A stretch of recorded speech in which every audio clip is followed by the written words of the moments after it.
Dum diddle-dum, diddle-diddle-dum, dum diddle-dum. Yeah. I have to exit out of this and then do this. There we go. Okay, now can you hear me? I can hear you. Somewhat. Okay, good, awesome. I might need to increase the gain on my mic. You just let me know if it gets grainy or static. Oh, gaming. Oh, game, Daddy Senpai. Oh, increase that gain. Them gains. There we go. We'll do it that way. Look at your setup. I didn't know that's. Oh, I haven't seen it since. I haven't seen your setup, Reed, ever. Like really. Oh, you Since, mean like last year? since the last time you visited? Yeah. So this is the floating desk that Cody and I built. Or. Mm-hmm. It has my work monitors on it and my Xbox on it right now. Mm. The Wuton is also going to be playing. The Wuton? The Wuton. Wait. Is that like a Mata baby? It's the Wooten. The Wooten. Coming to you live from the hotel room. Oh baby. Hey. You have access to Oh. like a Do you- laptop and stuff, right? To see your character Oh, sheet. wait. Do you have access to a Sure, vibrating sure. coin bed? I can. There's also camera 3 is like. The If so, you're not in a proper hotel. I said hotel, not motel. Vibrating coin bed. If you don't have a vibrating coin bed, what are you doing with your Is that like hotel one of those motel beds that, dollars? like, What are you spins doing around with in your a circle? coins? Hotel life.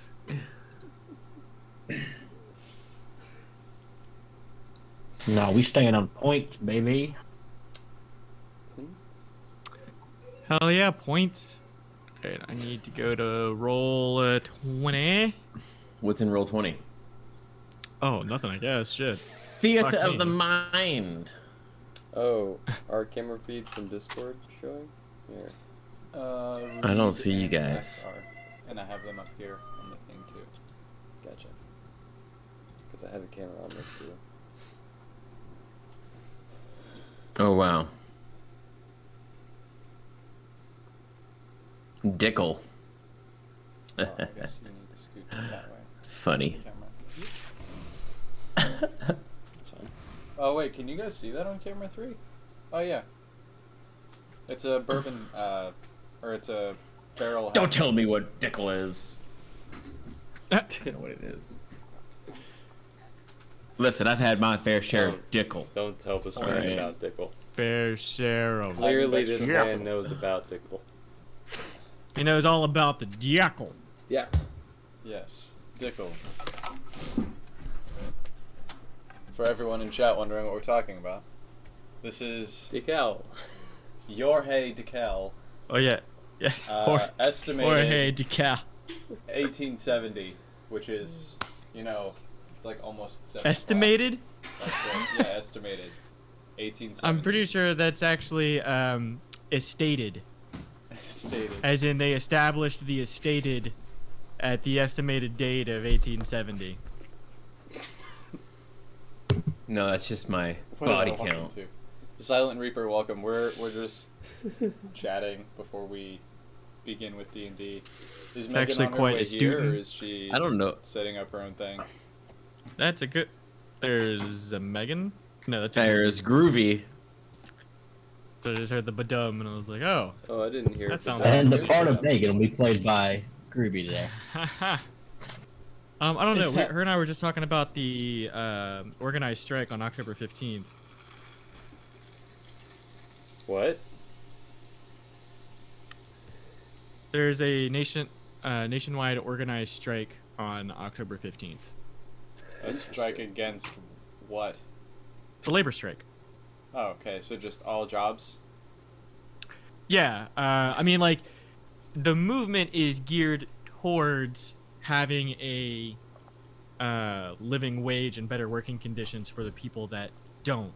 But in a show of solidarity, OctoberStrike.com was set up, and it's supposed to be this national movement of,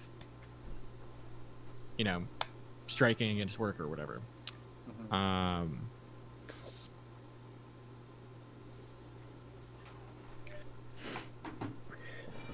Word. Hello, Word. Silent Reaper. How are ya? All right. And Tim. Well, cheers, Shot? everyone. Unless you guys don't have alcohol, Wait, Oh shit! I No, gotta go get a wait. shot. Yeah. hang I on. need a shot.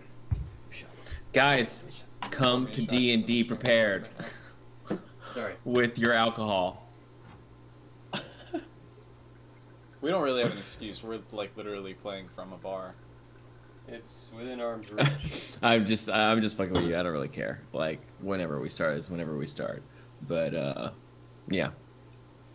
So those of you that are still have their headphones on and can listen while Well, shots are being everybody- poured and whatnot. Did y'all already cheers or? Oh, they're getting. No. started. Okay. No. We're waiting on Reed. He's AFK, legit. Classic. Look like I'm in my pajamas. Yeah. Well, Actually, literally. I am in my pajamas. Did you pour rum? Is that what that is? Cazadores. Oh, okay.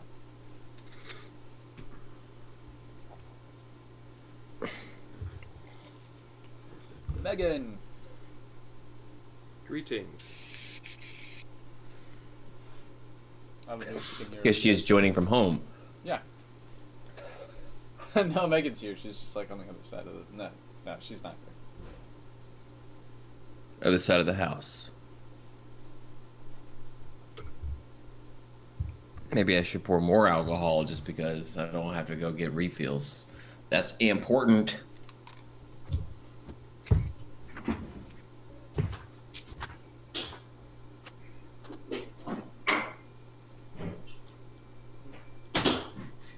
Coca-Cola sponsor me. But actually. Okay, cool. So that means that's gonna be my camera, and that's gonna be your camera. Why does my camera look so? Oh my gosh, everybody's on. Yours? That camera, I don't know, for some reason always looks bleached out. Hey Cody, doing a really good job of staying absolutely still. Oh, there you are. Yeah. Oh my I gosh, can't we're all see. on. I can't see Nico actually, but I can see John Luke for 2 seconds. Oh, well, you know what? You can see I mean, me if at I- twitch.tv/ I don't know what. I'm gonna plug my own Killed it. stream on my God. stream. That was a perfect throw. It's a nice pass. Yeah, thank you for that. Appreciate it. Well. Before. We're also live streaming on the hub to a confused audience of no. Hello, I am Zach. My hair has changed to Super Saiyan. Super Saiyan Zach. I followed Same you Zach. on Instagram. I didn't realize Just- you had so much workout stuff on there. Save Zach more does it? Kamehameha. Yeah, more deadly. There you go. Yeah. The D&D red flag is when the Definitely DM embrace has changed the, the color of their hair Yeah, for Bulma combat. and Goku. Aquarius. Oh, And you. now we are fighting All right, the everyone. DM. All right, we ready to Is your drink? Audio set up yet? Let me pour this real quick. Testing. You want to open one of these bottles of wine that I bought? Mmm. Ooh, 1924? wine does sound better than doing shots tonight. We're going to do the red blend. Megan, you're muted. Or Astrid, you're muted. No, we're going to do the You cat said first. strawberry wine. 17. Hot Yeah. July moon. Got No. everything. It's a They're Barolo actually from one of the 2019s. vineyards Megan and I, They're or not. Astrid and I went to. This is Alright. how you take your shots. from Why are you now still on. muted? No, I can hear hear you. That's Reed. That's Reed's problem.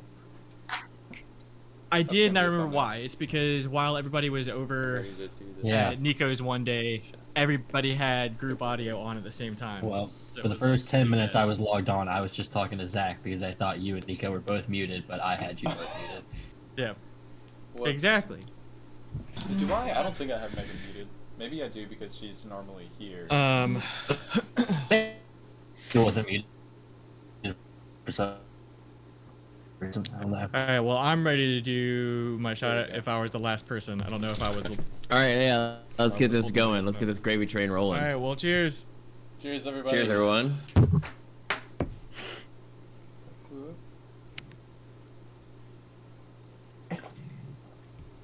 It just dawned on me that you guys can't see us. It's more than a shot, so it's. Ooh. I can Hard to I petition. can see you in spirit. Yeah, you could. Thanks for joining us from afar, Cody. Yeah, do you guys want to see my dark passenger? Am I the dark passenger?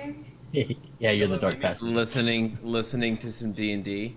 Tell her we said hi. No, she can't. She can only hear me, so it's just nonsense. Oh, it's But nonsense not regardless. Nonsense otherwise. No, All because right. whenever I would try to watch Reed sessions, he would like have his headphones on. He'd be like, "Isn't this great?" And I'm like, Let me Don't know what's going on. It's Can't okay. hear I don't anything. really know what's going on either. Speaking of not knowing what's going on, where did we leave off? But not 2 weeks ago. We're on time for the next session. stealing holy water, and they were trying to railroad me into stealing from a museum. Yeah, we were laying those railroads hard. Oh my god, yeah. Choo choo. Jeez. Kind of. I thought we agreed against stealing holy water, and we said someone was just going to go ask for it because either I don't know who it was that said it, but someone in the one of y'all were like, "Why are we stealing it? Why don't we just go ask for it?" And so That's I was like, me. "Fine, That doesn't sound like go right. ask for it. I think it was Sid. Like as long as it gets got, I don't care." And then yes, we were not so subtly trying to convince Merlana to scope out galleries for the purpose of us stealing from there.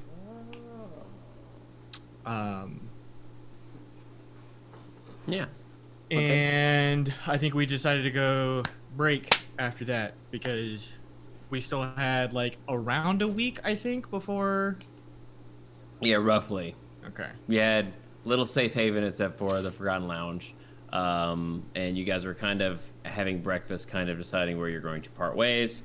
That morning, you're well fed, and I guess Sid would be going off to one of a few chapels out here to one of the saints living or dead. Or to go get some holy water if you would like. And also you guys were deciding on whether you guys wanted to do a heist. If art wasn't your thing, maybe the casino route was going to be the other route. I think you guys were also talking about just doing that again, although the DC would have gone up. But yeah, that's kind of where we left off. What do you guys want to do for this week? Or we can just speed up the time and get right in front of the manor and start that whole process I don't know too. if we have much more prep before we Um, encounter Malik. So we settled on Sid stealing holy water, right? Or asking for it, Yeah. obtaining it in some way. Swindling. I think originally we were going to, we agreed to steal it, and then Sid was like, I'll just walk up there and ask them for it. I guess we can discuss what we're gonna do for money because I felt like that didn't really go down the RP discussion route. It was more of Was there more downtime prep, or? Marlana said no, and then all of the players kind of having a debate about it. I don't know if you guys already had an idea of what you wanted to do for money. I thought we had rolled petty crimes for You money can almost already. see a light bulb appear over Alistair's head as he stands up from the table. I've got it. I will be right back. I want to get up and go to wherever the hotel's messengers are. Mm-hmm. Yeah. You go to the front desk. The gnome gentleman is standing there. He's like, "Hi. Yes. How may I help you?" I need to reuse your messenger service. Right. Andrin? And he yells to the back, and a gnomish boy runs in. He's like, yeah. Oh, yes. Where do you need me to carry it? As Andrin approaches, I want to sign in Thieves' Cant. Do you understand me? He looks at his father and looks at you and goes,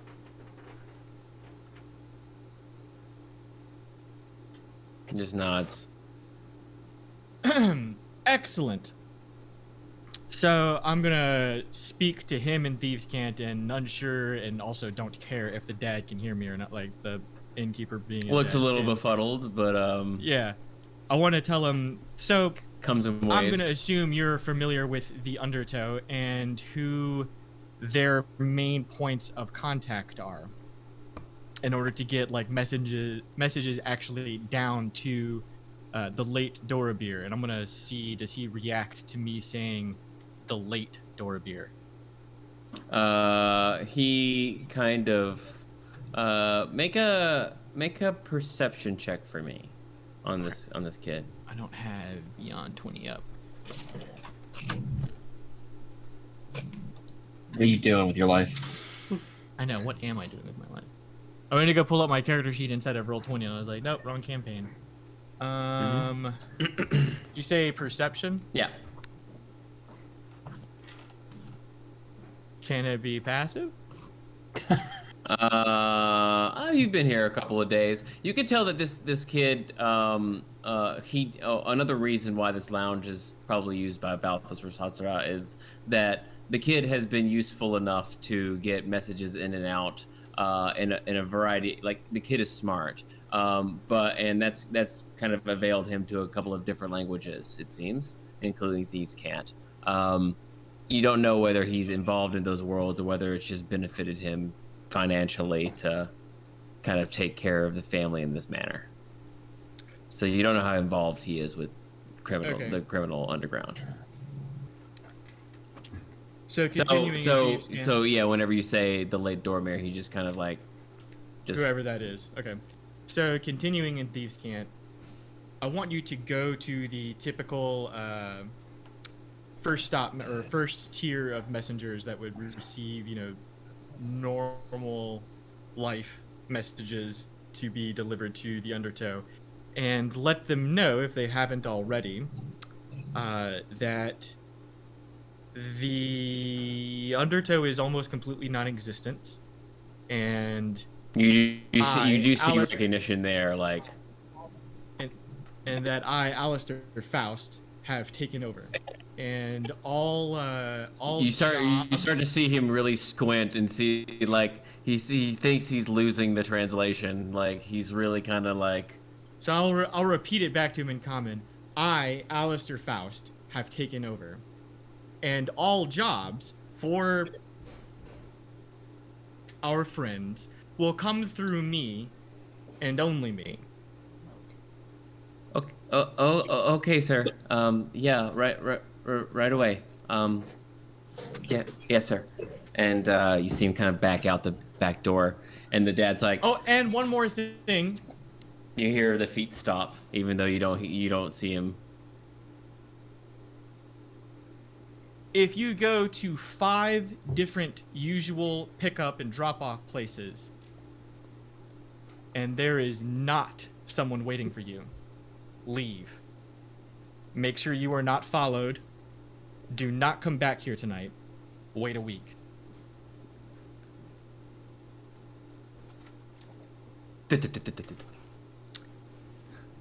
Alright, I'm gonna go back to the table. Right then. So, days ago, we were down in the Undertow.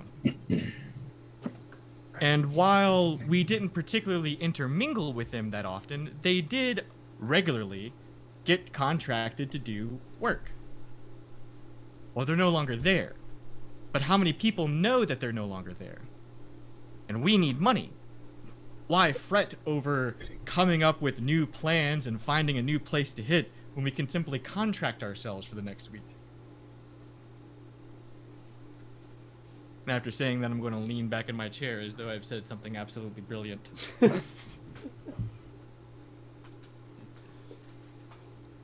Okay. Yeah, Oren's gonna grunt. And grunt of approval. Anvir's leaning in like this. Ron just shrugs and Go stares at ahead. everybody else because she knows that if Alistair said it, everyone's gonna agree to it anyway. Well, it alleviates several problems. One, Valid. we can't hit the casino again, because that would be suspicious. And two, Yeah, never hit a casino more than once. I mean, not in the same town. Not in the Exactly. same night, at least. Not in the same week. Come on. Yeah, sorry. Continue.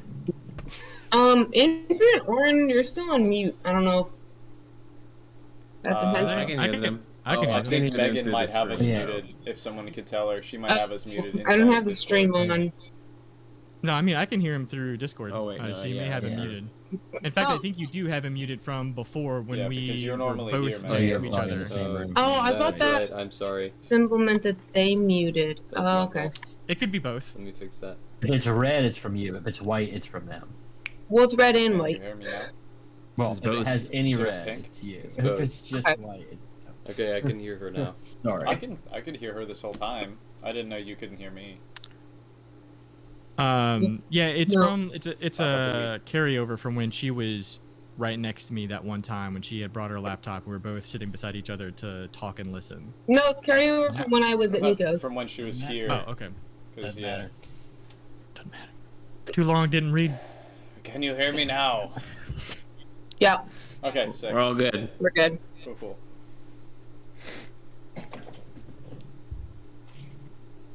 We're picking up from the grunt of approval from Oren. Yes. So what's the plan here? Well, I mean, so my plan was we're at a moderate impasse in the sense of two ideas were thrown out. One was having Merlana scope out potential marks in her day-to-day activities of going and seeing the arts. And since she was very reticent to actually contribute that information for us to potentially steal from, rather than any measure of coercion, it just made more sense to choose a path of less resistance. So that means the other option would have been what we would have defaulted to. But the problem with that is we had already stole from there, so they would be prepared for it, and we'd have to come up with new aliases, backstories, and everything for all of the key players to go in and steal some shit from that place. So it just makes more sense to either find a new place, which would give, like, that would take groundwork, or just any of the potential influx of work that the Undertow would have, because, like, in the same way that we even met Verisatra, right? Like, that was a contract that we just happened to steal from another group in the Undertow. Like, that was... So this clearly happens semi-frequently where the Undertow is contracted out for work.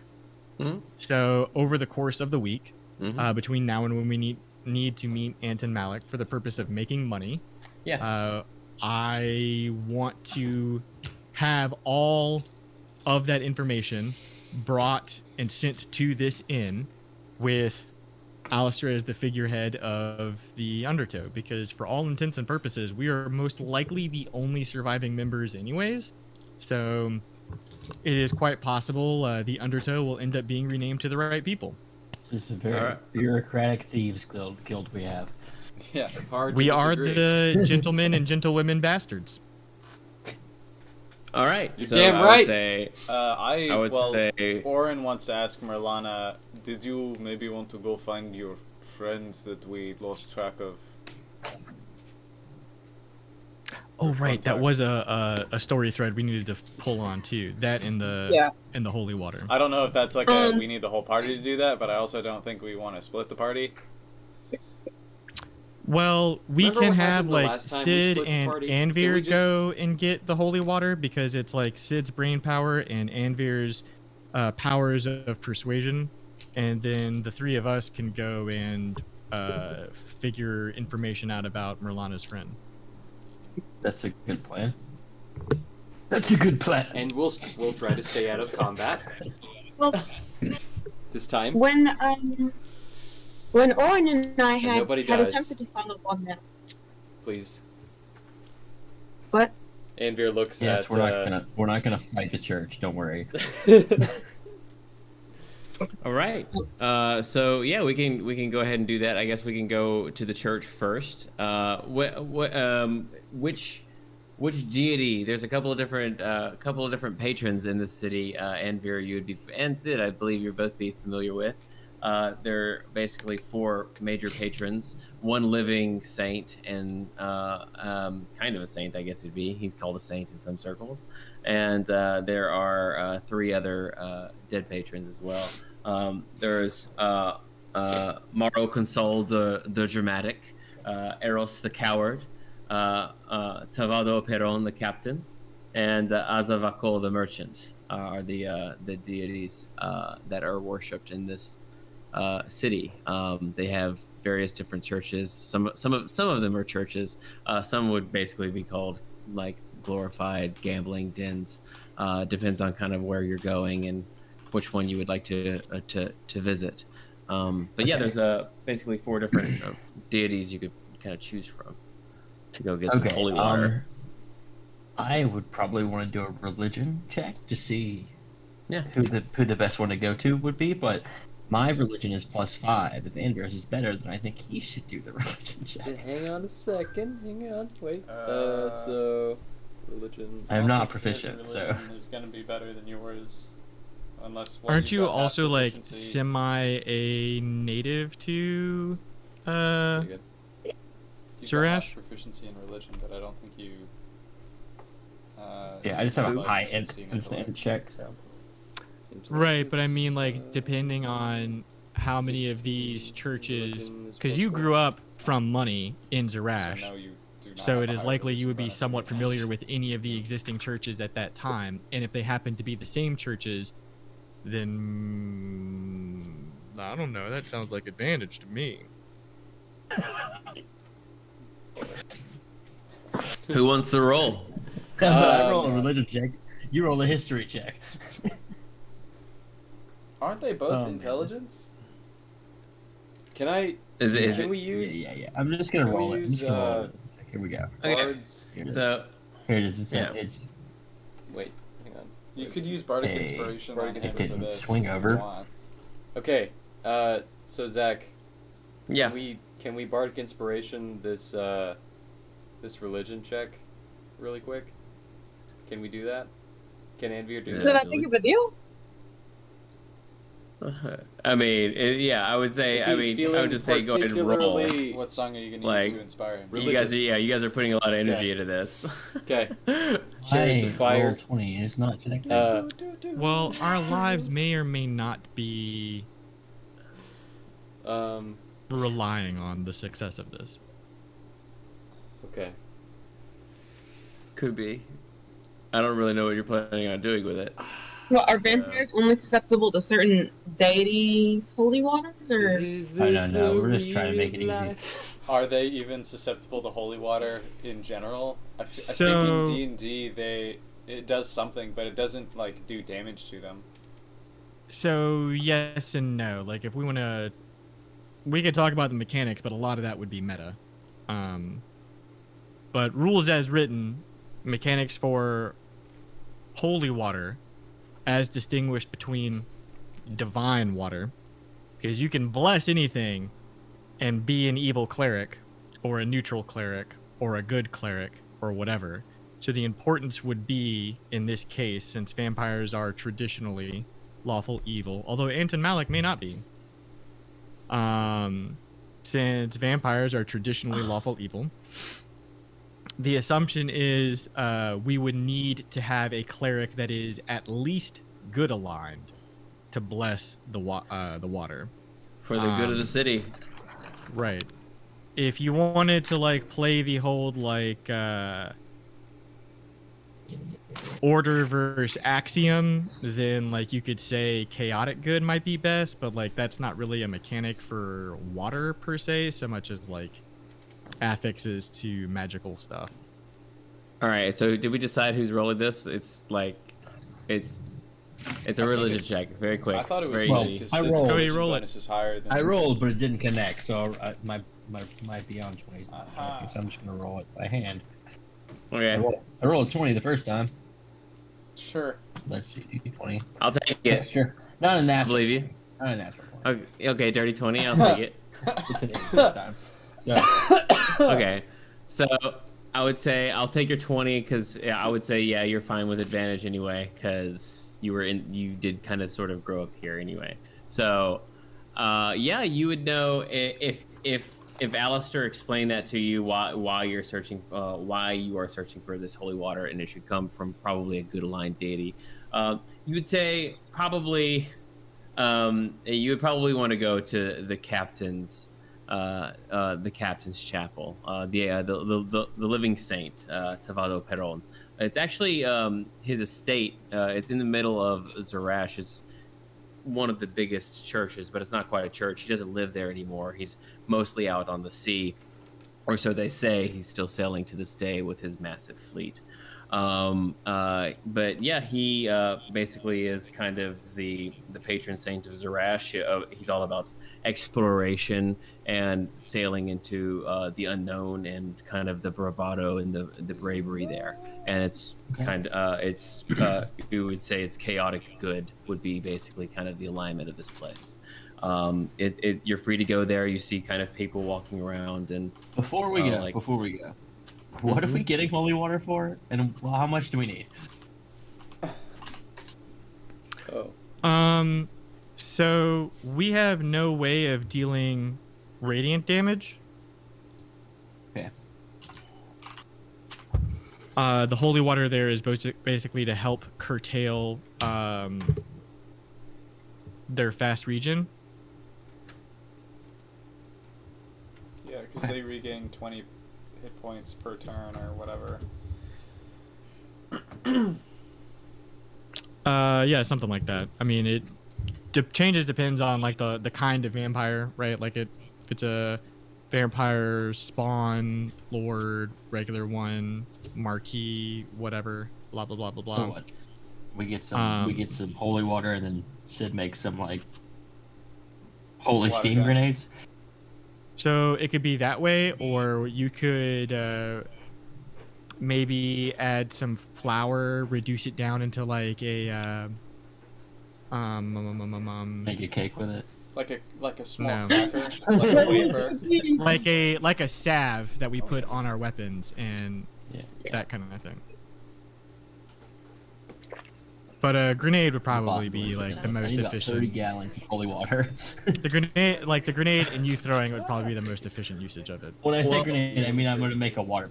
Luckily, the particular temple you're going to is one of the most extravagant ones when it comes to water and the display of it. There are vast, beautiful fountains that are like very symmetrical on the campus of this massive. It almost looks like a university campus, honestly, how large it is. And then like way off in the distance, with its own personal guard. Kind of guarding the house in and of itself, but the garden grounds are open to the public for those to come worship or to some come and say slight prayers before. A lot of sailors come through here and say prayers before they go back out to sea. There's a lot of people coming and going on any given day. But there is a lot of water around. You can grab whatever you want to, but if you're looking for somebody in particular, there are a couple of people in white robes kind of walking around with like gold chains hanging from one robe to another as they have their hands kind of wreathed and they're walking to and fro. Okay, and do we have any reason to believe that they would not want us to give us holy water for something? Like, what nefarious purpose could we possibly have to do with it? Holy water. Nefarious. Those two words are not usually used in the same sentence. Exactly. I would say, how hard could it be in the name of the great lord, what was his name? Perón. The great San Tavado Perón. Perignon. San Tavado Perignon. Perón. With his Oh, thank you. Thank you. His saintly demeanor. With his righteous pious path. nature. Who would stand against the righteous path of the great Reverend San Perignon? Yeah, we're saying this very loudly in earshot of these priests. Right. Yeah, as you're saying that out loud, you see two in white robes, kind of like they stutter whenever you put an extra syllable in there, and they kind of, you see the robes turn, and two of them come and start to approach you, and it's a beautiful day. It's quite bright here. Like all the stonework and stuff is just like catching all of the sunlight and throwing it back against the stonework into your eyes, and so it's kind of gotta squint as they're approaching, but they're like, yes, blessings and tidings to you. Are you coming to say some prayers of worship before you go out to sea again? I see you, well, not that you need any luck above the ocean, but maybe perhaps beneath it. And they kind of remark to you, Sidron. Oh, your holiness, I am not worthy of such kind words.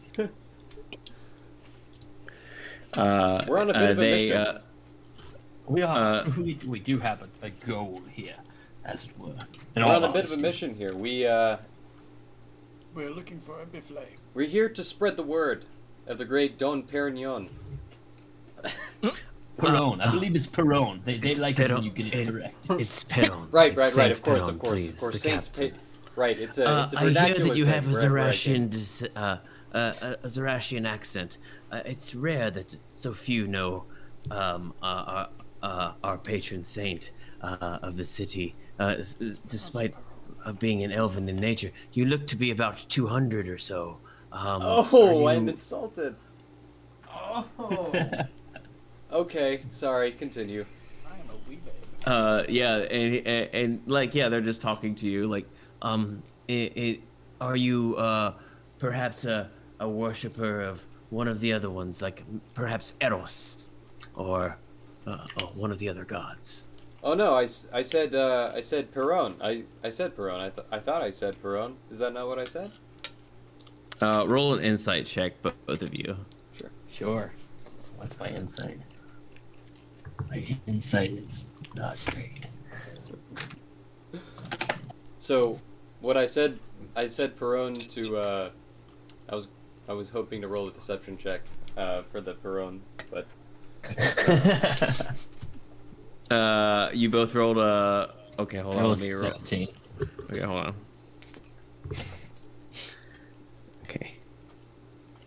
Okay.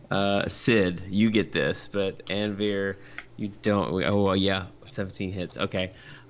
You see that this guy just straight up dissed Anvir to his face, and Anvir just took it on the chin, like, great, like, just right on the chin, and just rolled with it, which deeply pleases this guy, that he was just like, okay, I know who I'm dealing with here. So he just kind of just like is sitting in his robe. He's like, Continue, Anvir. Right. So in the name of the great Perron, we would like to spread his word, and to do so would require, we've estimated, Anvir looks at Sidron, a great volume of blessed holy water for this mission. We consider all water holy here upon the grounds of the Saint Perron. Feel free to drink of any of the fountains that you see here. The water is fresh and clean. And if we were to store said water for this mission, because we're going to need a great quantity of this water, would that be okay? Would that be satisfactory? Could we get away with that?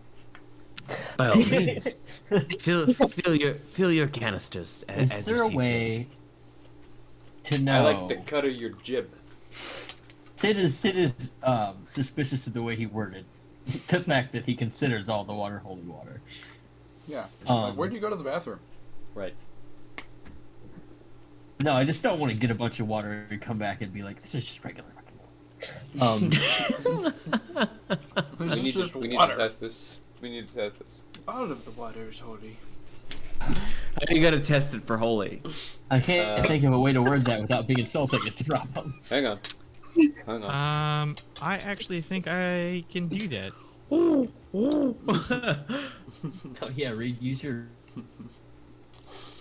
time traveler's Throw white it on powers. Come on. Alistair, see if he burns.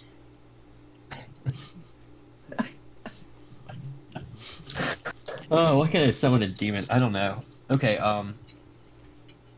We got this holy water, but we don't know if it works.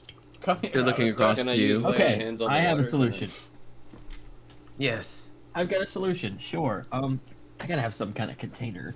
And if it's free water, we can just take some, test it, and come back and get more. He They don't care. unravels his hands. They're kind of Could also just ask him to bless it in front of you. Oh yeah. yeah. They're just dark skin. He points down to the fountain. He's like, by all means, take some water for your journey. And he puts he re-robes. And okay, well I'm gonna pull out a jug and fill it up with water and be like, just for the double assurances. Would you mind blessing this for me, priest? Make I a know I'm asking persuasion a lot. check. Oh god. Persuasion, my specialty. It is not. I should have let Amber convince them. You don't want Anvir to help you with that persuasion check? Yeah, I was gonna Yeah. say. So, Help me with that persuasion check. Yes. better double check that Yeah. water, Sid. Just want to make sure. Because we're gonna need so much of it, wherever we're going. It would be a pain to come all the way back, just to do it all over again. Yes, of course. It's a 17 if I get advantage. As you are kind of like pulling the water out and asking him of this favor, you see him kind of lean down and put both hands, one on top of yours and the other one on top of the cork, and he's helping you reseal it. As he's he's resealing it, he starts saying a small prayer, and you start to make a, I guess, Arcana check right quick. What girl? Arcana, that is my specialty. Do we have a guest host? He rolled a 20, and Fear rolled a 20. For Oh, an Amber. Arcana check. Oh, he actually rolled better than me on an Arcana check. Wow. You 19 and both. 20, they're close. He says the prayer in common. He's like, "May you sail into the horizon as it disappears into infinity, and may you always find adventure and wind at your back." And as he says that, you feel some like divine essence flow into it, and kind of corks it, and then takes his hands off yours, and goes, "Is there anything else I can help you with today?" I do believe your generosity has gone beyond even expectation. He looks over at Anvir. He's like, "The pleasure has been mine." Before we leave, I'm gonna take out another jar and just get some without Thank him you. blessing it. Okay. Alright, one more for the road. He looks at you, go, and one more. And he's like, Don't worry about blessing this one. he's like, should I? Oh, okay. All right. I'm gonna pour this into a larger surface of water. Does it all become holy water? Have a great day. That's fine. As As they we'll find out ourselves. shuffle off. Yeah. You guys can make your way back. Where's the other party members going? We have to. Um, We're gonna well, follow up on my friend I Nalos suppose Andrew's and gonna see go. if we could get try to anywhere. find, with that. go with Oren to find a But, wagon um, with a means Oren and I to had- carry all of his holy water. Or can we use the bag of holding? Can we do that? What's happening? Can we use the bag of holding to carry the holy water? Why not? Sid, can we do that? I mean, yeah, Or wait. Oh wait, the DM said we can do that. we Let's can. do it. I mean, it's just two jugs. It's just 2 jugs. We can just Oh, hold okay. it. But yeah, I mean, we can put it in the bag. It doesn't matter. Hopefully they don't break. So I'm envisioning this mass Yeah, I think we should genocide just of hold them. vampires, potentially. Just soak the bag. Like Home Alone. Put him in the bag. Home Alone. Okay. Yeah, it's all good.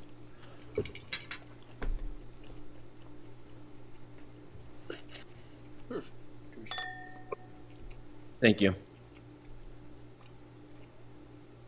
All right, so we're going to figure out where Nalus is. Orin, Merlana, is Alistair going? Yes, I am going. Is Alistair up to date? No. He knows only what his informant would have seen, which would have been everything except for our conversation with Hibil. Correct. So he doesn't All know right. that the dude wasn't arrested.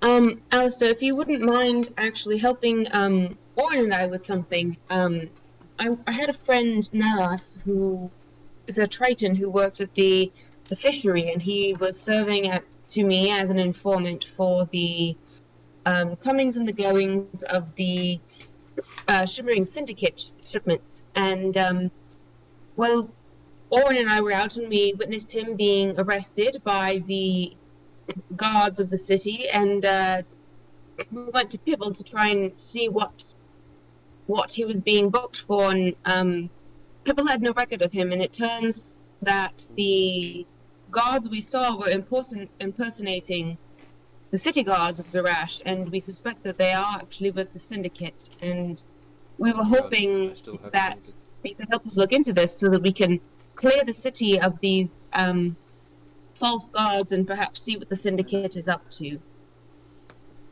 I imagine There we go. old Pebble was pretty shaken, perhaps a little rocky, about discovering that people were impersonating his guards.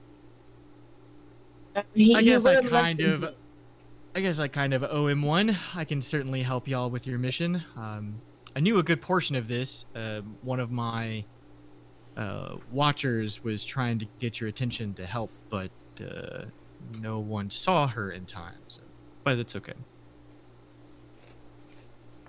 Actually, also, I would say roll a history check, Alistair, whenever she says Nalus's name. Because Nalus has lived in the city a while as well. Oh, that's probably a good point, yeah. See what we got. 21. Yeah, you know Nalus has a bit of a dipper seed problem, but he's mostly like a low level. He's been working in the docks most of his life. Always been out there. Kind of frequents a local tavern out there. Actually, the one the brothel that the Silken Flute, I believe it was called. Yes. Was the one Silken Flute. Silken Flute. I believe that was the one. He likes to go there on his off time, but he was a hard worker.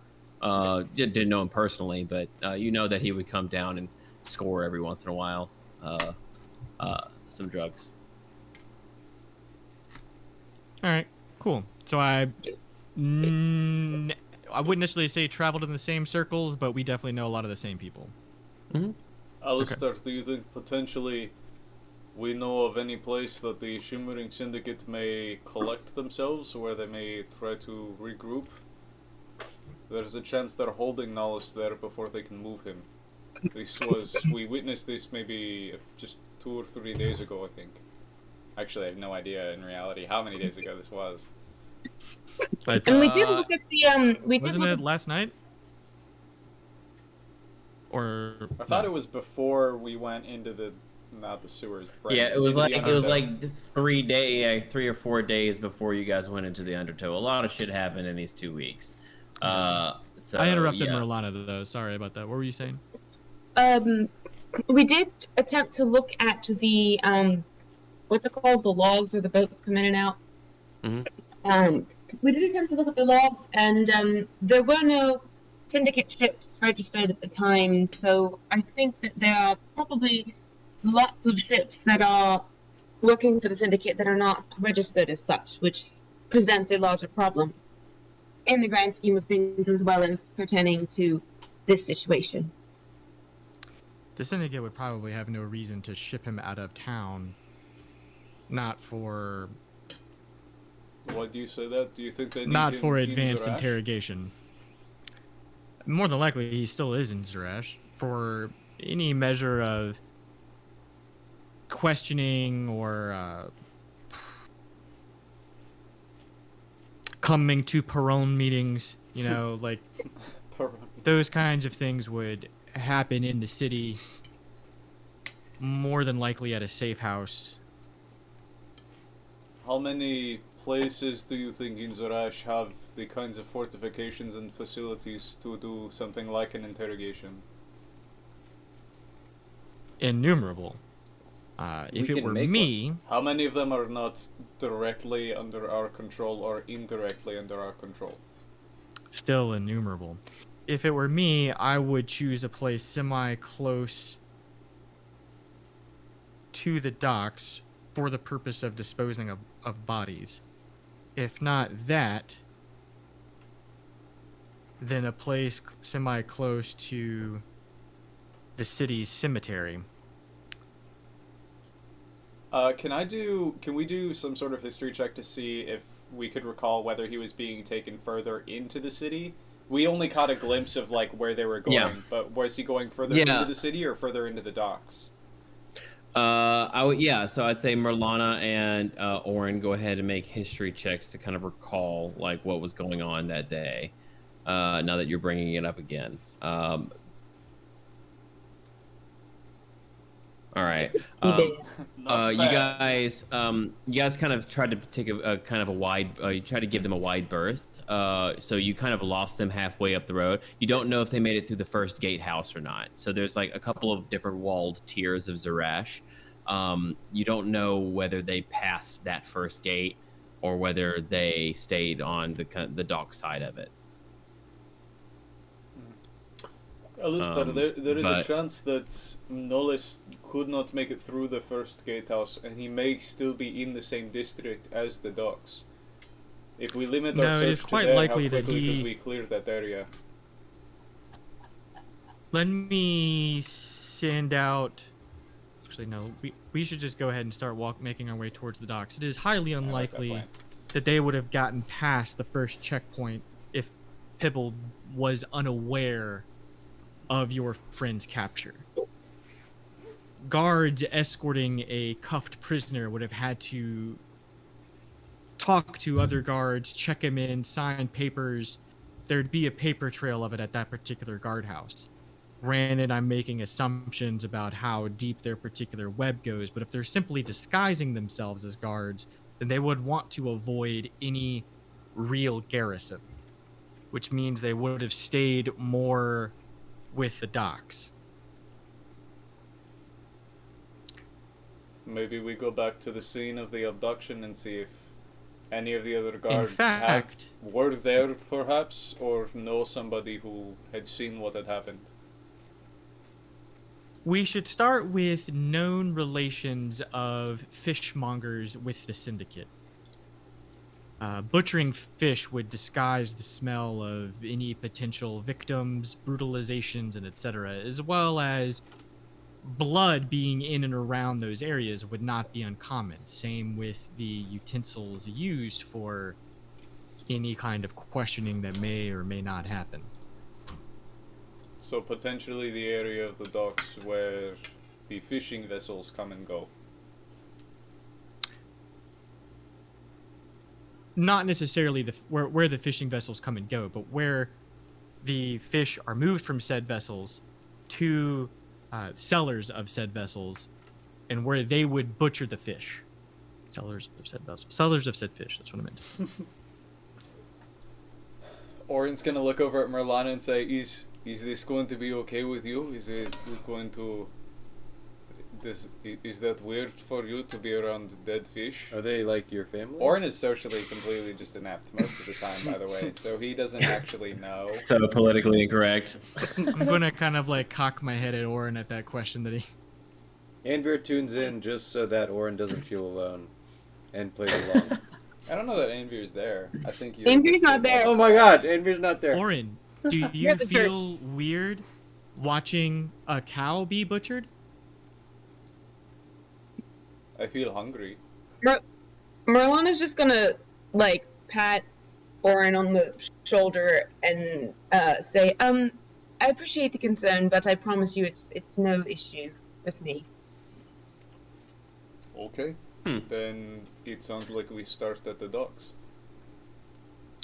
Yes. So a lot of the questions Alistair was posing or statements he was making was kind of leading them along to help them come up with conclusions on their own. But he's very much going to make a beeline once we leave to where he thinks the most likely location is going to be. Okay. Which is going to be one of the more prestigious, quote unquote, fishmongers, where people would go and get freshly caught and or cut up, butchered, and etc. fish that's still in the docks and therefore still kind of like in the shady area, but like it's still also where rich people would go to get their fish. Right. So yeah, you could definitely make your way out there to the sprawling canopy. Sprawling canopy takes up the majority of the space between the where the docks hard stop and kind of where the majority of those first off of the boat, but very easy to sell and like fruits and things like that. So it kind of spills out of the docks into the sprawling canopy a little by little. The finer merchandise has to make its way up closer towards the guardhouse. So you don't make it past the first guard gate before you. Let me find my music. There. Merlin is not particularly helpful tonight. Megan's brain is not particularly helpful tonight, so. That's okay. Happens. Oh, what was I looking for? I didn't notice anything. Songs. She's being so agreeable. There must be something wrong with her. Yeah, that's exactly what it is. Merlin's just like, yeah, let's do it. Okay. Something dark is taking over. Quick, let's rob the museum. Yeah. There we go. The art gallery, not the museum. Right. Night at the art gallery. Yeah, so you make it to a couple of fishmongers. They're hawking fish and calling out different prices. They have what looks to be you see kind of a rather large gentleman with a whole bunch of chains, kind of like they're shaking as his gut kind of shivers out. He's half cut off from the Zarashian sun. He's just laughing with his foot on top of one of these really large fish. 20 gold for this one here. You sir, you look like you can afford it. You have a keen eye. And he sees you kind of looking over to his kind of where he's just selling and doing all these fish. It looks like he does a pretty good, pretty well for himself. It doesn't look like it's actually his fish. It looks like he's hired by some of the people here to He's like to a move marker, product. kind of. Yeah, yeah. So on our way over, Yeah. I had wanted to do something real fast. Yeah, sure. One was a thing that I messaged you about, and the other thing was I want to pull out. Actually, before I do this, would Alistair know, having grown up here in Zarash and being involved with the Undertow? Yep. What kind of call sign, if any, the Shimmering Syndicate would have that they would use for their establishments to go to the back room, as it were? Like their individual thieves can't code thing? Potentially, or like a mark that they may have, or like a yeah. signet or a badge, or. So that Yeah, you know that they have kind of their own rank and file. I mean, the Shimmering Syndicate is a huge organization, so they have they have their own personal military. They have their own insignias that are kind of draping some of their armor. Their sailors also kind of wear the same kind of uniforms if they have uniform. If they're not just kind of like a rope winch or something like that, where there's carting the stuff like that. If there's anything above a lieutenant, they have some kind of attire on. Yeah. Right. So I know, I know they're a legitimate corporation or business or whatever, right? But at the same time, they also have a shady side. So I'm wondering if I, being in Zarash's shady side all of my life, would know any of their kind of like Roll a niche- history check. I really should have invested in history if I was going to be from the same city the entire time. Roll high, roll high, roll high. Oh my god. Oh yes, you do. Actually, they don't have any kind of thieves' cant or anything like that. They would just fall back on thieves' cant because it's quite useful, and not a lot of people know about it, and it's quite useful overseas as well. But they do have special VIP privileges for those who do wear this insignia on it. Actually, not all of them have the one that you need. Actually, what would be inside of them would be kind of, it's gold etched. It would be basically you're either a captain of one of the vessels that is departing on behalf of the Shimmering Syndicate, or you're one of the higher ups in their kind of bookkeeping logistical trade organization.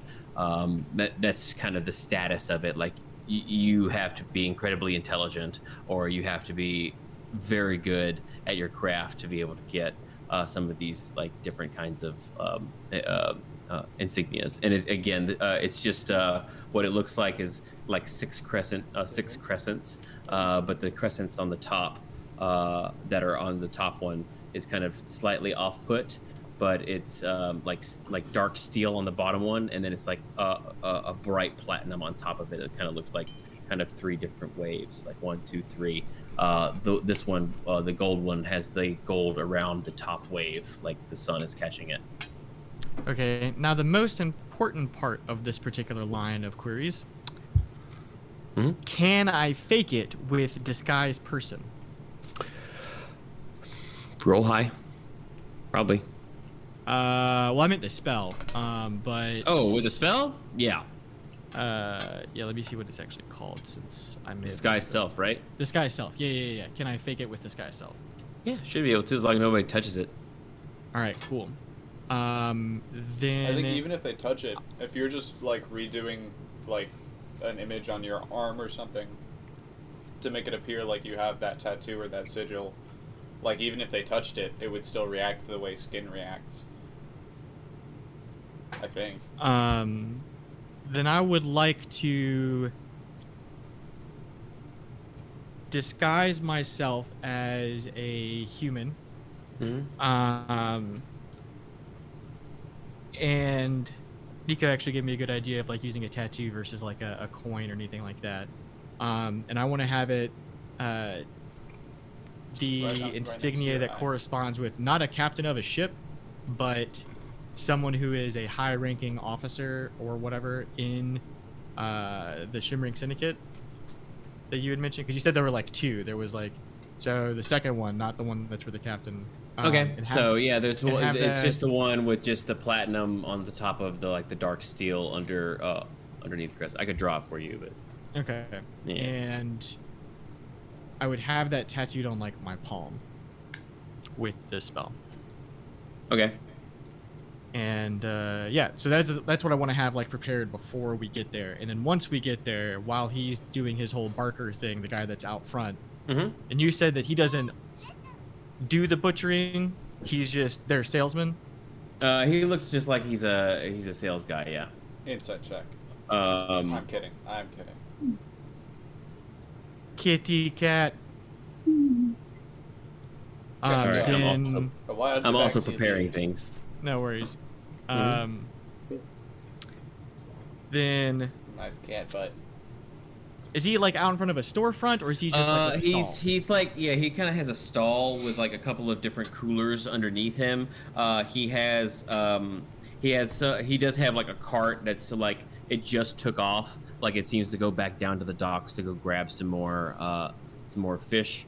Besides that, he's in the process of calling out this relatively large, looks like almost like a tuna, like that's underneath him, and he's like, he basically accosted your group because he like looked across you and he saw that you guys were eyeing him up and down. So they kind of he kind of just was like 20 gold, and he kind of is pointing his fan. He's like sweating. It's kind of hot here, but he points his fan to you, and then he flips it out and he starts fanning himself again. It's like 20 gold. I'll raise fine fish. I'll raise my hand with the tattoo on it and be like, "Yes, I'm interested in buying some of your more recent merchandise." He goes, yeah, it's always nice to have the syndicate here to buy some more. Please come. We can talk business if you're looking to deal with a little bit more than just a purchase of one. Absolutely. I'm more interested in perhaps what you have up on the blocks. Make a. Orin is gonna like persuasion. stand up really tall behind him, like arms folded, trying to puff out his chest. Okay. Orin's trying to make look a more like an enforcer. Okay. Make a Are we doing intimidation or persuasion check? Persuasion. Okay. I am not particularly good at intimidation. I'd rather convince you to do what I want you to do. Okay. Yeah. Wow. He's like, very good. Come with me. And he kind of, there's kind of like a small tent that's kind of like pinned up with that's kind of draped over that he invites you in, and then looks at Orin up and down and kind of like waves him into. It's going to be a really tight fit.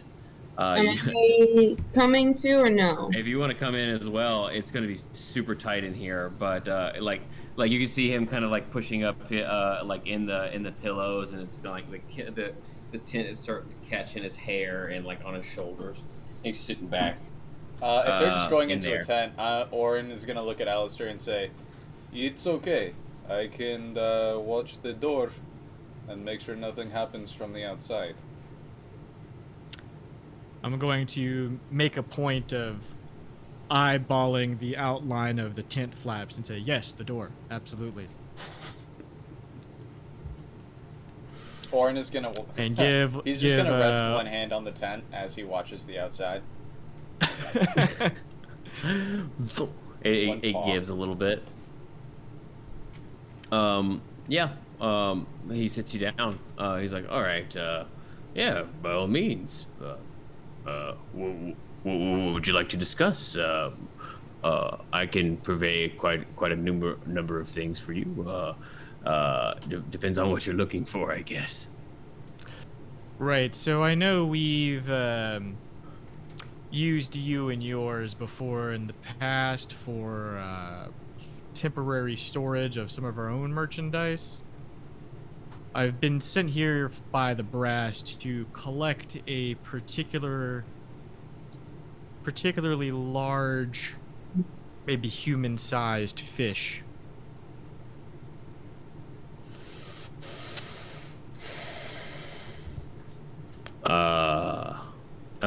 Make an insight check for me.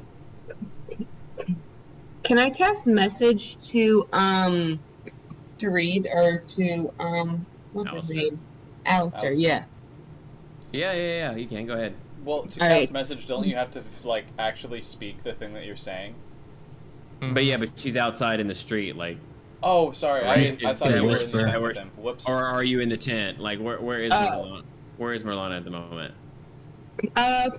She's in the tent, so I would have to speak it. So never mind. Yeah, you have to talk. Yeah, it has problem. You can say it like really quietly, but you do have to speak. But you can message Orin.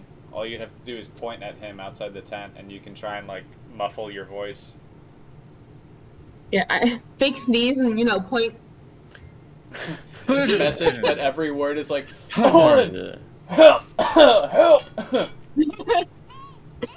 Orin's Never just mind. like, I'm just bless you. I just sit there then. I think at this point, okay. Orin is probably either waiting for Alistair to do something very loud, or to get a message from Merlana. You But he's gonna keep see his hand him on top of the tent. You the see outside. him a bit confused. You see that it's kind of like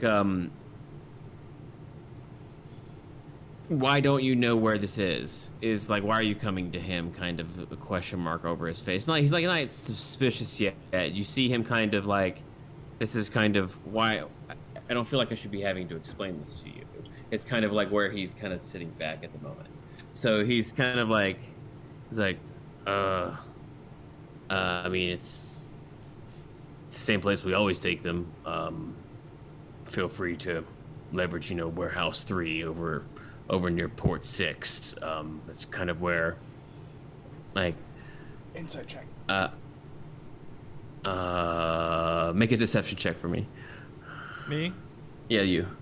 Before I make the check, after he kind of like judging his reaction, I'm gonna I want to lean in expectantly, waiting for him to lean in with me.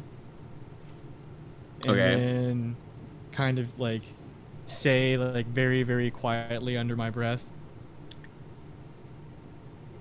I came here because word has it that the guard captain is on to our particular ruse. So it is more beneficial for everyone involved, and I'm going to let him see me look at him. Kind of sits back a little bit. His neck just a hint stiffer.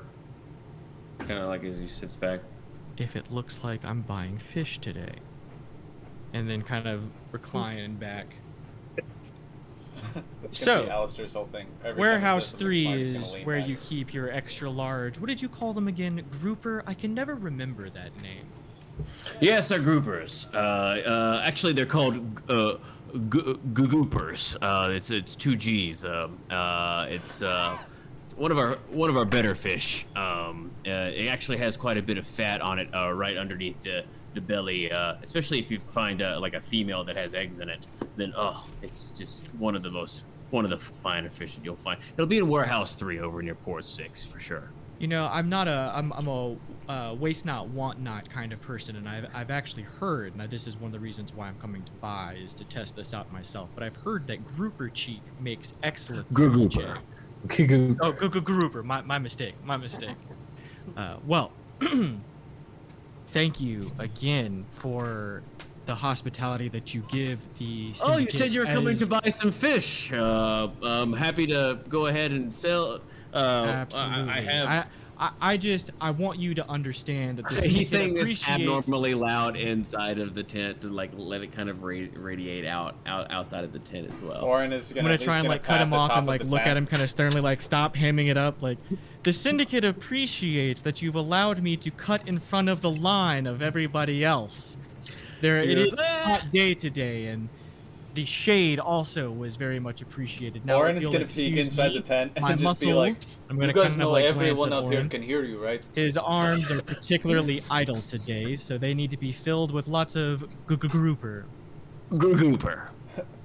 All right. Well, yeah. Go ahead and find your way. And if ever the syndicate needs anything from me, well, you know where to find me. I'll be right here. Of course. Have a good afternoon. You as well. I didn't catch your name. And I didn't give it. I didn't throw it. As you walk away, is that what I'm interpreting? Correct. Alistair's just like, no, Wait, well, I'm gonna give him like a very knowing glance, like, really? You're gonna ask my name after what I just told you, really? You just seem kind of. And I'm like, I'm hoping that gets conveyed in my like death stare, like. You get the impression that this guy gets death stares all the time. This is kind of an occupational hazard here. He's a barker. Like, he has to understand that they're not saying no to him; they're saying no to the product. Like, he gets death stares all the time. Yeah. All right. Yeah, you find out where they keep the merch. All right. More often than not.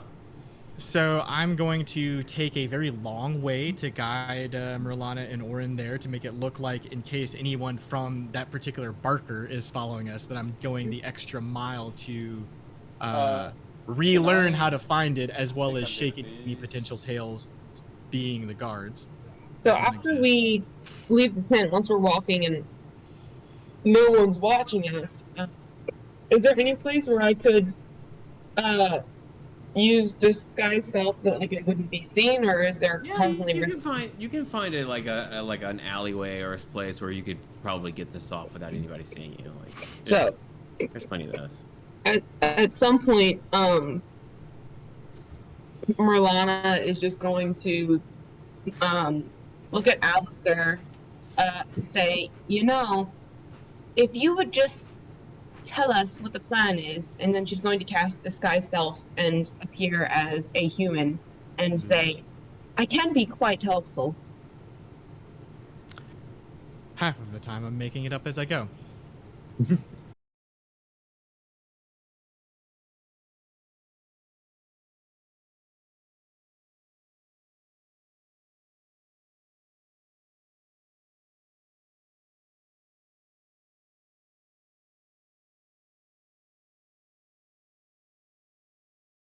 A survival check to make sure that like we're not being followed or that we're covering our tracks well.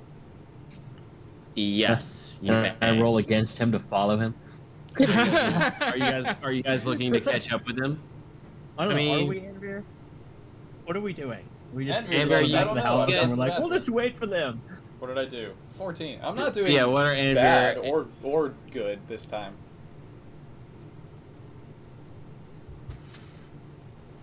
Well, do we want to follow? Do we want to like drop this water back at Sid's Okay, house? and then follow yeah, them?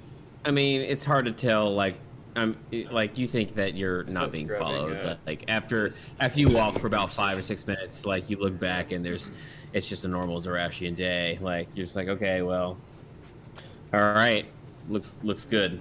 So It would be evident to Merlana that Alistair is going to the warehouse to look for either the body or like the interrogation area, right? That's yeah, like as soon as you told Alistair, like, hey, can you help me out with this? He was like, okay.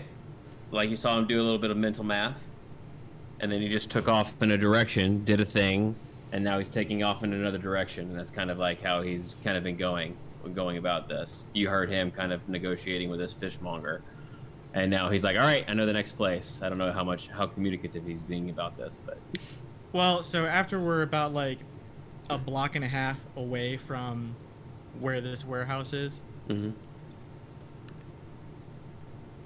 I'm going to stop and look at both Orin and Merlana, kind of take stock of them, maybe dust off some travel dust or, city dust or whatever from Orin's doublet or whatever it is that he's wearing right now while we're walking through the city, and kind of inspect Merlana's attire, maybe like tighten up any kind of like knots or whatever that she has for her armor and stuff. And while I'm doing this to make it look like a show of the commanding officer, as it were, for anybody that's watching, making sure that his subordinates look buttoned before we're about to go into buying expensive merchandise from a very large warehouse that sells very expensive fish to very wealthy people.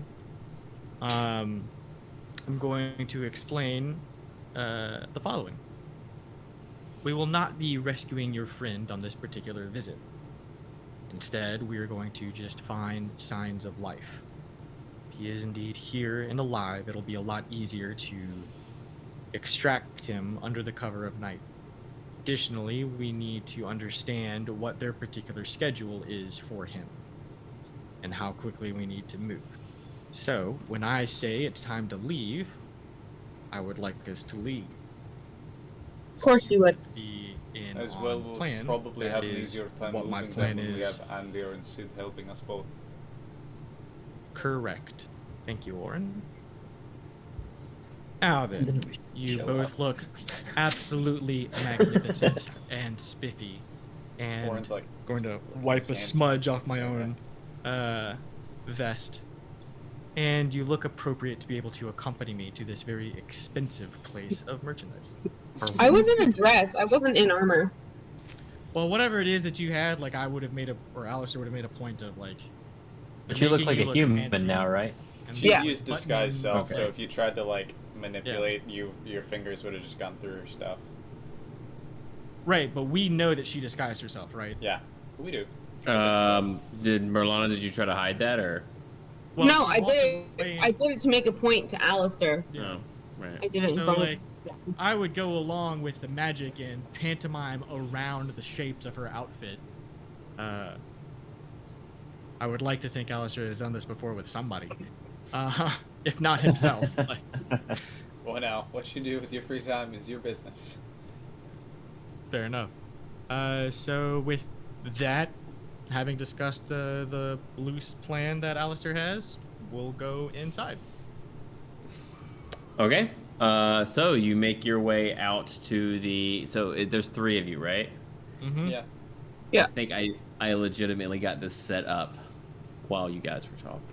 Oh, wow. Excellent. That's Is there quick. a map? Are we going to see a map? Oh. There is Okay. going to be a map. As soon as I get. Sorry, that's why I've been so kind of disassociated here. Oh, you're fine, Because I'm getting you guys put in a place. with So a while thing. he's doing this, Megan, I wanted to apologize to you, in case I may have interrupted, because I didn't realize until maybe 20, 30 minutes into the stream that I still had you muted, even though I thought I didn't. I had you muted and then I don't think after you that I interrupted had the her. volume turned down. So to anybody else, I apologize if I sounded like I was rudely interrupting. I didn't mean to do that. That's okay. I just was like, he must be lagging really bad over there. Yeah, I apologize. Hold on, I'm getting vision set up for everybody. Yeah, Merlana also transitioned because she didn't want to be a fish person when they're obviously looking for a fish person. So that makes I was sense. actually going to use that as like to our advantage if you had stayed. So Sid Triton. and We gotta communicate. Sid and Anvir are not here, but you guys are in the back there. Just So, pretend that like was your you're survival check to track us. That's what it was. not. You could Oh. always ask her to change back. I can cast at will. Hold on, you're trying to track them. I'm sorry. Oh, to track. You can find them in 10 rounds. How about that? Okay. What do you mean rounds? Yeah, that means Wait, combat. That's what do you that mean? means. Let me Hold up. hold on a second. Before I start any of this, let me get some alcohol. Damn it! I also have a shot ready to go. All right. You I'd guys like have to to survive have for a shot one as well. whole minute. You have to Exactly. survive for one whole minute before we Absent? find you. Yeah. What do we got?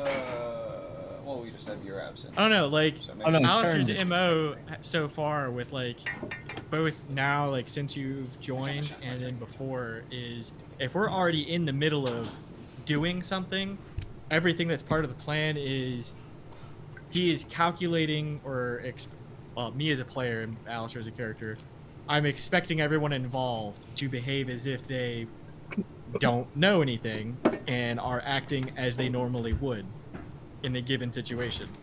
And so, like, the only time he ever actually communicates a plan is ahead of time, where, like, before they're about to actually do a thing. Wait for everybody. Everyone must I have think their- that your it'd be funny if your mastermind thing worked like you could go back and make a plan. Like your Groundhog's Daying us. I think once we get to a point where you're like, oh, that no. should be like whatever we like my rewind. next class feature is I can Groundhog Day 3 times. There's Well, I mean, 3 like- times. If the Christ. fight goes Oh, badly, yeah. if For a the long fight goes rest. That's badly, his we rogue just jump thing. back to right now. It's like that Stargate episode, you know, like eventually we get stuck in a loop. I decide to hit golf balls out into the ocean. I can't Well, bring then, like, Remember that in D&D. I just can't After remember I what it is. had disguised self, Alistair could have said something about it then if that was part of his plan. Like, he could have been like, Well, I mean, it's both like it was just if you disguised yourself, or if you didn't disguise yourself, I had a plan. If you did disguise yourself, I had a plan because I know that you could do that. So I wasn't sure if you were going to. Just like I hadn't made up my mind yet if I was going to drop my disguise or not yet either. Wait, how many of us can disguise self? As a 3. spell, Yeah, I can. Can Anvir? I think looking. he can disguise it as an action with deception, maybe. But I don't think he has the spell disguise. Do you? Is that in the bard spell list? It's like, Yeah. I think it is in four the of us Bard's have this spell guy. list. He just doesn't have it selected because he has no reason to try Yeah, to hide like that. I don't have that. We need to run a con where everyone just uses disguise self to appear as Orin. Right. Yeah. No, I can disguise me and make someone invisible. So. We'll just run the same con in the same place that we did with the prestidigitation in the cup and the bedding, and we'll just keep disguising ourselves as different people. Andrew's go used back to to the just casino, saying like, "Oh but yeah, we that's use not disguise me. self instead. I'm I not still want Andrew to run Holleran. an I'm all-bard Santa Claus." campaign where like you have a party of 4 and 2 of them are pro wrestlers and the other 2 are hype men. Oh yeah! Oh my god. Sunday. Everyone has proficiency in performance. Exactly. I mean, professional wrestling is just acting Pretty much. with really muscly I'm dudes and Purple women. Puma, and this is And Tiger here Millionaire. Would act the fuck out of Did you this. say Tiger Millionaire? Yeah. All right. Shots. It's time Cheers, for your everybody. doom. Oh, we're drinking Raise cheers. him if you got him. We've been waiting Hoist. patiently. It almost looks like Cheers. For John this Lennon track and to cheers, explode. like, through the camera. I hope you don't die. Cheers, everybody. Would you say I love you, don't die? Mm-hmm. I'll try Each my round is best. only 6 seconds, so me and Andrew are doing pretty good. We're only like a minute behind you guys. Yeah. Mm-hmm. We're only like 10 rounds behind you guys. Effectively, it took us 1 minute. Once we get it took into us combat 1 minute and they to do what we join did. us, Orin's gonna be like, how long were you following us for? No, it just you were making your way kind of to the market, like Downtown.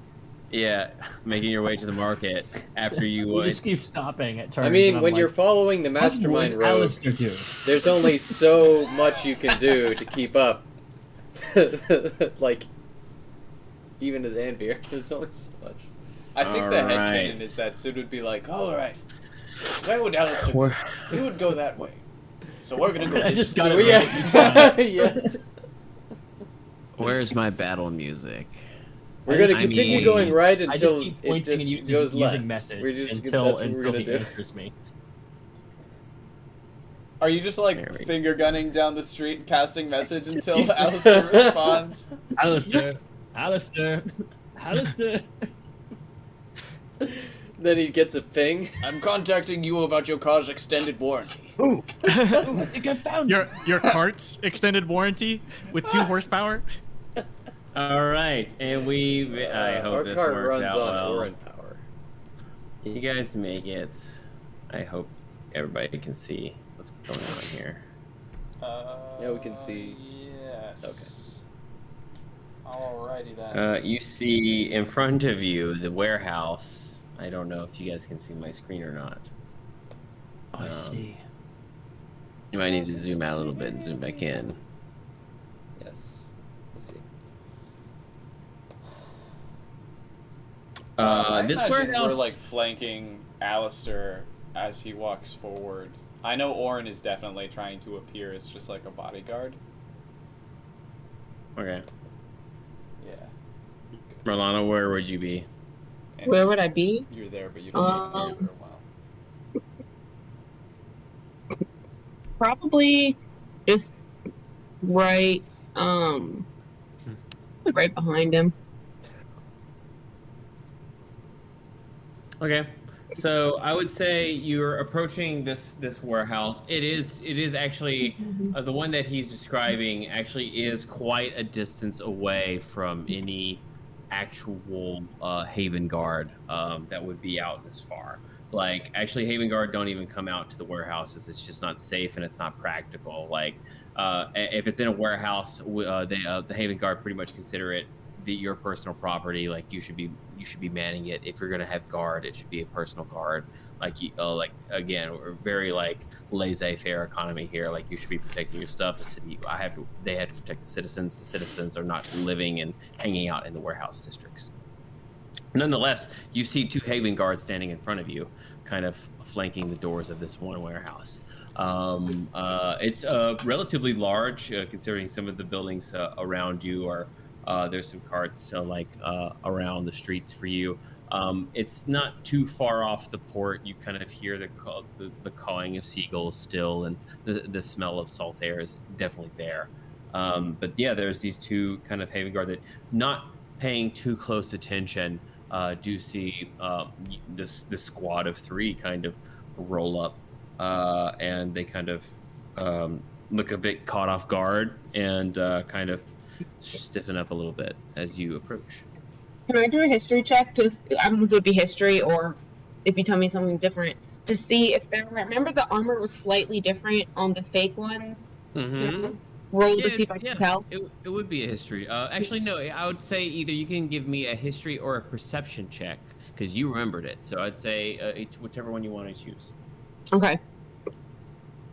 Perception I was gonna ask then. for an insight check just to suss out what my vibe is of these dudes. Hey. They are wearing the same armor you saw those guards that were accosting your Triton friend. The fake. Okay. Yeah. Just means Orin's going to be a little bit more on guard. Looks to be chainmail. All right. So as we get closer, you said they stiffened up a bit. Yeah. Like, and they said, "Oh, I'm sorry. At ease, gentlemen." And I'll hold up my hand. It's all right. I'm here to take a look at your gooper, and kind of arch an eyebrow at him, half jokingly. Roll a deception check for me. I guess with I advantage. can learn to pronounce it, right? Yeah, at least you got Gruber right. Yeah. You said with advantage? Yeah. Okay, 22. You still look at like this human, correct? Yes. With all intents and purposes, trying to look like a shimmering syndicate. Yep. Right. They see you.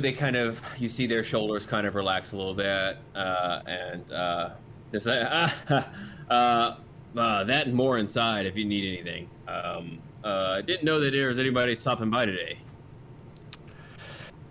Now, orders from on top suddenly came down this morning. It was nice to wake up to, I'll tell you that. They look at each other, and look back at you. I'm like, all right, well, who are you here to see? Particular, what does the race call themselves? Triton? A little fishy boy that has been spying on our secrets. It's become apparent that it might go a lot deeper than we think, so they wanted me to take a crack at it. Oh shit, you're here to replace Gaul, huh? Oh, if Gaul can't break him, that's surprising. Yeah, all right. They said, well, go on in. I think Gaul's working on him right now. So it might be a little loud. I don't know. He definitely doesn't like to be disturbed when he's doing his work. So I'm gonna kind of pull back my cloak a bit and reveal I completely understand, but he's going to be happy to see me. Oh. Sorry, Orin, I interrupted you. You might need to re-say that. My bad. I didn't realize you were talking for a second. Let me know if my volume is too low. Orin, when he hears what Gallus is doing, he catches the vibe that he's interrogating or torturing him. So he's gonna say, "It's okay. Gallus will be happy to see me." You're definitely bigger than Gallus, but Gallus likes to use those, I guess, tools more so than brute force. I mean, anyway, it's up to you guys. If that's all you need, go hit it inside. I think you might have to wait a little bit, but some of the other fellows are in there. I don't know if you know any of their names, but yeah. Yeah, Gallus and I actually have the. Orin says, "Forgive me, sir. Lead the way." As they're kind of taking us back there, I'll make small talk with the guard. Gallus and I actually have the tools thing in common. When it kind of glance sidelong at Orin a little bit. That's actually my tool right there. While he may look big and brawny, he is actually quite dexterous, and those nails of his are sharper than some of the more expensive scalpels I've used in the past.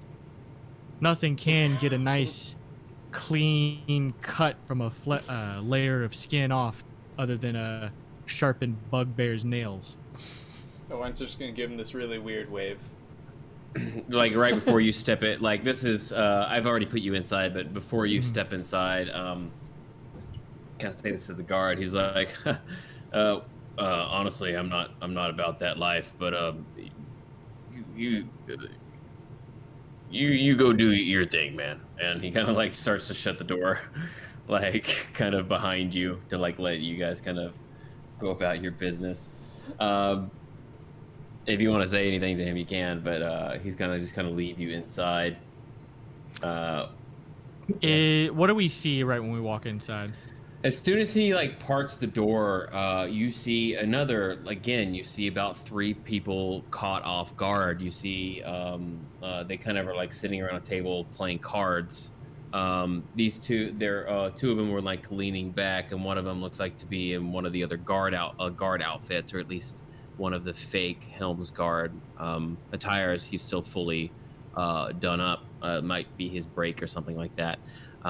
They all kind of like see the doors open, and they're kind of at the moment kind of like turning to see.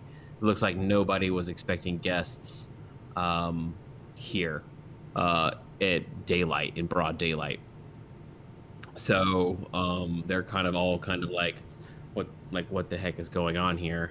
But it's not like again with the kind of the how casual the guards let you in. Like it was like they're not too put off. Like they're still kind of in that moment. Like this is abnormal, but like weirder shit's happened. So Sure. I mean, for all they know, this could actually be a spot check from one of their officers' superiors to do an audit for how clean of a machine they're running, making sure they're not letting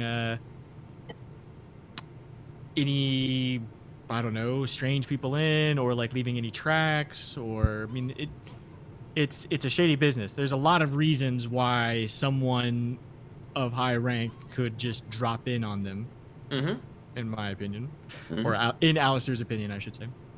So that's what we see. We don't see like any of the interrogation stuff in front of us right now. You see a whole fuck ton of crates. Make a perception check. All of us, or just Alistair? All of those that are in the warehouse at the moment. It's pretty high DC because it's not visual. Perception. Okay. Perception. I don't know. Ooh, Marlana, so high. Boom. So good. Good. That's staying on brand tonight. And Alistair, it rolled a 12. Marlana, you hear from a kind of coming from back rooms, kind of towards the northern side. If you're looking at the map, and up is north, and kind of like the northern side of this this building, you hear kind of heavy breathing, more like. And you also hear like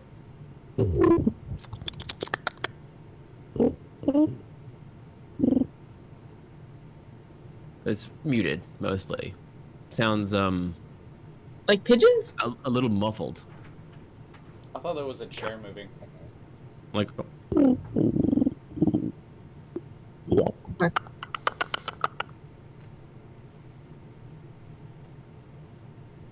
so kind of muffled. All right. It's a damn Quetzalcoatl. Did anyone else hear anything, or was that it? This is in the brief 3 or 4 seconds before these guys, like you start hearing the scraping of chairs, like going against this wooden floors, going "Arr!" as these guys like stand up and be like, oh wait, what's going on here? No, this is what are you guys doing here? At ease, gentlemen. I'm just here to check on Gallus's progress, and see what. Ooh, busting out the name. Mm-hmm. Nice. and see what today's, or I guess this morning and late evening's session has unveiled. Roll another deception check for me. The DC is lower. It will not be with advantage. But... Oren is gonna add on to this. We are here to help, or more specifically, I am here to help. You see, the higher ups are not satisfied with Gullus's speed in this matter. And now I need. Alistair, did you share the information about the Shimmering Syndicate with your colleagues, with Oren and with Merlana? Which information? Like about them at all? Like, did you inform them about like how they dress, what their ranking system is, how you delineate between them? Like, did you describe to them like anything about their organizational structure? Because if she's brought up the Shimmering Syndicate, then I don't think you would have just brushed it under the table. Maybe you did, because you're like, I don't need to explain this to her, but I need to know kinds of things that I would have said to Merlana would have been more sparse. Well, to the entire group, or at least the people that are present right now. With Oren specifically, though, because there is like a line of information here. With Oren specifically, because he has traveled with both me and Anvir for an extended period of time, and I have history with the Shimmering Syndicate because of living in Zarash, and Anvir has history with the Shimmering Syndicate because of his family.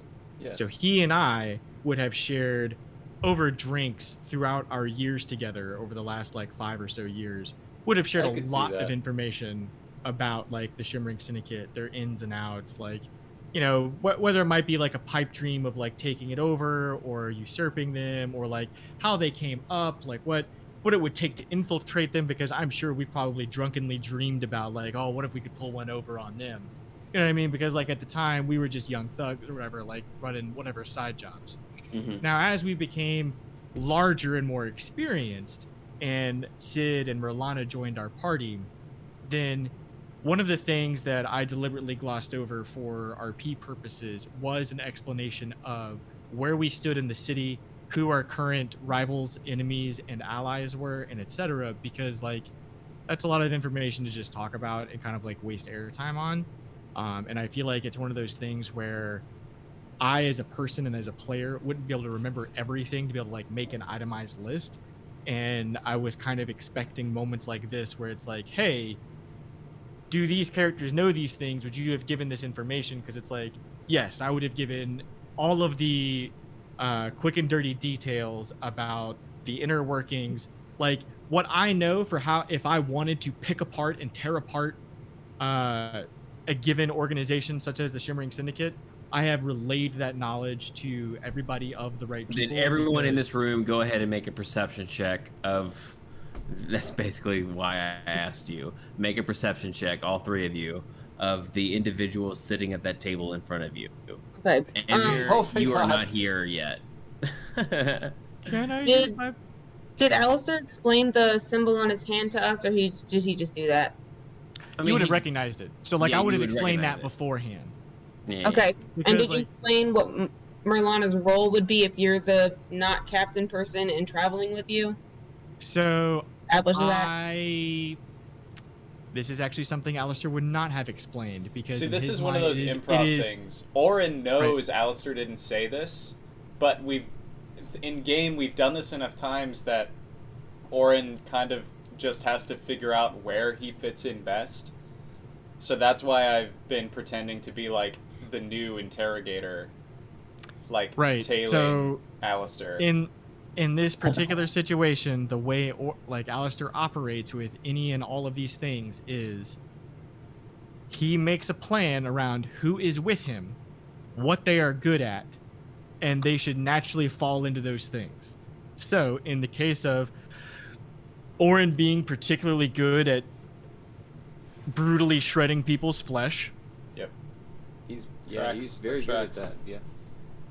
Then like it makes sense that in one situation he is standing the position of my bodyguard, and in the other situation, which is this one, he's standing in the position of like the potential replacement, and or helper of the existing interrogator.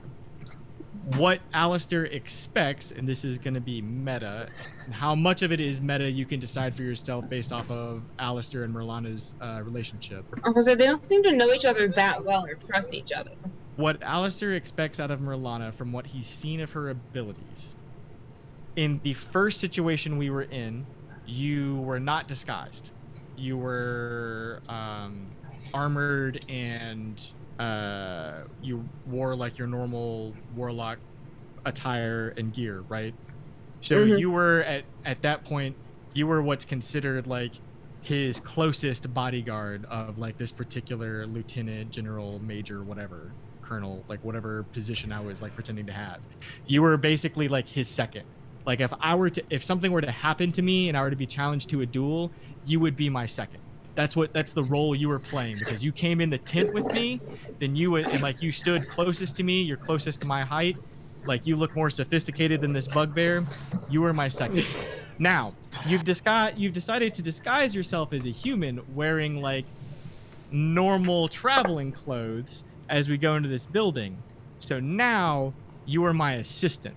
That is my expectation. Because of how you disguised yourself, Alistair is expecting you to be very much non-confrontational and non-combatant and very bureaucratic. Well, I was wearing normal traveling clothes before we set out on this. No, you were wearing normal traveling clothes, but what you were wearing was like, I'm a warlock. I can get away with this, this, this, and this. No, I'm telling you, like, when we set out on this, I had been wearing the dress that Oren bought for me. That's what I've been wearing this whole past week. Oh. Okay, that's what I'm trying to tell you. She has very nice. She has a very nice dress. Then yeah, the entire in time, Oren's like, headcanon, you are pretending to be a cleric or something for this mission. I wouldn't say cleric so much as like clerk. You are the bureaucratic extension of my right hand, and Oren is the muscle extension of my right hand in the disguises we're doing.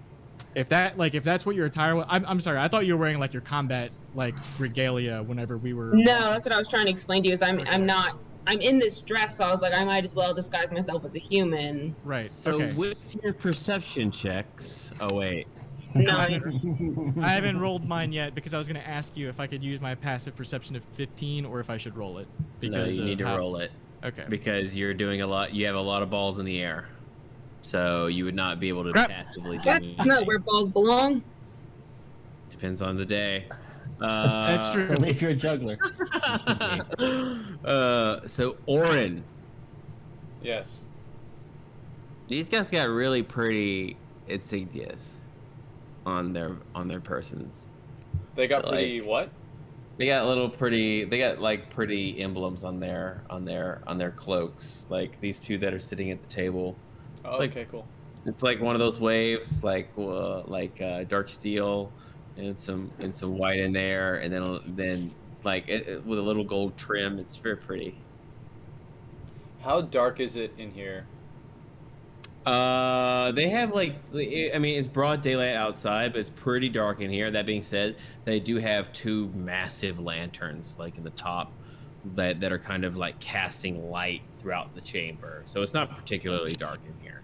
It's just like compared to outside, it's dark. Like you guys had to adjust a little bit. All right, I'm glad I didn't go with the first thing I wanted to say. Oren, after saying that he's there to help, his face is gonna remain stern, but he's just gonna kind of like pout and like pull on his jacket and straighten himself and put his arms at his sides. Okay. Can I notice that that's what he's doing? Yeah. I mean, you see Oren kind of like sturdy up. I'm gonna kind of like lick my thumb and brush Oren's hair a little bit. I told you you look fine. The prisoner's not going to care what you look like. This isn't a first date. I keep telling you that. The guys kind of like accost you like, I'm sorry. Can you, rank and title? I would like to think Alistair knows a list of their ranks. Okay.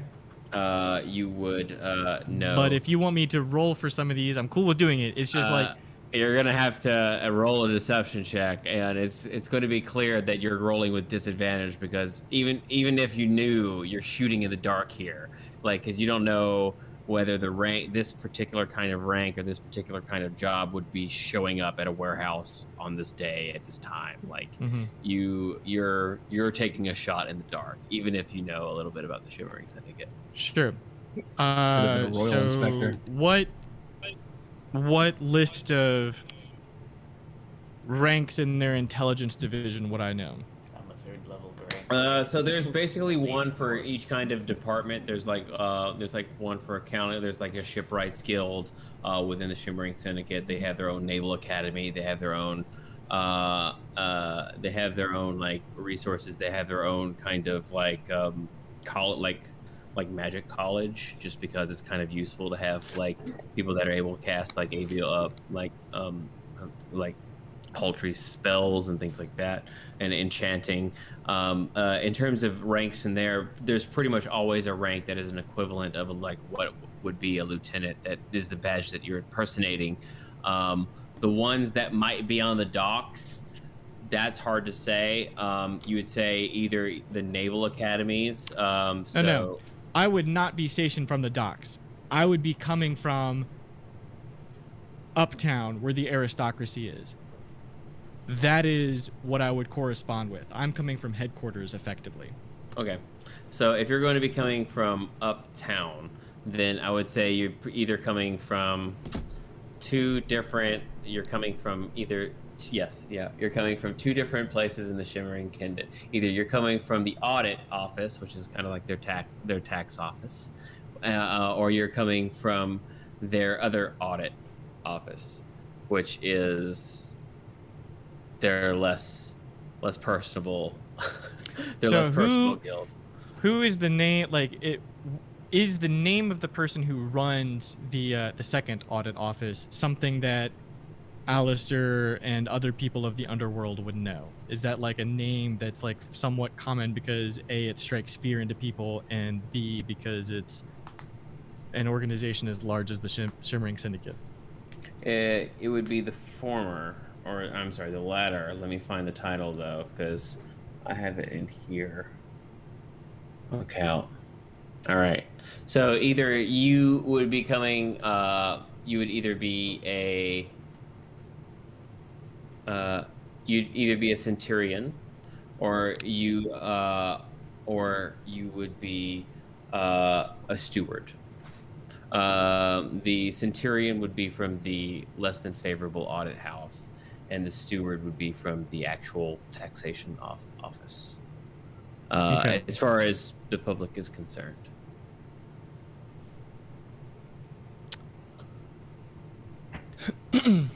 After hearing that question, I'm gonna kind of like get really rigid for a second, and then turn around and look at him with the most serious stare possible. Okay. And I'm going to take a deliberate step with each syllable. I, my good sir, am Centurion Albrecht Hofstadt. And I am here because not only do the Haven Guard know that you are masquerading as them, but that now we pose... You're walking up to their table as you're talking? Yeah. Yes. Okay.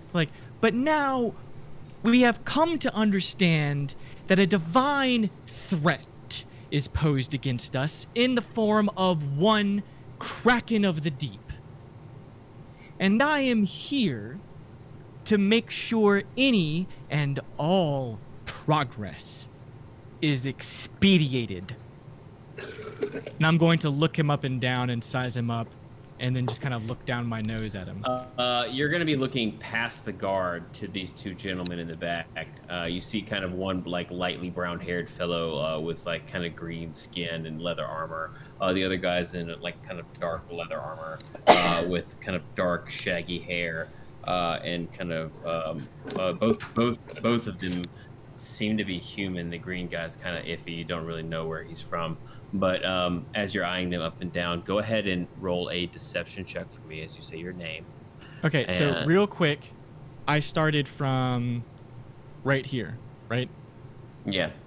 Okay, so as I took my first step forward, in a flourish, because I would have turned around from messing with Orin, I want to use my left hand to kind of like open my cape to be dramatic, right? Okay. To make it like a point, but then also like use that moment to shield and hide my right hand to signal behind me, do not move.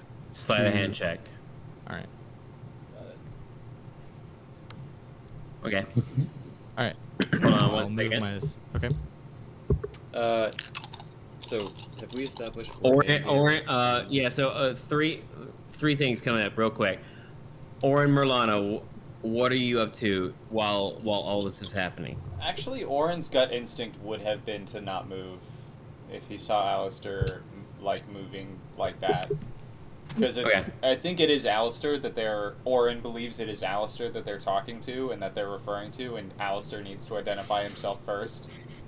Also, Orin doesn't want to completely fuck it up and be like, I am a 3rd level Grand Wizard. Like, he's kind of just deferring to Alistair and trying to, like, Why not do stay that? stone-faced. I think that's fun. Merlano, what are you up to? So she knows that like Alistair's gonna do what Alistair's gonna do, and this is his plan. So she's just gonna kind of like stand there and try to look just like confident and cool and calm, and like wait for. She knows Alistair's gonna act like he's in charge, so she's just gonna wait for him to like motion for her to do something, or wait for him to introduce her, because she's gonna wait for an opening to kind of, if she needs to say like, oh yes, I think we should go this way to see the prisoner, but she's just gonna kind of chill and wait for. Do Anvir or Sidrin and Anvir, you arrive outside of a warehouse where 2 Haven guards stand guard. You're about 30 feet away from them. They're talking back and forth. There's a bit of chatter between them. It's kind of whispered and hushed. Go ahead and make a perception check to see if you can hear it. Copy that. Can I use my passive perception, which is 21? It wouldn't be passive. You have to like actively turn on your brain to listen to this. Yeah. Oh, What did you roll? Ooh, Anvir, nice. Well done. Oh, there it is.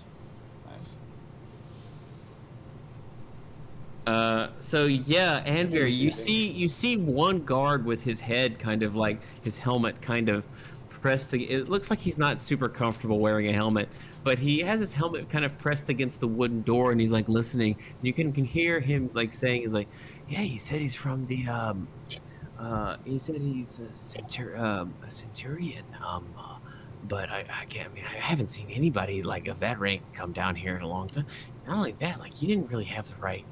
He didn't have the right emblem. I mean, I guess he had a really cool tattoo, but and so you kind of hear that kind of whispering going back and forth as you and Sidrin approach these 2 guards. They catch sight of both of you because you're not stealthed or hiding, and they put on their kind of, they shake up into their facade, and they're like, I'm sorry, this warehouse is off limits to citizens of Zarash.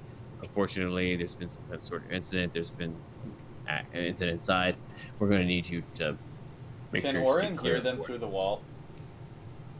Make a perception check. it's okay, if whether he can or can't.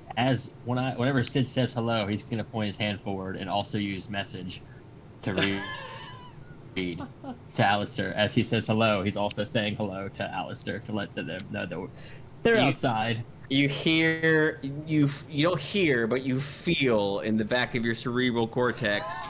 It's really Hello. nagging, Hello. just like Tickling feeling. annoying feeling. You feel it creep into the back of your mind, and it kind of just sits and sags into your front lobe. Hello. We're here. That reassuring feeling. Yeah, let's go with that. I think with an 11, Orin probably doesn't actually hear anything. outside No, the there's like right now, like Orin. I gotta tell you, honestly speaking, Orin, right now for the past couple days, like the things that have been happening to you, you're on an emotional hair trigger. And so like even in this kind of situation right now, you can almost not concentrate on your heart rate.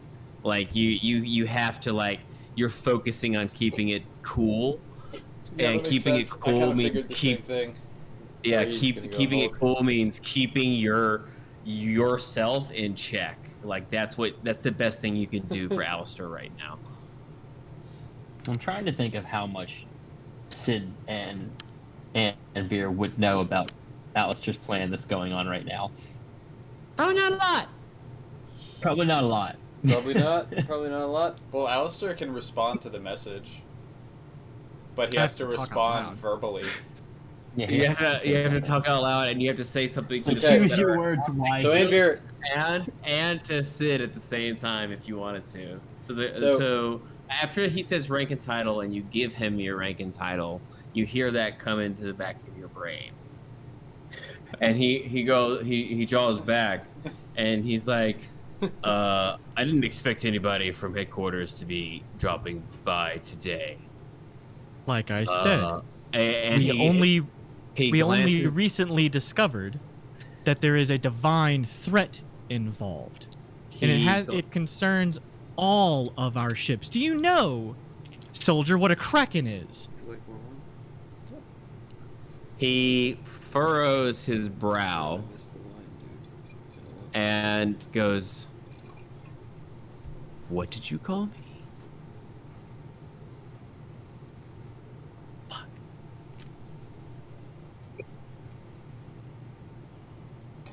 I will call you the shit underneath my shoes if you continue to delay me from my mission from headquarters. So you got two options here. You can either roll a deception check with disadvantage, or you can roll an intimidation check with disadvantage unless Merlana or Warren want to try to do something for you right here, because you kind of walked into something kind of beyond your depth here. oh, Let me think about this for a second. So you said either deception with disadvantage or intimidation with disadvantage? Yeah. Unless Merlana or Orin want to try to help you in some way. Can I do an insight check balance your roll? to get a vibe on these guys to see like how Yeah, antagonistic go they are ahead. towards us right now? Make an insight check for me. Before I make a decision. I mean, I'm not I good was- at these, so All right, Merlana, what were you gonna say? I was going to step forward and try to save him a little bit. So I would say Orin. As soon as he says soldier, you see this person, this individual across. Look over at Alistair. Look at where his emblem would be. He glances at his own emblem, and he looks back up at Alistair, like kind of like I outrank you, like I understand that I need to cooperate with other departments, but you're out of your league, kid. Can I? Is where it is. Go ahead, Merlana. I'm sorry, I'm trying not to interrupt. Can I roll to see if I can pick up on all of that and then speak? Go ahead, make a either perception check or an insight check, Okay. because you're kind of just watching. Like, so it's whichever one you feel would be more comfortable for Merlana. well, I know what with that insight check, I think Orin would try to help with. Oh yeah, Yeah. You Intimidation? immediately saw his fetid eyes go check his rank, look back up at him, and kind of furrow his brow. Like, okay, I have more leverage here than this person knows. So And he's presumably a captain, correct? Okay. He's whatever is above a centurion. He's whatever is above. Like, he's whatever rank wise, he's whatever is above, because the ranks are kind of different, but they all file into the same Centurion's one. like a You can sergeant. kind of treat the power structure is under one hierarchy, but each division has its own power structure within that Okay. to build up to those ranks. I'm gonna kind of step up next to. I don't want to be exactly in wherever any of these boxes are putting me. But anyway, so you can see me. Talking about his thing. And I'm going to kind of bow to him slightly and say, "Sir, I do hope that you might forgive my superior here, as he is simply thoroughly concerned by this news that we've received, and we're all very concerned and a bit on edge, you see, and so I very much hope that you will forgive any misspeakings on our end. I assure you that my superior does not intend to disrespect as it may come across. We are just extremely concerned with the news that we have received." Make a persuasion check, Merlano. So writing on the back of that, I'm gonna roll my 2 deception checks at a disadvantage. And no, it wouldn't be a disadvantage anymore. So Merlano, go ahead and make a persuasion check for me, and you can go ahead and roll with non-disadvantage. Okay. Wait, yeah. damn. So in addition to that, like writing on the back of what she says. That was really fucking good. Yeah. Go ahead. On the, like writing on the back of what she says, I'm like, take a deep breath. Thank you. I know that on the list of all of our people, that you could give me orders. I know how much I make in a month, and I know that you make more. But I want you to understand the urgency and the wrath impressed upon me, and how much money our syndicate, our family loses for every ship that goes down because of this demon, this beast, this god from the depths of the trenches of the blue ocean. Now I'll roll my deception check now. Go for it. And Merlano, what did you roll? She rolled a 24 on persuasion. Woo! Oh man. Oren's gonna walk up behind Alistair and say, did somebody say money? Makes no difference to me, I get paid by the hour. Take as much time as you need. Merlano. This is why it always takes you a week to interrogate somebody. That's why you don't get the good jobs anymore. I want you to know that. You've heard us all with that reputation. What can I say? Of I yours. enjoy my work. You can enjoy it all you like, but sometimes time is of the essence, and that's why I'm here to supervise to make sure you don't bore this man with your tales of money is of the essence. I keep telling you this. We have this conversation over and over again. Merlano, describe to me what facade you have on at the moment. What do you look like? I didn't try to make myself.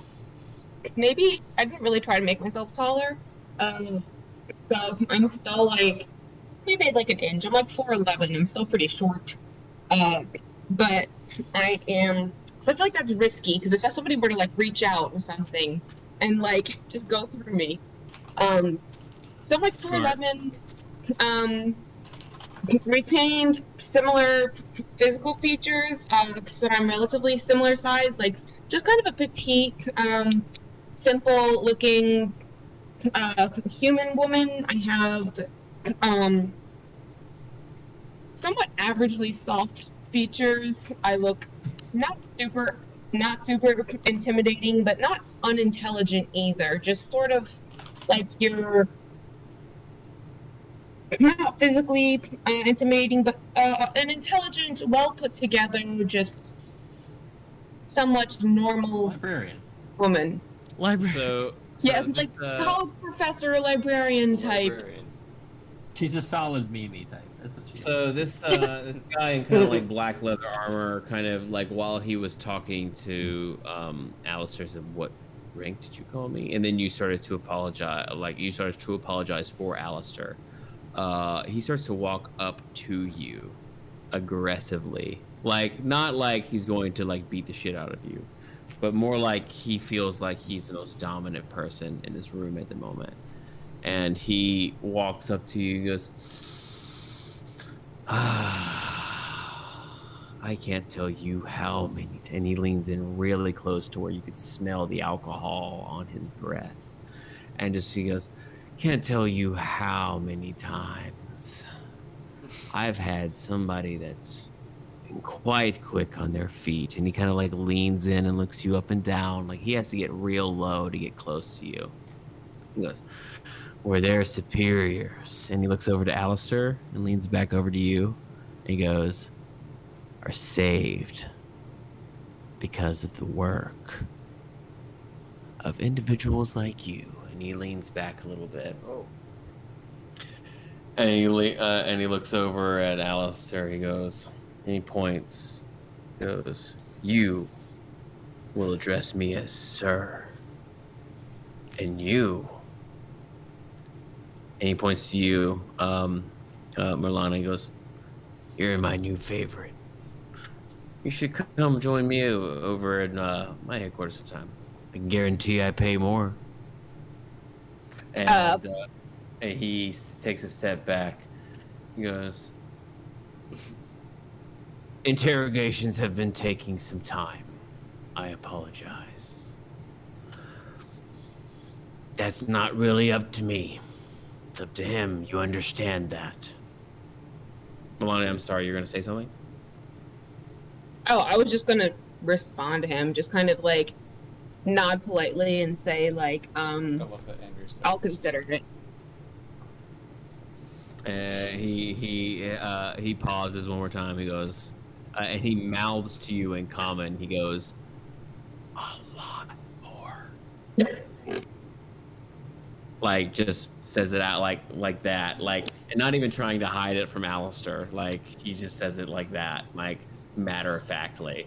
He looks over, and it's clear, like, now he kind of understands his position in the room. He knows that he's kind of like, he's the shit show here.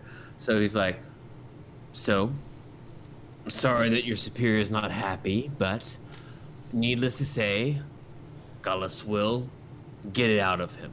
I promise you that. He's very efficient. He's never let me down before.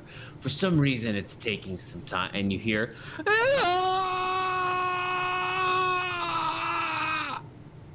come from a room behind you.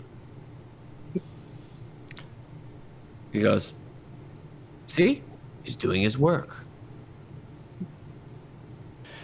Can I tell where the noise is coming from? I would. Oh yeah, I'm sorry. Sid and Anvir. Yes. Make a perception check for me. It's actually quite loud out here with a whole bunch of birds and these two guards and things going on. So it'd have to be very high to be able to hear that kind of wheeling from this side of the building.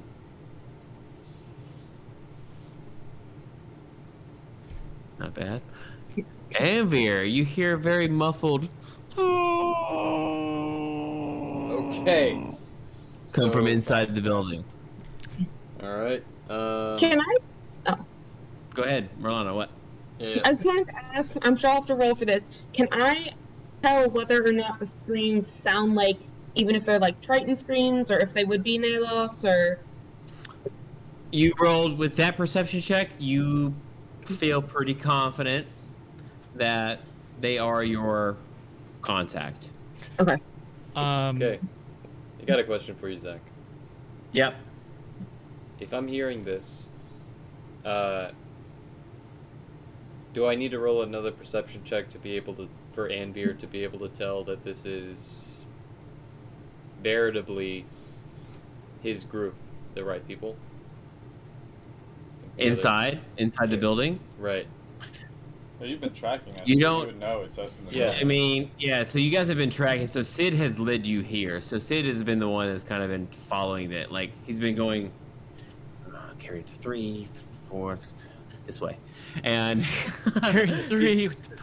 and he's just been like guiding you around the city like that, and eventually he showed up to these doors, and he points through the warehouse doors, like you can't see anybody, but he's like a fucking fox, like a hound, like pointing, like like he knows they're in there somewhere somehow.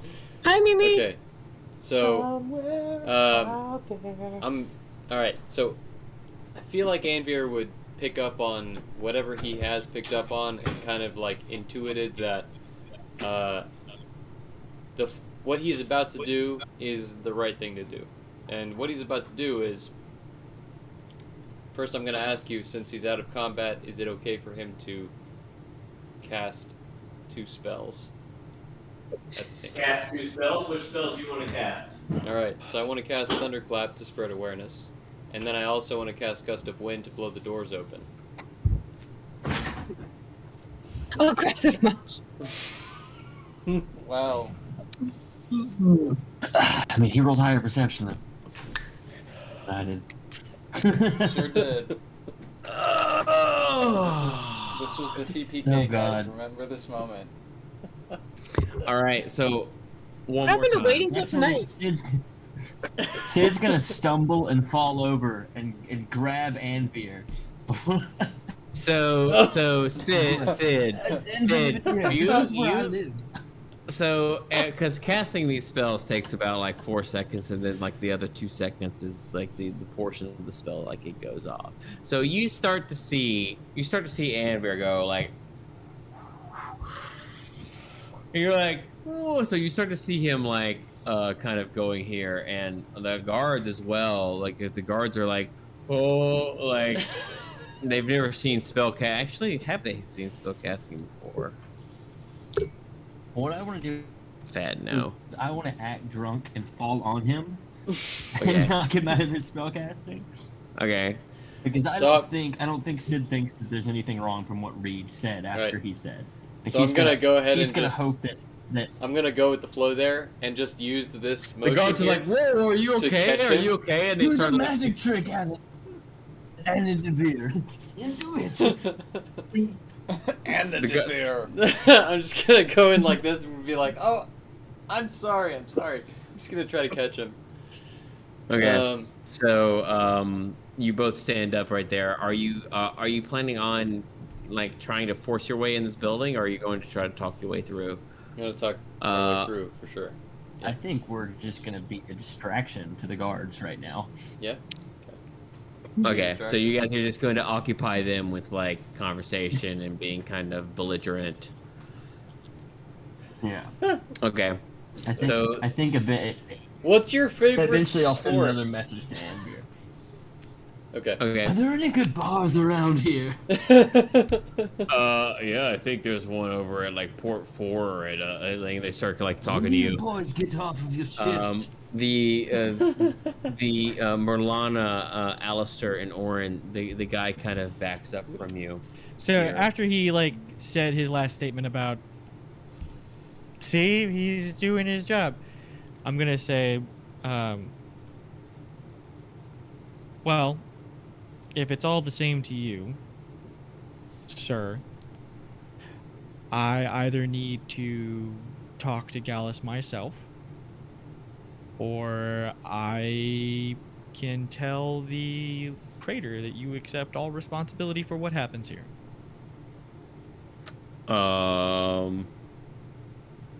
Roll an intimidation check for me. Even though I'm not trying to be intimidating, I'm just Are like you telling not? him how it is. I'm just I like, mean, that you're- was like my offer. Like I was you're- being you're- submissive. Like you're- I was saying, I need to do this, or if you don't want me to, can I do this other thing? Okay, if you're phrasing it like that, then he's like, how about this? How about you go back to your cushy job up in Upper Zarash, and when the answers come flowing out of this Triton's mouth, you will get them. This Sound good? doesn't help me. I do not get paid if I do not do my job. Well, I think that we. This sounds Or like an rather, excellent our- idea. We'll be leaving now. Lead the way. He Sir. looks across. He looks across you all.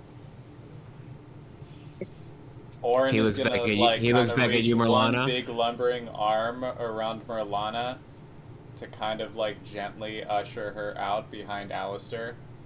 Milano, before you leave, he looks back at you, like catches your eyes, and he goes, "A lot more." Call me.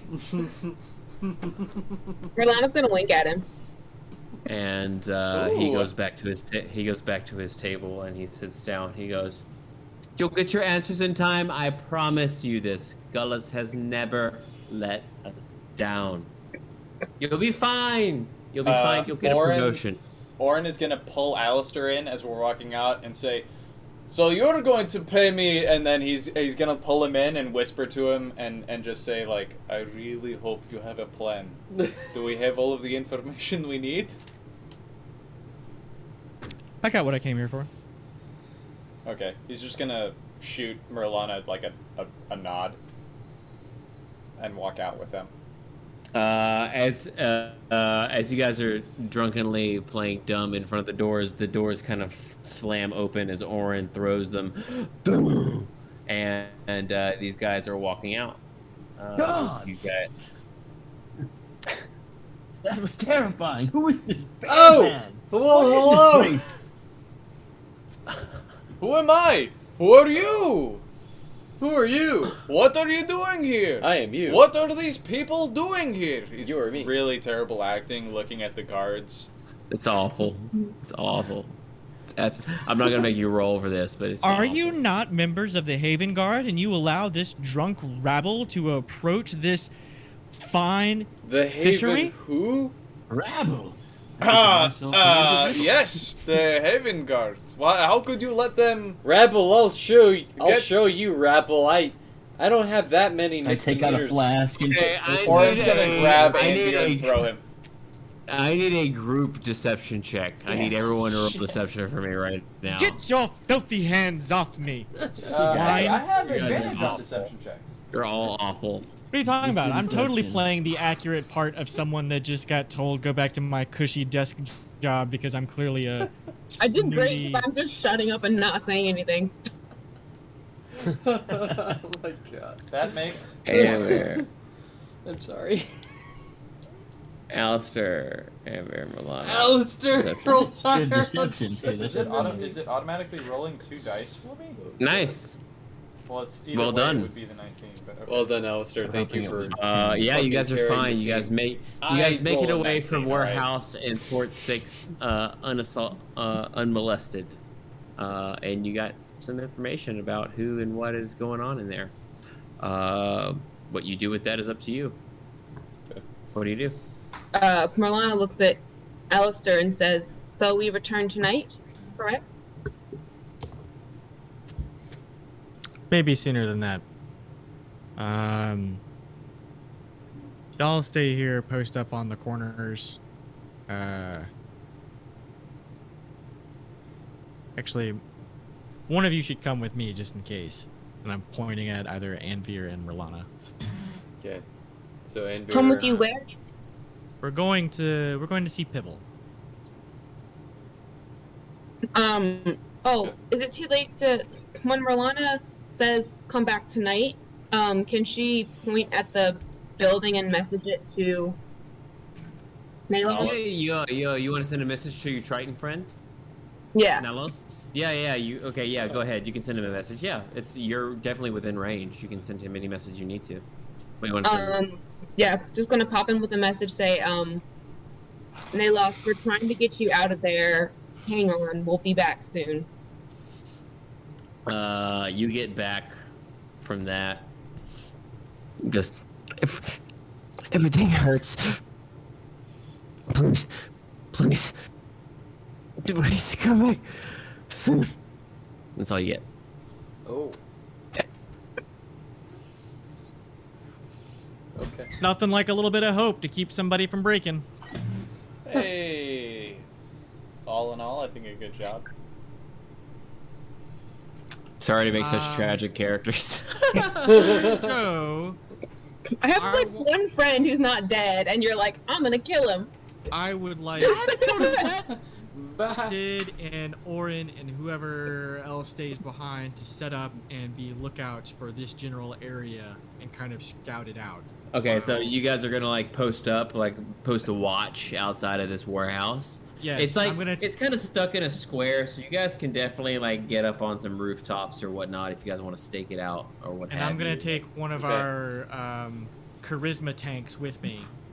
Charisma tanks. Marlana that. volunteers since she feels like she's doing a good job of saving. Anvir Alistair also back. volunteers. Is Anvir here? Anvir volunteers. I mean, Can we, yeah, You're I can all around. I can take both of you, I guess. We, I trust we are in the Sid and planning Orin. phase, everyone. Give me a second we while I are get some alcohol. fucking stacked Okay, cool. on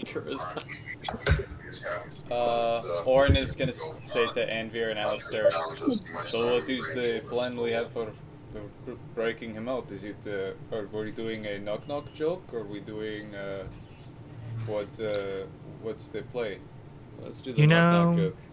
I like the knock-knock joke. I Easy had entry. originally planned on coming in here, and I'm going to pull out some needles and some sleeping poison. On doing this peacefully. Okay. But I don't like that man. And so I'm going to kill everyone. What do I need to do? What do I need to do? Well, you two are coming with Alistair, I assume, to go be like any kind of charisma check backup that I need Got it. to get Pipple to... Orin is gonna look at Merlana and say, is this okay with you if we kill everyone in the building? Besides your I mean, friends, not- obviously. Not her person. That's the exception. But I have to pee and get a drink, so I'll be right back. Okay. Yes, it's pee break time. Everyone in their syndicate, right? As far as you saw, I think so, you but had and like that a is why 44 Orin is you had asking. like a 24 He's perception expecting you check. to say Pretty much yes. He everybody wants a was. hall pass. That's Yeah. why he's asking. Yeah, so she's gonna nod at him and say, everyone who's syndicate is an enemy of the depths and of the Kraken. He's gonna like a huge sigh of relief from Orin. Okay, this makes my job much easier. I'm excited for you guys. Woohoo! I am terrified. Let me use the bathroom really quick. I'll be right back. Why would you be scared of combat?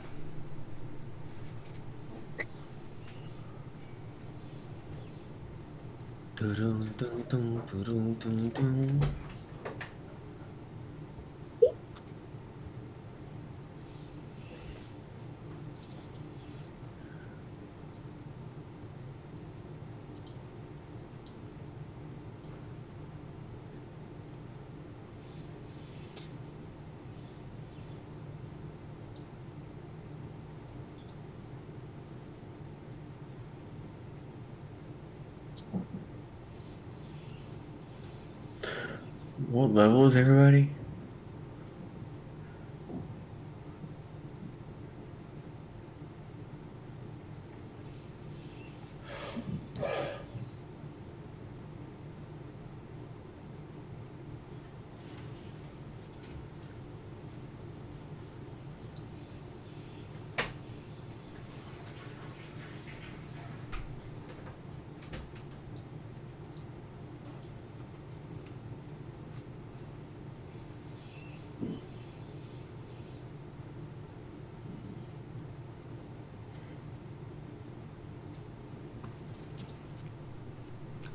Pour it up, it's in a cup, drinking rainbow.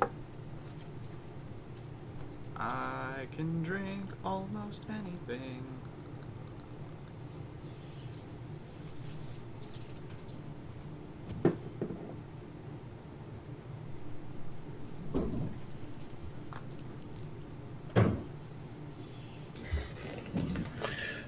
Alright, I'm back. Nice. Clink.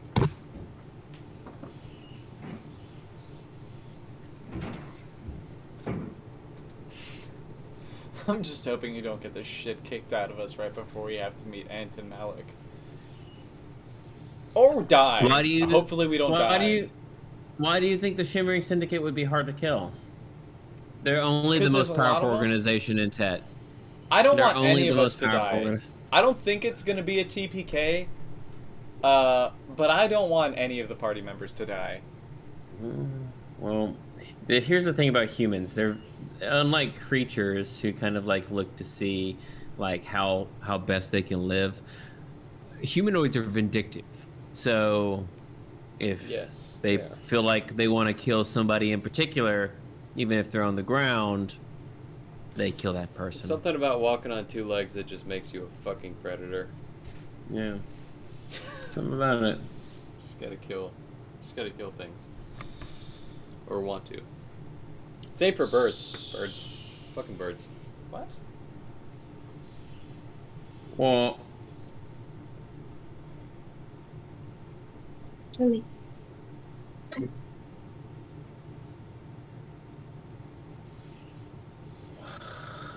that's really cool, but that's not what I'm looking for. Oh, I was looking for music too. Oh yeah.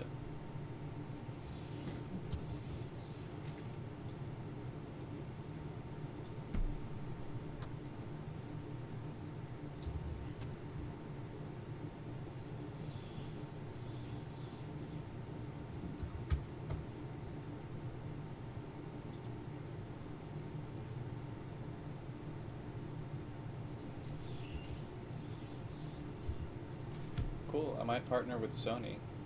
Sorry, everyone watching the stream. Nobody let that information out. I might partner with Sony. We'll see. Bro. What? I forget I have cameras on me a lot. Don't be sick. Be sick. I commented on a post about like their tiny magnetic TV. Oh, yeah. That's like, well, yeah, I mean, it's like an 80-inch TV, but it's like this thin. Because all of it's basically just a monitor with all of the TV internals, like, moved to a set, kind of like the curve, Yeah. this thing, Yeah. but a lot thinner. And I commented on one of their posts saying, like, can I have 2 of these? One for my bar and one to give away. Do you And they were like, DM us, so we'll see how that goes. Do you like your headset? This thing? Yeah. Tell them that. Because it's a flagship. The thing is, it's an unverified account, and it's Sony Electronics, but it's like their South American branch, I think, potentially. What, Sabrina? Either way, pretty big TV. It'd basically be like having a giant backlit projector screen. Yeah. Why can't I not hear anything? I can see Zach saying, oh, there we go. Nope, just kidding, lost it. I don't know if it's, maybe it's the headset itself, just from...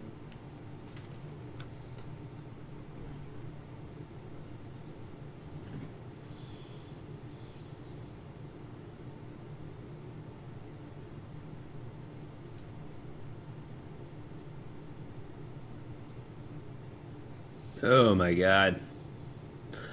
You guys are in for it. There's Mimi. Hi, Mimi.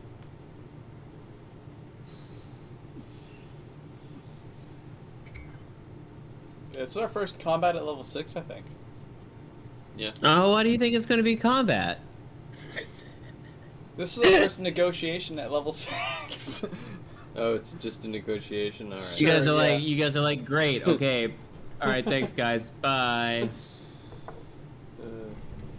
Orin, you have been nothing but accommodating this entire time. I must say, this is very professional. Thank you. It I was appreciate your almost candor. combat earlier. It was almost all combat earlier. Good save, Merlana, for sure. Oh, Okay. thank God for that, because that is not where Orin was going to go with that at all. Yeah, Anvir was gonna go combat for sure. There was no like way around that.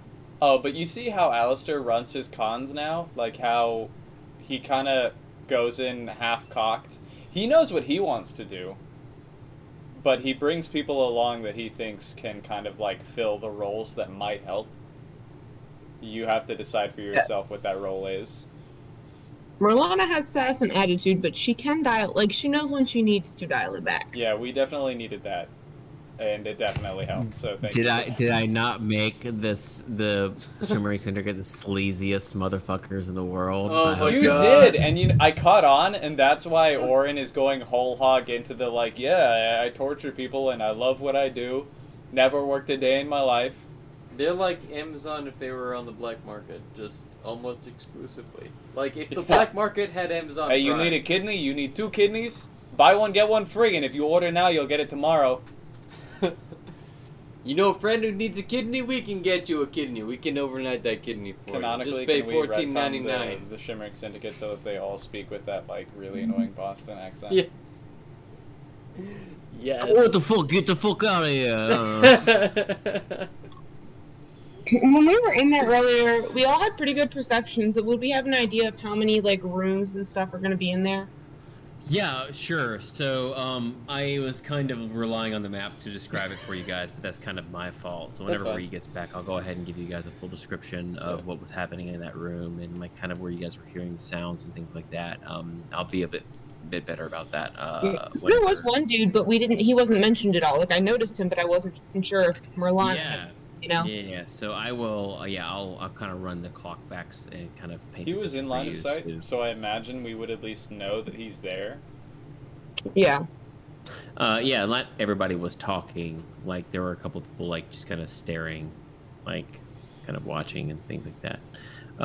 But okay. So yeah, there's. Are we ready to cheers and drink some? Oh and then yes. Get going. Yes. Is that the scenario? Cheers, everybody. Clink. Cheers. Cheers. Cheers, Cody. Cheers, Cody. Cheers.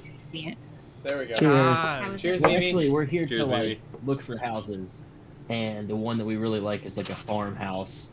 Oh, that's out, cool. like it's like this beautiful property, like, and there's like Are no you- neighbors in That sounds sight. sick.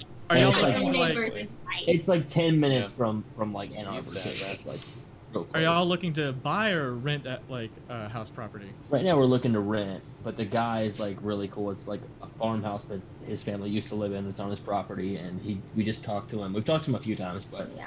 we just had a We big want to be conversation. here for a year or two before we buy a house because we don't really Sure. know. Hannah and I are That was doing even the my same question. thing Like when we move your out. doctoral program's only 2-3 years. Yeah, it's no, like six. it's 6. It's a lot more than that. Nice. I can read his lips and I can hear him in your headphones a little bit. Holy fuck, that is a long time. I didn't know that. Yeah. Yeah, then buying a house after I've like a been year funding definitely for makes 6 sense. years. It's like studying and then teaching and then working. But yeah, Right. we really like this place, and this guy seems like he really likes us, and he's very like family. He like wants. It's like his mother's house that they rent out because they didn't want to sell it when his mother Yeah. died. And He wants the people that live there to really care about. Oh us, my so, god. like, Yeah, pull the trigger. We're doing That a sounds con like here such a too. good Yeah, deal. I was about to say like that'd be a great rental, especially because it sounds like if It's y'all like- but it's a rent for triple like con. 1 to 2 years, he might even be interested in doing a rent to own thing. Yeah. Yeah. And it sounds like he Maybe. just loves the property, so he's gonna Yeah. take care of it. He's gonna do all the Exactly. extra shit I that mean, landlords normally It's got the just most kinda- beautiful lawn of any house I've seen. they do so- lawn and snow removal. Yeah, Which Yo! Wow. we don't Okay. have it's got a snow big removal. garage, and it's like a huge. It's nice. I mean, Well, not, it's it's an old. old house. It's So when do we come visit and It's play like D&D really- at your Yeah, place? for real. Yeah, no, like there's plenty of rooms for anybody to come visit that wants to. Yeah. He said, looking at Um, Mimi for confirmation. We're Yeah, all yeah, just gonna there's have a plenty of slumber rooms. party on the living room floor. Yeah. There's Yeah, we plenty could. of floor space. Yeah, how many There's plenty of beanbags square could we footage. fit in there? Slumber beanbags. party. The living room is actually like humongous, so you could all live in there. Sorry that took me so long to get back. By the way, like my mom was opening a bottle of wine, so I was like, that makes way more sense than me like You're good. shooting liquor. You're That's fine, fair. dude. See what we- All right. So are we continuing on? Are we planning on entering this building today? Well, it's 20 minutes till 10. Does anyone have a hard out at 10? I have a soft out at 10, so I can extend it a little I bit. feel like because combat typically takes us like an hour, Yeah, it'll take us like. It half a might be session. better for us to cross our T's and dot our I's and mind our P's and Q's on like setting up to combat, so that way when we start 2 weeks from now, we can just go immediately into, all right, let's roll initiative. How big do you think this place is? Like, could we just like Okay, sneak yeah. this person So out? on to Merlana's point earlier. So when Alistair, Merlana, and Orin walked in, this is a relatively large warehouse. There were quite tall, like boxes, like crates stacked on crates, stacked on crates. A huge pile kind of dominated the majority, like the central space of the warehouse. But there was no clear there was no like structure to it like an Amazon warehouse. Like they don't have that kind of like wherewithal anymore. Like it's just mostly It's a front. they're just stacking things here. Not only that, like there were some other there's some other crates there. The three individuals that accosted you, like kind of like over at this like one table, that table was clearly pulled into the space by them. This was like, so they just kind of sit here kind of guarding the door, and also just kind of either they're coming in and out of this space, maybe they like do it in shifts, you don't know. But there was also like, as Merlana pointed out, there was another individual that kind of like skulked out of the shadows from some like. I from was one of the wondering if we crates were supposed to see earlier. him or not. Yeah. So he did like, you did see another individual just kind of like walk out. It looks like maybe they were also just kind of actually moving crates. But they heard the ruckus and kind of like came over to see what was going on, not making themselves as apparent, but not hiding themselves either. You don't know if that was the extent of all the individuals inside of the warehouse. Those were just the ones that you saw. So besides that, if you look, like if you were to look across the way, if you're looking directly in front of you, and that was the table, off and to the right side was where Merlana, you heard kind of the whimpers of your friend. And not only that, you heard kind of the clicking or chirping sounds that came maybe from a room a little bit prior to that one. It looks like there's maybe two doors over there, and it looks like those kinds of sounds were coming from the door, but it's kind of hard to tell with sound and how that works. But it seems like there's two additional rooms inside of this warehouse that kind of flank its side, that these guys were kind of sitting in front of, so to speak. And the one that was the furthest in the back was where you're hearing your Triton friend get interrogated. Yeah, Okay. that's setting the scene. So as much as like, if you have any questions about the space, I can answer those for you. What was Alistair? Alistair had said something up with Merlana and Anvir to do something before we went to. Who's the break their Pibble? drinks. Yeah. Yeah. Did you guys want to RP through that? Because like that Sure. might be the end of it, Yeah. unless it's like a Could do 10-minute that. RP. Through wait, what exactly? You guys are gonna go walk and talk to Pibble? Alistair Yeah. and the people, yeah. I can do that. Well, if I'm gonna stay here, is there any other way into this establishment? That's what I'm gonna try to do. Oh, I would say roll an Yeah, investigation. I'm gonna work check. with Sid to case this place. Oh, Can I roll that's a my stealth check to make specialty. sure that no one sees me, like checking all of the windows and doors? Mm-hmm. Okay.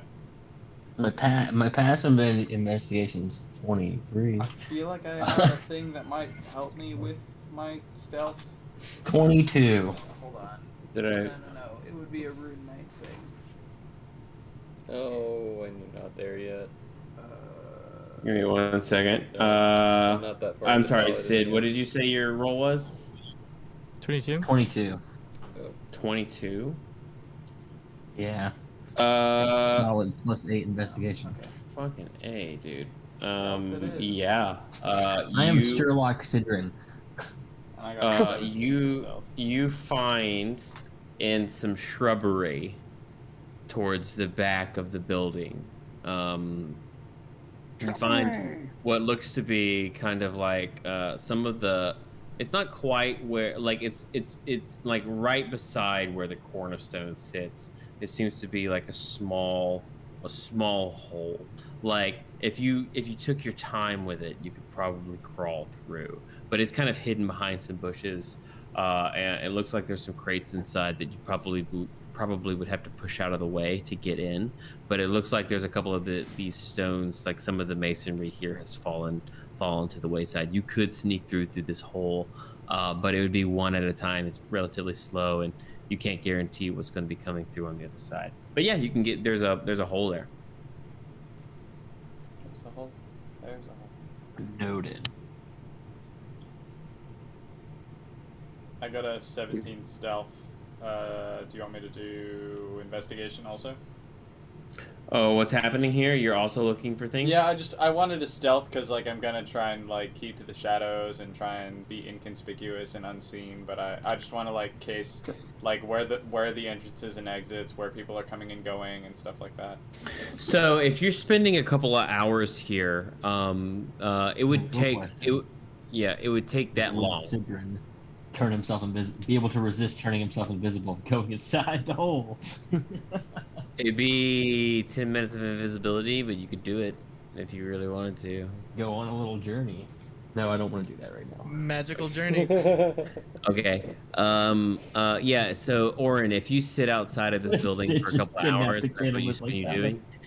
You do see two people that look to be in quote-unquote Haven Guard gear. Now that you know what to look out for, you can tell that it's not real. It's not actual Haven Guard gear. It's just like some chainmail kind of slapped together. It's too like Haven Guard stuff is actually a bit too expensive for these guys to just be slapping on.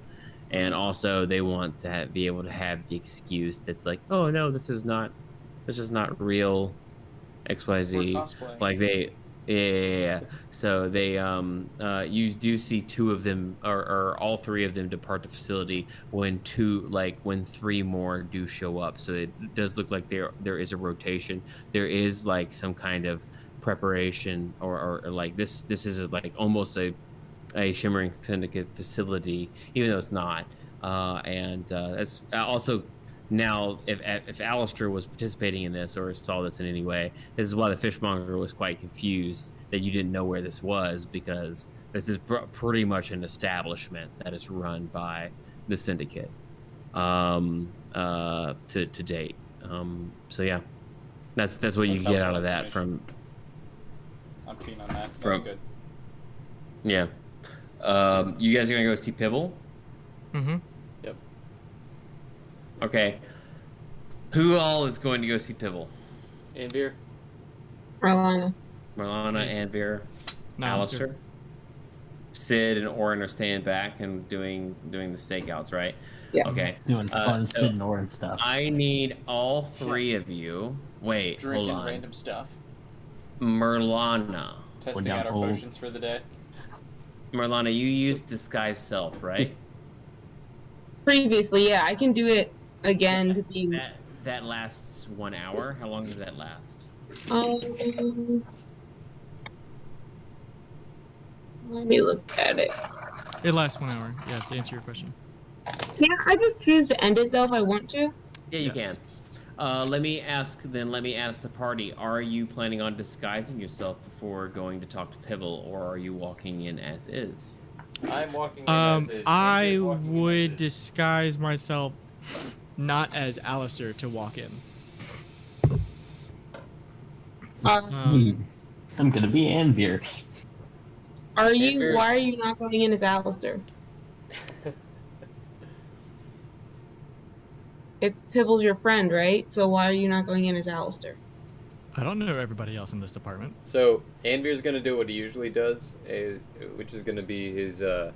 It's like a method of practice for kind of like honing his skill as a kind of like a salesman or a lawyer. He's gonna just He puts on a hat. walking in. Yeah, he's gonna put on an act as somebody else, and somebody's gonna be like, if he has a passing resemblance to Anvir Halloran, and somebody recognizes Are you disguising yourself at all? Oh, I don't know nothing about no I'm gonna try to sell the fact that I'm not Anvir Halloran if somebody recognizes. So you're just That's going my to usual talk. practice. Right. All right. I'm trying Merlana. to figure out so Alistair's not going to tell Pibble that he's Alistair? He I probably mean, I will when we get that far, but like we're not that far. Until Right, he gets that's the inside, plan. he's disguising himself. Oh, So, no, I've like- already walked in as Merlana, so I'm just gonna go in as Merlana. Okay.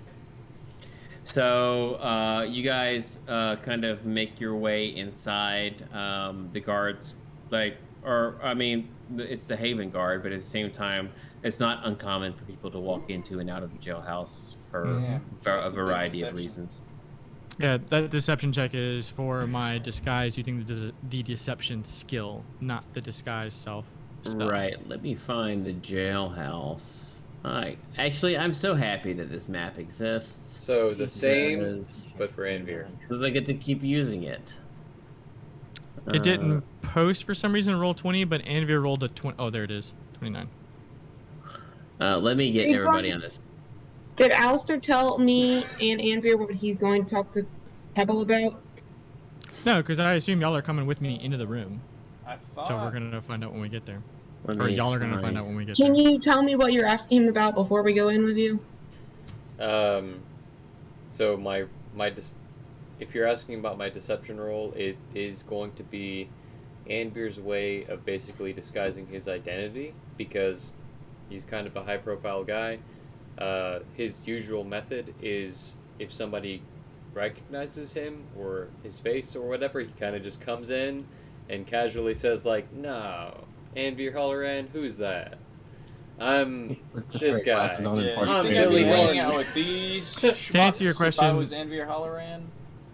Astrid, to answer your question, Alistair would not volunteer that information. So if Merlana wants to know it, then she would need to ask it on our way there, and Alistair will answer. But that's not information that he would volunteer.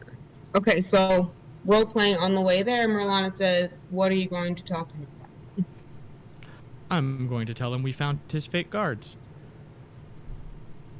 I like it. I like it. And what sort of follow through are you expecting from that? Well, I would like to hope that he would send us an attachment of guards to come with us. We'll see if it actually second happens. bottle. But Pibble does have quite a bit of pride, and I assume that he would absolutely hate the idea that there are people out there pretending to be Haven's guard. And it's quite possible that he would jump at the opportunity to, at the very least, press charges of impersonating an officer. All right. Never mind unlawful detainment of a citizen of Zarash, I can't see assault anything. with deadly weapons. You guys could also let him know what the signals are for the armor that is not official guard. Smuggling and trading contraband via past customs without paying due taxes. Oh yes, this would be a field day for Pibble, depending on how he looked at I it. can see now. Depending on God, how Bill's you really look dead, at isn't it. he? No, but he might have his hands tied by red tape. Well, actually, I don't actually know because I wasn't there the first time Orin and Merlana went, so I don't know what he said to them about why he couldn't help them immediately, and I don't know if there is the potential of help coming. Alistair just knows the kind of person that Pibble is, and then You this guys would- are just showing up. Yeah, this would Great. really get under his rocky skin and maybe cause a few volcanoes to burst out of his crust, as it were. But I feel like Merlana would have told Alistair that he said he couldn't take on the syndicate, that he wasn't happy because she didn't. correct, Syndicate. he couldn't take on the syndicate. Helpful. But- Okay. But a couple of thugs dressed up as Haven Guard that some random citizen happened to report. And now you understand why I'm in a disguise. You just told me you were going to tell him that you were Alistair.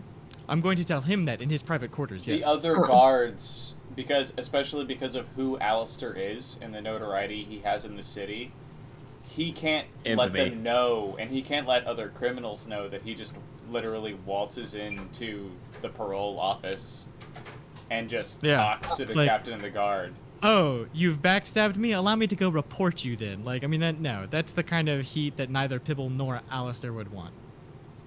Okay. So, walking into the guardhouse disguised as, what's his last name? It's Peter Peter? Kolsink. Yeah, no, or Peter Kosing. No, Peter Pete- Kolinsk. Oh, okay. I am Peter Kolinsk. All right. Yeah. I mean, yeah. Well, as far as you know, that all of this is kosher. There's some specific things that might have been forgotten, but it's fine. I'm sure it's of no consequence. Until it is. What specific things have been forgotten? It's okay. We'll find out together. I can't Alistair wait to find forgets out what nothing. accent Peter has. One that he is making up right on the spot. All right, so you guys are gonna walk inside here. Is it Amber here He is on the toilet. on the toilet? That's nice. Good place to be. Yeah. Or as they say in It's a very France, relieving "Sur place les to be, I feel toilettes." like. It's all right. I mean, It could be terrible. I'm okay. I'm okay us picking up Pibble here next time as well. If It you is guys have a- 9:56. If you guys have a soft stop, it's okay because this will be probably a conversation because Pibble is for sure going to be yelling at somebody here. And then we'll see Sid and Orin's conversation about should Sid go inside this building. I can do like 30. If it's gonna be under 30 minutes, I'm okay. I'm happy to yell at Warren somebody is right gonna now. try and convince Sid to poison the water inside the building or something. Why gonna would be I can try something to like, make it under 30. How many of those potions do you have? How many of them do bad things? Put all of those potions in all of the water and beer that they're drinking. Yeah, I'm okay talking to Pibble so that we can just start with combat next time. I never thought about that. Yeah. I could just turn invisible and go poison everyone's drinks inside. Just Yeah, walk right Is back that how out. do titration that. works?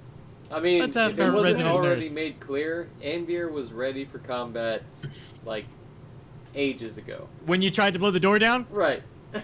I was 5v7? fucking I wanna ready. cast Thunderwave and blow the door down. Right, so Thunderwave to spread awareness. How because diplomatic it's a of 100-foot you. radius. Our lawyer Bard. All right, let's get the. I want to hear this conversation with Pibble. All right. Yeah, let's do it. So you make your way inside. The clerks at the table over. Hold on, let me get to the. You guys can see it. The clerks over on the right side of the jailhouse kind of welcome you in. They say, good day. May I help you? Is there somebody here specifically, or do you have an appointment?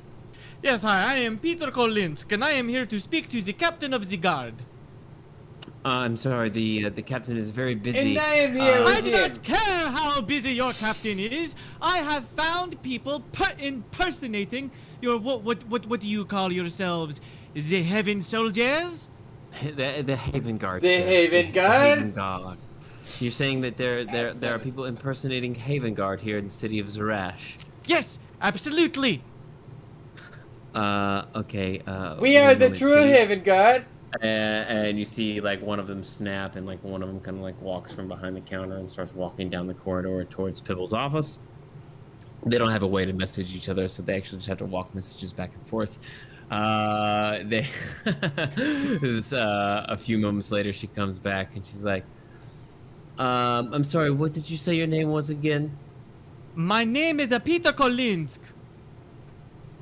And And my she goes- name is Mario Spaghetti. Make a deception check, both of you. Mario Spaghetti. Shakes her head and says, bows and says, Merlana Arne. Gives her down. Does not care. No deception check required from you, Merlana. Nope. For sure, no. Because she knows sure to talk to 15 Pibble about from this, so. Alistair. I don't She know has. why Andrews 26 takes so long to from show up. Okay, Andrew. yeah. Yeah, she goes, okay, Mario one moment. And she spaghetti. goes and walks over there. She comes back and he goes, yes, Pibble will go ahead and make some time for you. Please make your way down the corridor. It's the last office on your right.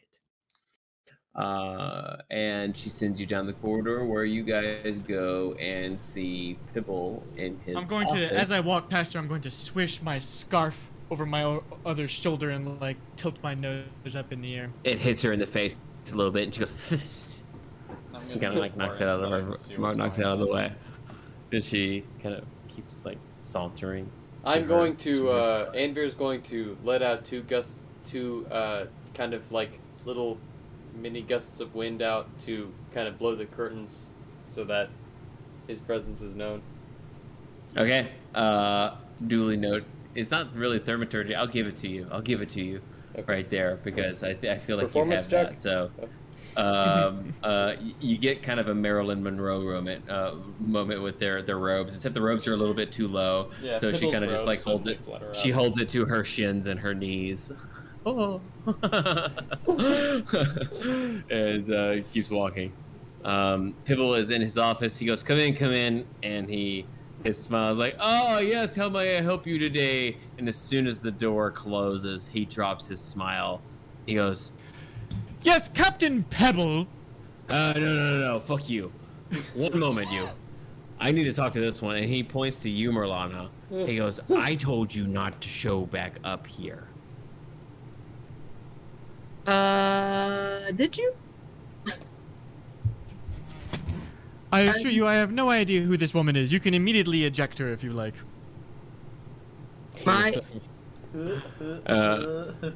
Should have thrown the racist card out there. Yeah, I've never been here before. What are you talking about? And he looks like out the window. He looks out the window, like peering, like seeing if he can see past anything. And he goes back to you. Goes, were you followed? All three of you that are in this room right now, go ahead and make an insight check because you don't really remember the path on your way back here, but you're kind of like recollecting back to your entire path here, whether you were followed or not.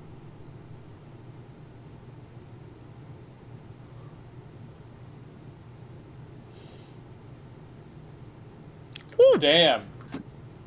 Well. 2 of you rolled nat 20s.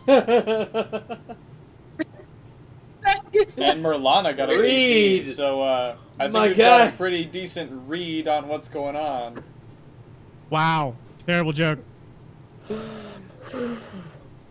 So looking back in your memory, like you didn't really think anything of it while you were walking back here because you felt like you were kind of left alone at the warehouse. However, I'm going to argue the point later after the session, but go ahead. Show. I mean, if you wanna say that you felt this coming and you didn't show up here prior to, this is the only opportunity I'm going to let you retcon this with nat 20s because I'm just saying a mastermind rogue doesn't anticipate the potential of being followed. I feel especially because of how careful I've been.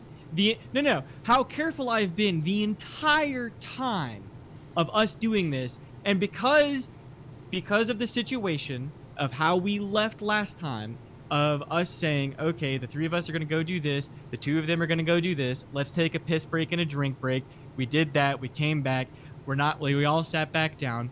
There should be an element of forgiveness here about my declaration of actions, Right. considering that we had a break in the session.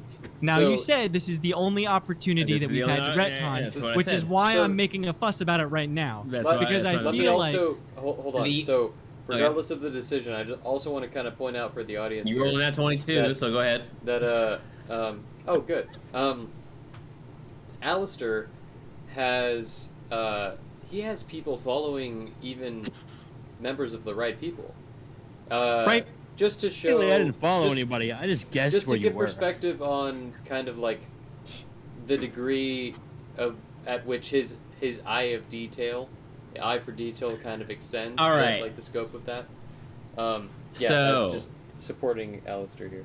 So, here's what happens then. This is what's gonna happen. Alistair, as you're walking up to the building of the jailhouse, and you're kind of like in your disguises, or you're planning on your disguises, you look, and whether it's a strand of the future, whether it's a premonition, whether it's or maybe it's just you're just so fucking. You've been in this game a while. You're looking at it. You're looking at the equation. You're fucking being followed right now. You're being followed for sure, and you're leading them right to the jailhouse, right to Pibble. and you don't even know if they can do anything with that information.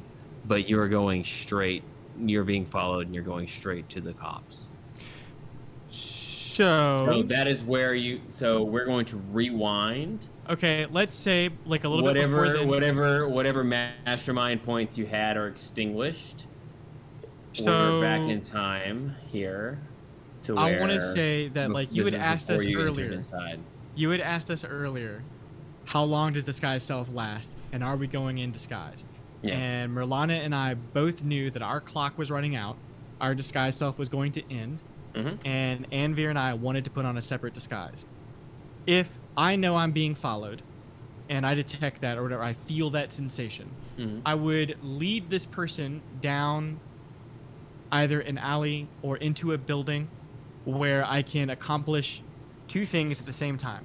One, deal with the tail and or lose it just by changing disguises, but probably just deal with the tail since Merlana isn't changing disguises, so that we want to make sure like we get rid of it. So deal with the tail, and then adopt our new disguises and exit from a different door. And then go into that is what I would like to have happen. Now, if you want us to like step through this like step by step with roll for roll, that's cool too. But like that is my headcanon right now. I would say this, Merlana and Veer. Alistair is walking as per his normal route, as you would both expect to be walking to the jailhouse. You see him briefly, like with a simple shudder, just kind of perk up, and then take a right down kind of a different alleyway, not going anywhere near the jailhouse. It's just, it looks like he had like a moment of insight, a musing, that he wanted to go in a different direction. What do you both do? He doesn't say anything. He just starts going down a different alleyway. I'm going to roll a perception check. Roll high. I hope so. I'll roll perception as well. No! Let's see. Beep. Okay. I thought that was a 1. I'm sorry. It's higher than a 1. Maybe he got lost? Maybe. Okay. We both think he got lost then because we rolled similar. Actually, no. Anvir rolled a nat 20 on his insight check to know whether he's being followed or not. So Anvir, around the sign, you see him kind of shudder and kind of take a right. You, like, when he takes that the briefest of pauses before taking a right down this alleyway, it gives you just enough time to stop focusing on the forward and look kind of around. And when you look around, you swear out of the corner of your eye, you see some people on like a rooftop kind of go, just kind of duck. Just a hint. Like, as soon as you look over there, there's nothing. You know, it could have been a sheet. It could have been a sheet just kind of like flapping in the wind and receded. But a shade just fell from a rooftop. Okay. So that's weird. It is Even for weird. you.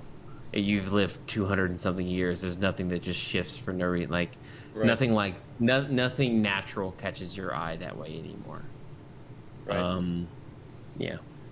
Okay. And Merlana, this is Anvir and Alistair are kind of, I mean, I don't know. They're actually normal, I guess. As jailhouse isn't particularly familiar to you. You've been there once, twice, maybe. So this could be an alternate route. Okay. I'll just keep following then if nothing's, jumping out at me as being off. These guys are keeping their distance. They are not getting anywhere near you. Nowhere near enough for you to like accost them. They're just slowly pacing, keeping pace behind you as you make your way through the city. Not their job to intervene.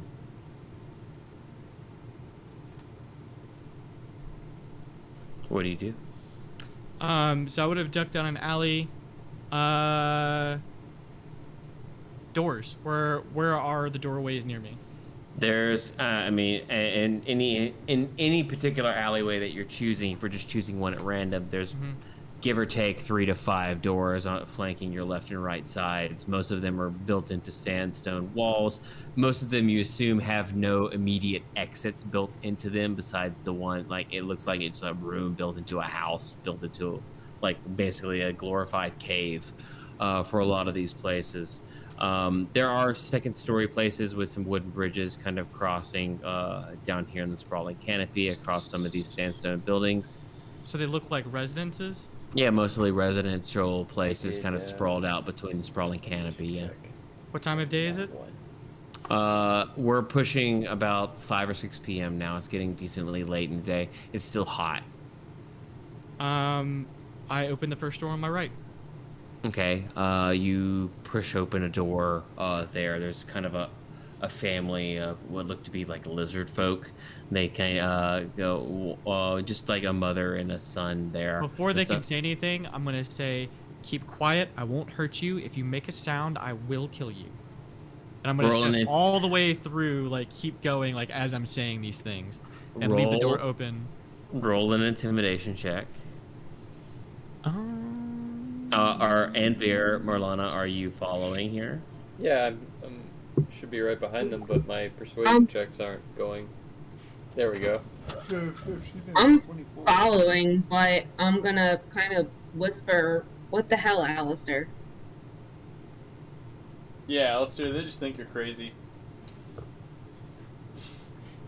I mean, if they think I'm crazy, all the better. Character coming through here. Once Marlana's through, though, I'm gonna close the door.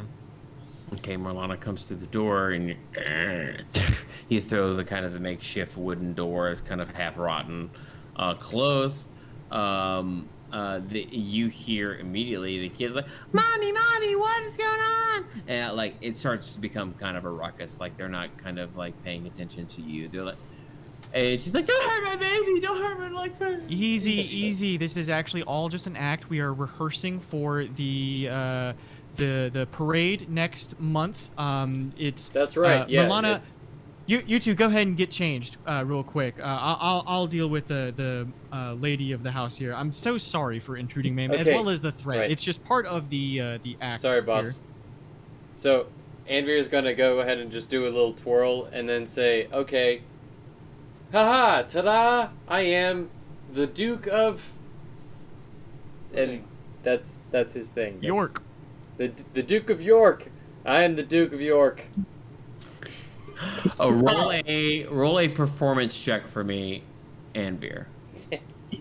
It's funny that you're Be so good at good at these. deception and so piss poor at performance. You got a 19. You're a bard. I expected you to be good at it. Performance. You got a 19 is your All right, performance. so Alistair is gonna react to his 19 and be like, Ta-da! really, we have a month left, and that's what you can do. And we have a month left. The lizard folk in the hut are like like they're kind of like aghast, and they don't really know how to respond. They're caught in that 10 or 20 seconds of just like, what the fuck. Like they know you're not immediately hostile, but at the same time they're like, please leave. Like this is not cool what you're doing in our house, in our home. And so yeah, what are you trying to accomplish in here? Who all is in here in this room right now? Do you see?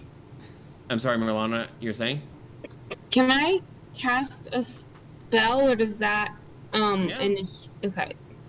What do you want to? What are you trying to cast? I need to read them, but I have Charm Person and Suggestion, and I have to figure out how. Both fantastic spells. Those are good choices, yeah. Either of these, I have to figure out the difference between how these work and spell slots and stuff, because I haven't actually used one before. Let me see. Hey, take your time.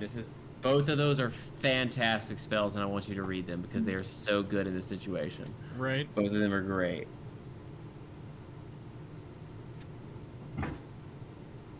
Do my spell slots, doesn't matter what level I cast for... As a warlock, you always cast at maximum level. Okay. Unless you multi-class into paladin or something like that.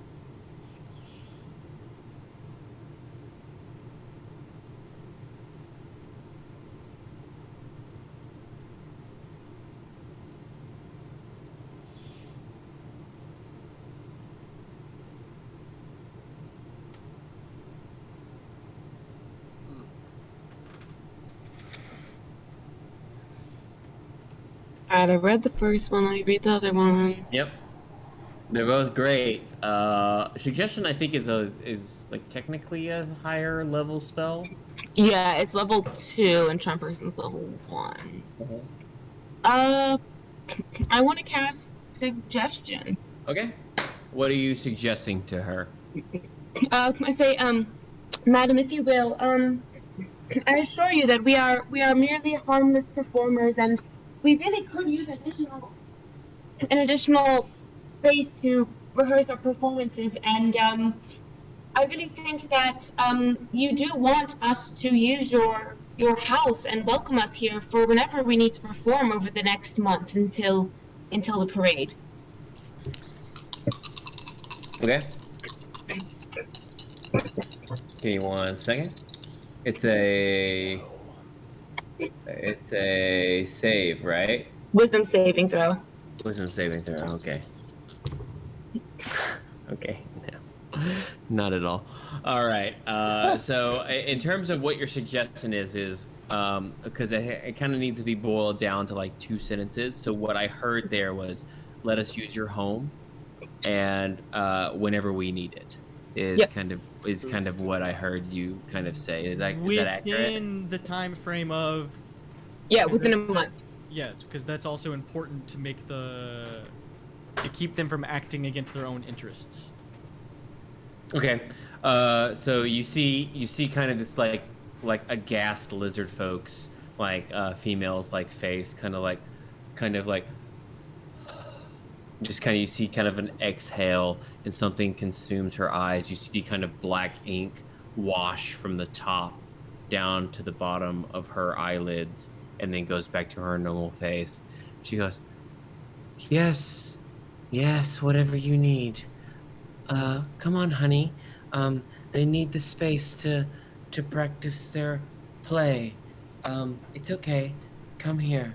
And you see her kind of usher her child. The child is fucking so confused, but it's just looking to his mother for like guidance and assistance here. And she just like grabs him and kind of like goes into like a kitchen and kind of draws like a sheet closed there to kind of leave you to your own devices. You're inside of their facility now. It seems like they have quit being noisy about you being here. All right, Alistair, now, would you mind telling me what is going on now that I've cleaned up that mess? Yes, I need you to do your best to make yourself look like that woman that you just convinced to leave us alone in this room. And, no, I'm sorry, not that woman. Her child. And Anvir, you need to look like that woman. Okay, fine. And the two of you will be, once your disguises are perfect, the two of you will be leaving the house together. I will give you a 15-minute head start. I will disguise myself and leave the house afterwards as... Alistair disguises himself as the house. And Andrew finds a hand towel, puts it over his head, and pretends to be somebody else. Do you cast disguise self on yourself? Please tell me you cast your disguise self on yourself. I don't. Wait, do you know? Hold on. Do you know disguise self? I don't have it. I slapped the hand towel out of his hand. What are you doing? I realized we just put on a nice little happy jaunt and gig a second ago, but I need you to understand the importance of the situation of why I walked in and busted down the door of this strange, poor lady's house. Well, perhaps I would understand if you'd answered my question. We're being followed. You, Alistair. How about that? Thank Would you like that? We're being followed. Thank you for answering my question. By the largest crime syndicate in the fucking city. We're being followed, and you're making a big deal. Just disguise yourself, please. Won't tell me what the fuck is going on. Okay. Pick up on the context clues. Read the room. Okay. Read the room? Fine. Do you see what I just did with the room, Alistair? How yes, about you and it was greatly appreciated. You saved their lives. Okay. All right. So, Anvir does not have disguise self, but instead, you have a deception skill, right? Like you can. That's what I'm. He's going to try to deceive Alistair. Do you have a disguise kit? Not disguise self, but like disguise kit. Do you have that? I hope so. It'd be on the left side under your proficiencies. I'm looking Hopefully. at How tall is Anvir? That is a good question. I 5'10". might need to be the mom. Yeah, it's like 5'10". So Lizard folk are pretty tall. Anvir does not have They're looking for disguise top self. down though. They can't see height. So what he's Anvir, gonna how do are is you? instead is use his ability to deceive and try to deceive Alistair by saying, "Okay, here you go." He's gonna do it. He's gonna try to Oh my god. make it look You're like drunk, he's- aren't you? You've been drinking on the job again, haven't you? Anvir, how tall are you? I am Actually, as tall as you want me to be. Some men are taller than others. Not deceptionally, like how tall is he actually? He's How like tall is Anvir? He's like 5'8". Hold on. 5'8". Description. That's short for a half elf, I think. He's 5'7". Okay, change of plans. Anvir will stay here and make nice with the happy lizard family that we just intruded upon. And I will disguise myself as the mother. And Merlana, you and I will be going to the police department. As The lizards? guardhouse. As lizards. Well, Can I use my previous disguise roll? Or deception roll? From when I Andrew's made gonna my do his disguise to best, walk into the... Where was it? Andrew's like, no, I'm totally. This is starting to get really Yeah. confusing. So if we ever roll back time, we're gonna do new rolls. We're just gonna No, sit- yeah, I'm cool with doing new rolls. I was just I was trying to push my luck. But No. Yeah, we're gonna. Merlana and I will leave. Amber can stay here since he's been drinking on the job again. And Merlana, how are you disguising yourself? Do you have another? Can you cast disguise self again, or do you have to use the deception? She can. Okay. cast disguise self on me, press the digitation on a blanket, and wrap it around Anvir and make him look like the kid. Like Gary's hand. Make him look like the kid. He's taller Like- than Right, but I can cast disguise self and be however tall I want to be. you. You can't make yourself be more than a foot taller. You're gonna be the kid. I guess then. Or a foot shorter. But you can only change your height up and down by 1 foot with the spell. I don't know how tall the kid or the mom is. I don't know how tall lizard people are.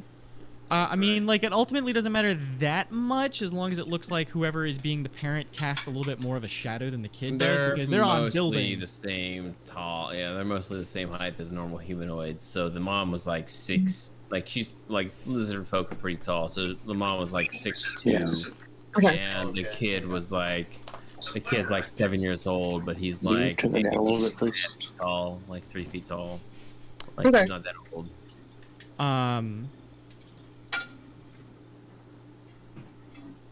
Brain fart dump. Oh, right. We are disguising ourselves. Yep, disguise self and cast. I'm going to subtract 1 platinum and put it on their kitchen table. Okay. Cool. Holy shit, that's a lot of gold for these It kids. is So and much for them. Oh my god, that's crazy amounts of money for this family. They're not even gonna believe it. It's real. Kill them No, now. you The just- lizard folk You are the just get. BBG. You just. Actually, thinking about it, you're right. They might not believe it's real, so I'm going to instead take the 1 platinum back and put 2 or 10 gold pieces on the table because that's probably more believable. Yeah, I feel like. yeah, it's more. Yeah. it's One more platinum, down they're the gonna be alley. like, where the hell did that come Platinum they've never seen before. They've been using it as a doorstop for years. Yeah, no, like for like legitimately, it looks like silver, so they probably trade it for like silver prices. Okay, so my shawl over my head and trying to like pad my shoes to be like just a couple inches taller because Alistair is 5'11". Okay. That's what my deception check of 12 is with this. Okay. You walk out of this building with your Holding my magically disguised lizard child. You can't disguise yourself? I did with my deception skill. No, I meant like disguise self spell. No. wait, hold on. Are we level Once a 6? Because I once a might short rest. have more than one use of it per day. You are I don't level think so. 6. It's a racial thing, so I think you only get it once. I wasn't sure if it like leveled up with me though. I think you're right. I think it is only once. No, But why did you leave me there? I can do it 4 times a day. because it like could make or break what's about to happen. Yeah, Because for real. Sid, you have to find the hole in the building. And weigh whether or not you're gonna drink a Me, shrinking potion. me and go down. Alistair like to split up. We don't ever do anything together. You guys hate each other so much, you can't ever work together. Who, me and Alistair? No, Alistair can and sense Sid, that. like in they're here. just like they agree with each other's causes, but they despise each other's We've personalities. we've Yeah. been in each other's presence so little during this Right. since I started. It's like, this I game. know you It's could fine. do this job, but so could I. God damn it. Hang on. What's my?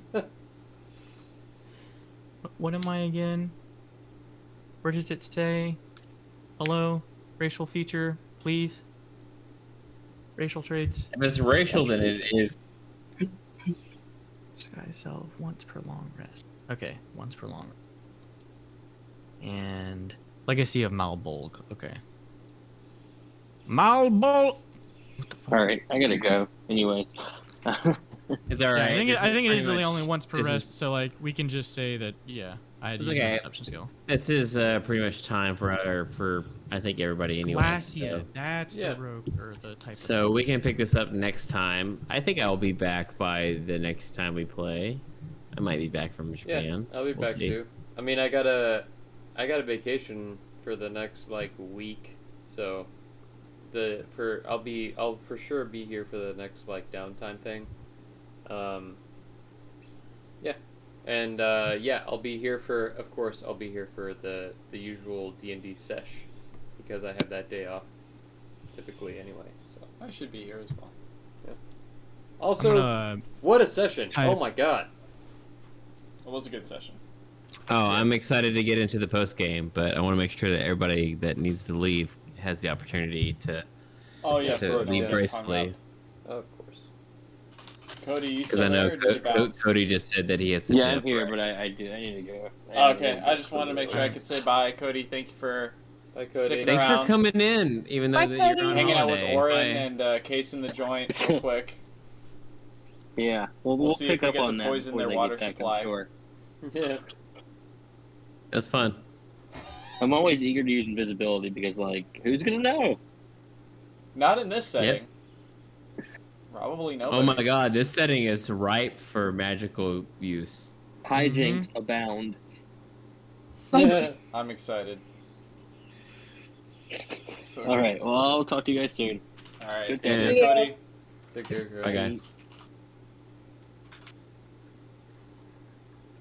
All right. Well, I am going to refresh my beverages, and then I'm down to Yeah. start doing post game stuff. Everyone take a short All right. break before we do the post game. Yeah. And I am typing up notes for myself. Oh, can and also do yeah, that. I love the fact if people take notes, that makes it a lot easier for me too, just so I have like somebody that's cartographing this kind of sort of like laying out the map my of what has been done. Things my like that. cheat code is that I play stupid characters so that I can legitimize not taking notes. It's one way to do it. Yeah, Oren wouldn't know. What?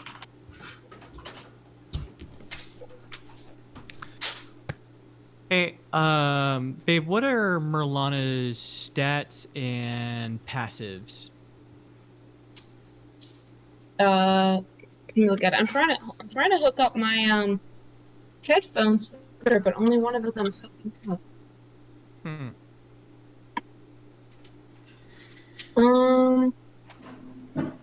Let's see.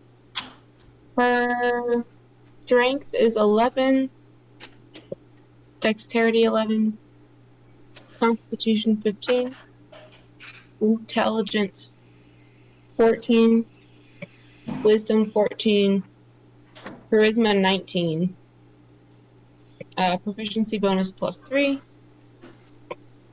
passive wisdom is 15, passive intelligence is 12, and passive wisdom is 15. Okay.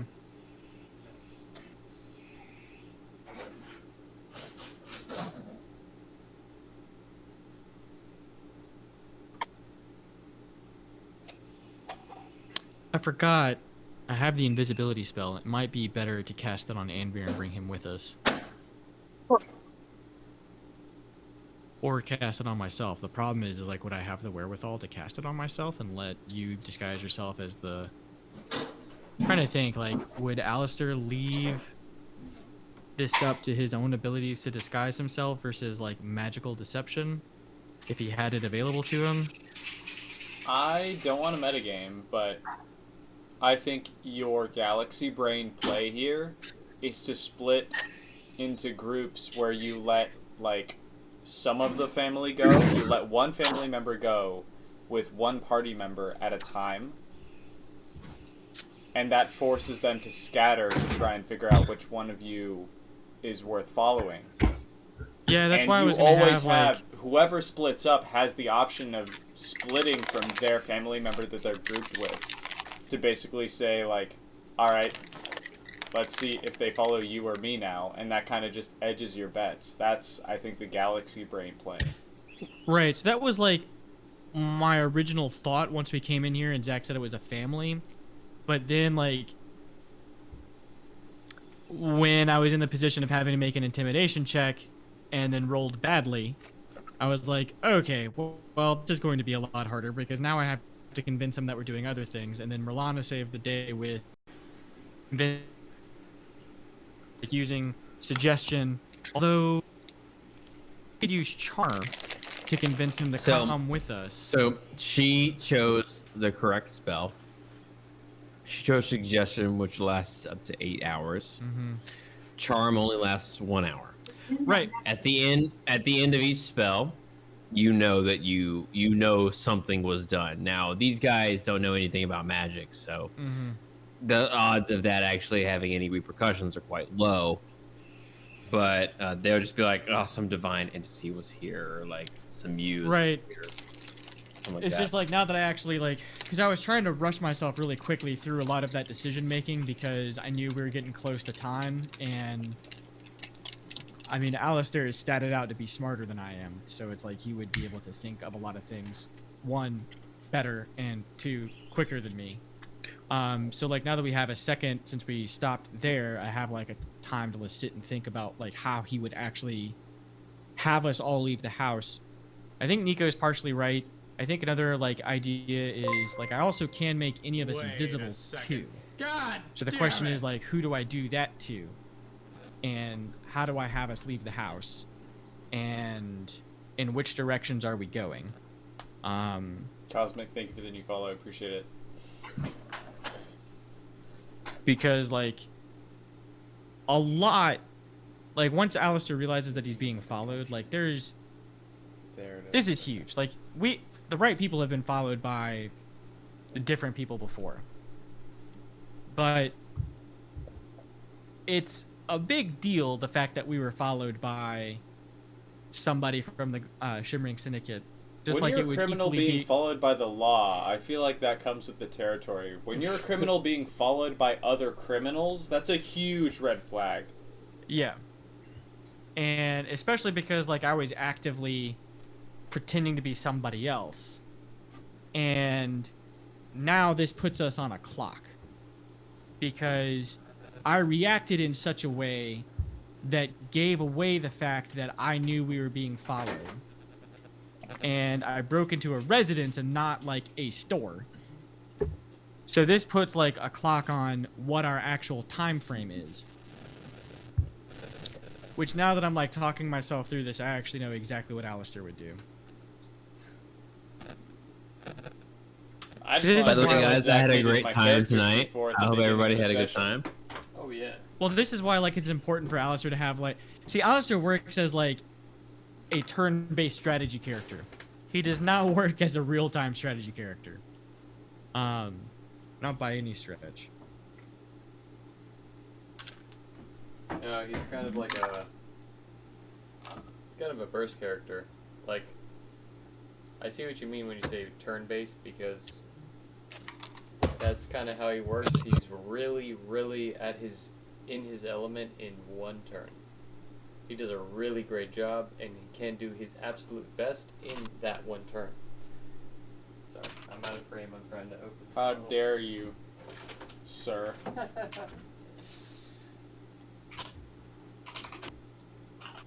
Sash Mango, what's up? Welcome back.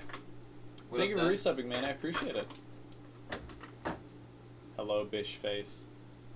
We need to get back into D2 together.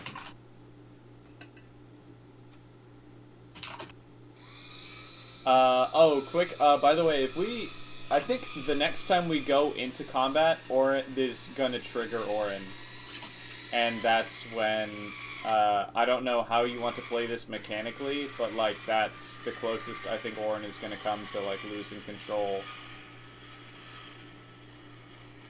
How do you want to play mechanically? The next combat. Well, currently, he has so many, like, bodily, like, transformations and alterations and augmentations that he can go through that, I think... And each one, in my headcanon, is attached to, like, a specific kind of emotion. So, like, his rage is pretty obvious. Like, when he's angry, his body adapts to deal with whatever he's... You know, whatever the obstacle is in front of him. Whether it's, like, claws to tear through something, or a tail to block damage, or, like, teeth to grip, to, like, bite, or whatever. But having gotten the Rune Knight subclass... And this is not something I need to follow mechanically, I just think this fits with Orin's story. The change in his actual stature, I think, is attached to his panic response, which is not something familiar to him at all. It's not, because he can be angry at the flip of a coin or the drop of a hat, but you can't force yourself to panic. So I think in this next combat, I think that's going to be the first time that everyone sees Orin, like, get big and not stop, because before, if he raged, he could physically, like, calm himself down, or he could go a while without attacking something and it would go away. With this specific, like, rules as written, this specific mechanic, he can't do that. He's just stuck. I mean, he could use a bonus action to shrink again, but he wouldn't know how to do that, for the same reason that he doesn't know how to make himself panic. Yeah, as I was saying, gentlemen, and Merlana, if you're still here, you went off camera. No, I had a fantastic time tonight. I hope you guys had a great time. I was expecting to be able to get to Anton Malik's place, but I'm happy that we're chasing down leads like this as well. Like, I know that chasing down Marlana's contact is important, and also there's a lot going on with the Shimmering Syndicate. So the fact that you guys have a reason to go visit them is quite interesting to me. Is the kind of things I wanted to mention. It's the, like, if you give us any amount of, like, wallpaper to scratch at, we're gonna tear it down, the whole thing. Yeah. Like, if you any little bit of detail, we're all gonna be like, all right, this is where we're gonna be for the next 6 weeks. Yeah. Well, not just that, but I was thinking about this earlier, like when I was in the shower, that this campaign's also a little bit structurally different than other campaigns, because as far as we know, as far as our party is concerned, there is no BBEG. Right. Our party are the B. We're well, not the necessarily, goal is that because we're not. BBEG. Well, but it's not an evil kind of, campaign. right? But we're not like even in evil campaigns, you still have a primary antagonist that is actively working against you. We don't have that, and that's fine. Okay.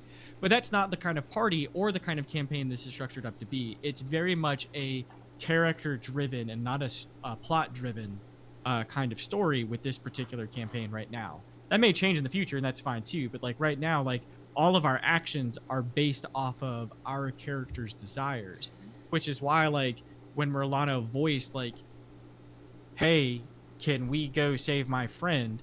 One, me as a player, I jumped to that opportunity because that makes sense for us to do. We technically have a week to kill. It makes sense for us to go like chase down this thread for one of the other players. It also doesn't make sense that she would be like, yeah, we could just not do that. We could just forget about that. Right. But even as Alistair, like it behooves him to do this as well. Because while he is outwardly haughty and bossy, he also understands that there are cracks in the solidarity, I guess, and that needs to be fixed. Right. And the easiest way to do that is to show the new members, both Merlana and Sid, the same thing that he showed Anvir and Orin when he met them, that while yes, he is governed by a lot of his own personal desires at the end of the day, and he is selfish, he also understands that, like, if you're with me or him, then he's with you, and he'll help you accomplish your objectives as well. What's your alignment? Neutral evil. Neutral evil, yeah. Neutral evil? Neutral evil. Yeah, so he's the embodiment of self-serving. So, like, but the problem is, you can't just read that at face value. You have to understand how smart he is, and you have to understand that, like, if he's self-serving, then he recognizes that relationships with people are important. And it's important for them to, like, for that to be a two-way street to a degree. Now, depending on the circumstance, he will absolutely choose himself over other people. But, like, when it comes to developing and achieving his own goals, he recognizes that he can't do it by himself, so he has to have a group of people that rely on him and that he can rely on. And so in order to do that, like, I mean, it's very sociopathic, sure, but, like, it's Alistair. But that's Alistair, yeah, that's him. I'm curious as to how sociopathic it is, because eventually I hope as a DM to one day to get into the nitty-gritty of those areas and be like, okay, really? Are you really ready to pull that trigger? Like they're about like what your comrades, because this is it. Like this is like this would be like if there would be, I mean, if this is the penultimate like decision right here where you betray your friend and get ultimate value, but you absolutely tarnish the relationship and burn that bridge forever. Like I need to be able to deliver on that. Like so, like you get glimpses of it even in tonight's session, because like, you know, Alistair made a couple of, like, especially most recently, like right before we finished, when he and Merlana went back and forth a little bit, like he made the point of saying, you saved their lives. And the subtext being there, if Merlana hadn't successfully suggested... Absolutely. I would, like, Alistair was about to murder a mother and her children in cold blood for the purpose of keeping him, Anvir, and Merlana alive. I love our campaign. Earlier in this session, Orin looked at Merlana to see how she felt about what Alistair wanted to do. It was eradicating the syndicate from this specific enclave, or this building or whatever. And Orin, kind of like partially because of how socially inept he is, but also because of how morally uninformed he is, because coming from the Bone Tree, he knows now that, like, Alistair isn't the moral compass. He can't look at Alistair and be like, I don't know, is it right? Should we kill all of these people? Because Alistair is just going to be like, yeah, fucking of course. What do I pay you for? But Merlana, on the other hand, is going to be like, I don't know if it's worth it. And so, like, that's why he's, for, like, moral decisions, he's going to look at Merlana. Merlana has her own fucking triggers. He's going to look at Alistair. Merlana has her own, like, if I put her in a predicament where I'm just like, hey, guess what? Kraken wants all these motherfuckers on the land dead. Yep.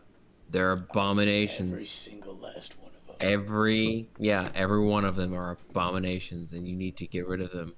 Because she's basically a glorified paladin. Like, warlocks are paladins. They're one of the same to me, as far as I'm concerned. They're just, like, have different abilities. But they basically have the same kind of subset of, one, you made a pact, the other one's like, okay, you're so devout, you're going down this route. Yeah, you're like taking an oath or pledging yourself to an idea as a paladin. Yeah. With a warlock, you're making a pact with an otherworldly being.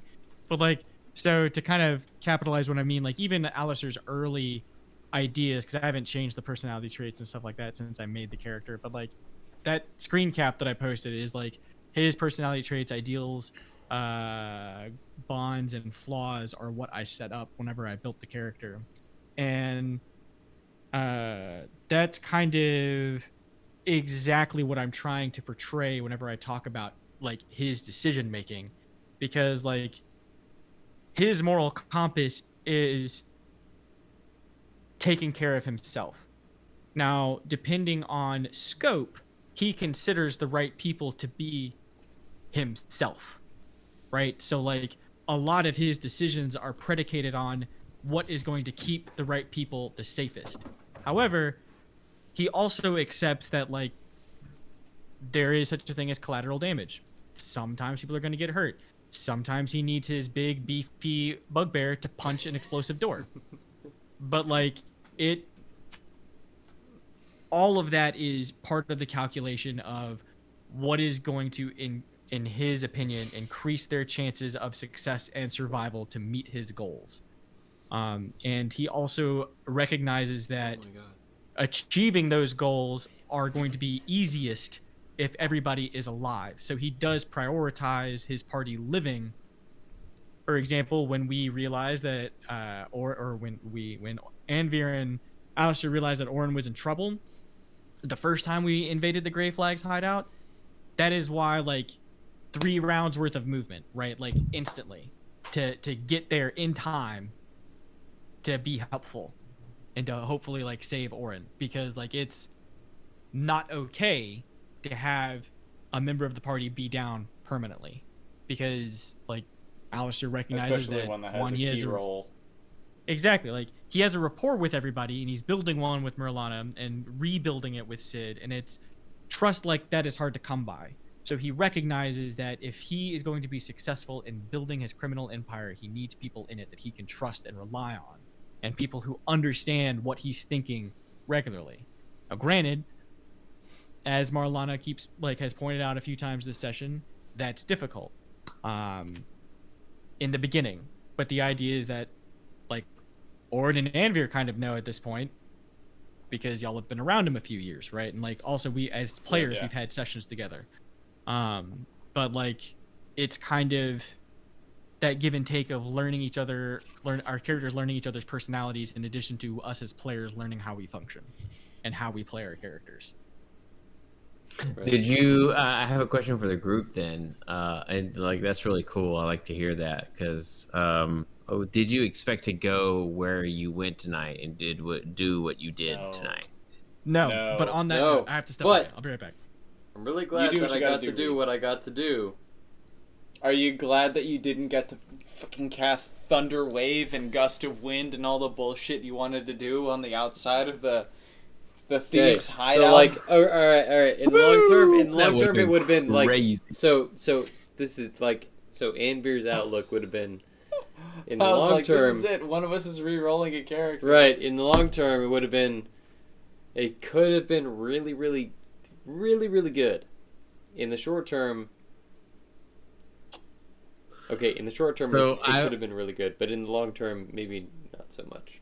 I will tell you that no matter how much damage you did with that clap, even if they failed their saves, don't think you would have dropped either of them in one go.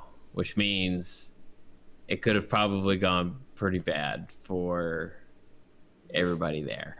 Also, casting multiple spells as like a surprise doesn't really work. Like you can cast only one one spell. You got and one. by the time that one goes off, didn't know that. They're kind of like hip to what you're doing. Yeah. So after one spell, you probably would have had to roll initiative to decide whether you get to get the next one off before they can react. Yeah. That's fair. So another scenario that I pictured was like I cast one spell and then they are just like kind of wisening up to what I did, and they're like, what's going on? And then I tried to deceive them, but your deception is strong, but it is not that strong. Not also, that strong. Zach can also just decide like, do a performance check instead. And I want to tell you this: like your deception is very strong, and I don't want you to devalue your ability to roll and deceive people. At the same time, people are not idiots. If they saw you cast a spell, and then 6 seconds later you're like, "Oh, that wasn't me," I'm sorry. There's no This is not fucking Skyrim where you can stealth in front of me and expect You're to right. just get You're away right. with You're it. absolutely right. Like, Did I cut I down will the tree so that everyone can fucking see Johnny murder fall out you. of his chair? No, I wouldn't do that. What? This is like this is the whole reason you're playing D&D with me, is because you want me to treat like you expect me to come up with a world that feels as much as it can be like real to you. That's why I try to give you some real assholes that live and operate in this world. I feel like I've put more assholes in this campaign than I have in the other campaign, and I have big bad It feels evil like you guys have really good in my source other material. campaign, and my assholes in this campaign are fucking like they're so dark. Like they're all. I was surprised how dark the Shimmering Syndicate got. Like, the longer that we were interacting with them inside of their enclave or whatever, the storehouse that we'd gotten into, the more that I was like, how deep does this go? Like, do I have carte blanche to just be like, yeah, I love ripping people's fingernails off? Yep. Like, I almost felt like Orin was being too eager, but also it's the kind of thing that, like, growing up in a goblin society, it wouldn't really, I don't think, phase him. That'd To probably be like, oh, inflicting pain? Yeah, Oh, we yeah. can do Well- that. Oh, What are yeah, we celebrating? inflicting Oh, we're just pain? that's just what we do? Okay. Okay, I have two things to say here on this. One, this is the kind of campaign you guys said that you wanted to be a part of, especially the time period you guys are in, like where you're at in the world. It's not glamorous. It's not. That's good. That's fine. We're not playing glamorous not. characters. I think we And this is going what really I mean by that is like you're not going to run into like true good. I don't think you're going to run into true evil. Like maybe you will run into true evil because it's fucking Dungeons and Dragons. But as far as like humanoid representations, like actual humans or like mortals walking around this planet being representations of anything, they're probably going to be all of them like some moral gray of moral soup of good and evil, like just varying degrees of which. I think that is part of the thing that pulls people into the Can you guys hear me now? Yeah, I can hear you now. now. Oh, okay, cool. I was responding to what Zach was saying about the sort of the ambiguity of the moral compass of the campaign in general. I think it is one of the things that the viewers especially and me as a player find really interesting, because I had a bunch of people today commenting about how interesting the flow was, because there isn't really this like very obvious black or white, and it's partially because we're playing con men and con woman reluctantly. But also because we're playing in an era and a location that is entirely morally gray. So I think, at least in Orin's headcanon, he is the closest thing to like true good that he's seen. And part of it is that he wants to be that. And so that's what he tries to do. He hasn't seen an example of anyone better than him at not killing people and getting what they want. I'm Actually, the closest thing to that would be Alistair. Like, so I will canonically. say, and Envir, for that matter. oh, Amber's I think is a good guy. As far as getting at what they heart. want without having to like kill people or hurt people. I don't think Orin Andrew's just thinks really, it's a like- fact of life. He's just like, if you want something, you gotta hurt somebody to get it. I would say Andrew is pretty close to true neutral, but at the same time, like, maybe I not, think you're because neutral they're... good. I don't think I could convince you to do something just like completely heinous. Yeah, like, yeah, that's what I'm Alistair saying. could be like, hey, we need to go into that building and like burn it down, and Orin would be like, what is inside? And he'd be like, there's like probably 24 puppies, and Orin Right. would be like, okay, are you sure they'll Yes. all die? But if you can try to convince Anvir to do the same thing, Anvir would be like, who is inside the building? Yeah. And Alistair There would be like, so many questions. nobody, just a bunch of puppies, and Anvir would be like, I don't think I can do this. Yeah, and then you'd have to convince Anvir. You have to convince him not to burn down the infirmary or Well, so this is the adoption clinic or ironic whatever. thing, is that because you're playing, it's a player character, and you've built so highly into charisma and specific charisma things, getting Anvir to do things isn't difficult. Convincing Anvir to do things isn't difficult. I think one of the most challenging things for me in this campaign as compared to the other campaign is, one, I really needed to find a way to get you guys... I mean, it wasn't that hard after the first couple of sessions. It was pretty easy to corral you into, like, okay, consequences, here you go. But Yeah, that it sounds was right. it was also like the inclusion of whenever Cody came in and also Marlana came in as well, like Sid and Marlana came in. It's like, okay, how do I make characters that even morally ambiguous people would just fucking despise, like, and because again, you all have to have a common enemy, like you all have to have like that thing, like regardless of your differences, like you can look to this thing and be like, well, at least fuck that. Like, whatever our situation is, okay, but this thing over here, this... For one. Yeah. And so, That's a good example, I have been exploring that in, like, a lot of different ways, and that was, I think, one of the more challenging things about this campaign, but now I'm so glad that I did it, because I feel like I truly have characters that I've created that I personally hate them. I'm just like, wow. they're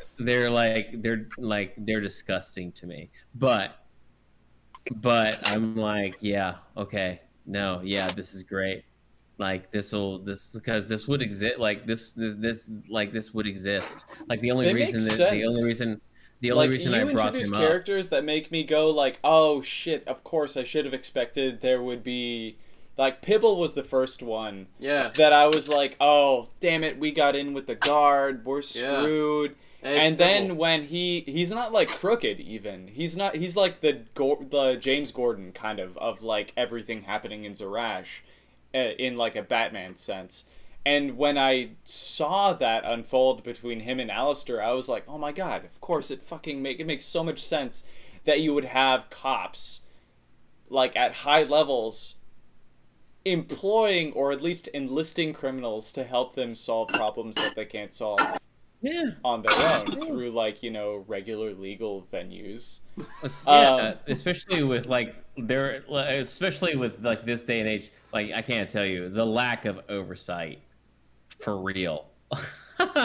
Like that, like in any and all professions, just the lack of visibility into anybody's day to day. I think it's a fantasy setting thing. It is a fantasy setting, but that gives me a lot of free leeway to like actually put characters into a campaign that, like, they're important because of they're important, and they can be easily important because this is something that can be believably something that would happen, like in this environment. Like, this is, like, again, like the Shimmering Syndicate, just the amount of wealth that company has flowing around it. Like, you would expect people to be entitled and upright, and like you see these people even in this fucking warehouse, you see politics unfold in front of you, where he just dismisses Alistair just because he's of a smaller rank. And like, it's like, oh, this wouldn't even have been a thing, but only because Alistair pretended to be a part of the political game that he's playing in, is this actually even becoming a thing now? Like, honestly, at the end of the day, you probably could kill this guy, but like right now it's kind of weird because he is flexing on Alistair, and Alistair's kind of cowering because he's not wrong. He is a higher rank. and maybe Alistair forgot that. So it's a kind of like a cool, like I'm glad that we're being able to explore these miniature aspects of the campaign in these confrontations. I'm happy that like especially the Shimmering Syndicate. There's a lot about the Shimmering Syndicate that are in both worlds. Like it's in both worlds. I don't think there's anything. I mean, I don't want to jinx it. I don't think there's anything in particular that the right people can do to completely dismember and destroy the Shimmering Syndicate. I really hope I'm not going to eat my words there, but before they come into Reed will think existence of into the something. modern day campaign. What will I do? I feel like Was between Alistair Shimmering and Anvir, Syndicate I feel like something could be engineered between the two of them. Just if the two of them sat at a table together, Anvir has insight from the HME, number one, for whatever that's worth, for better or for worse, and then Alistair has insight and intelligence, deception, and all of these other things that Anvir also has. If they sat at a table together, I feel like they could very handily come up with a plan to undermine the HME or the Shimmering Syndicate. But that's kind of like, I don't know. I just wanted to put that out there because Alistair and Anvir are kind of like up there. Oh, I have no doubt. I have no doubt that you could make their lives harder. Yeah. But I also don't think that you could stop the fucking Titan. Like I don't think you understand the grasp that these guys have on probably world trade. It'd probably be like a doorstop. You could probably at best fuck up their Zerashian, which would be huge. I mean, it's not a big deal. But yeah. I'm sorry, Marlena, you were saying something?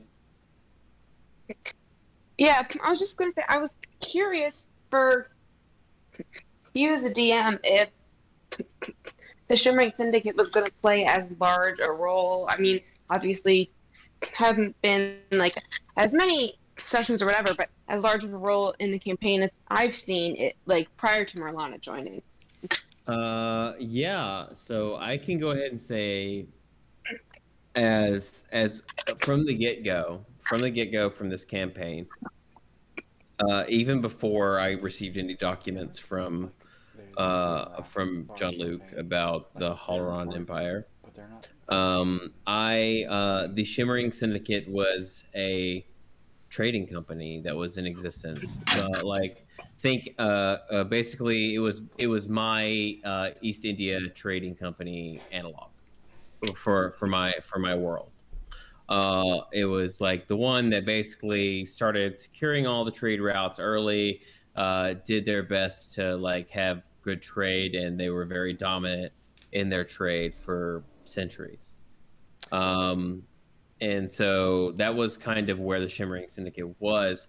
Now, at the same time, I have a whole lot of political mechanizations going on in the campaign, particularly in the era that you guys decided you wanted this campaign to go on.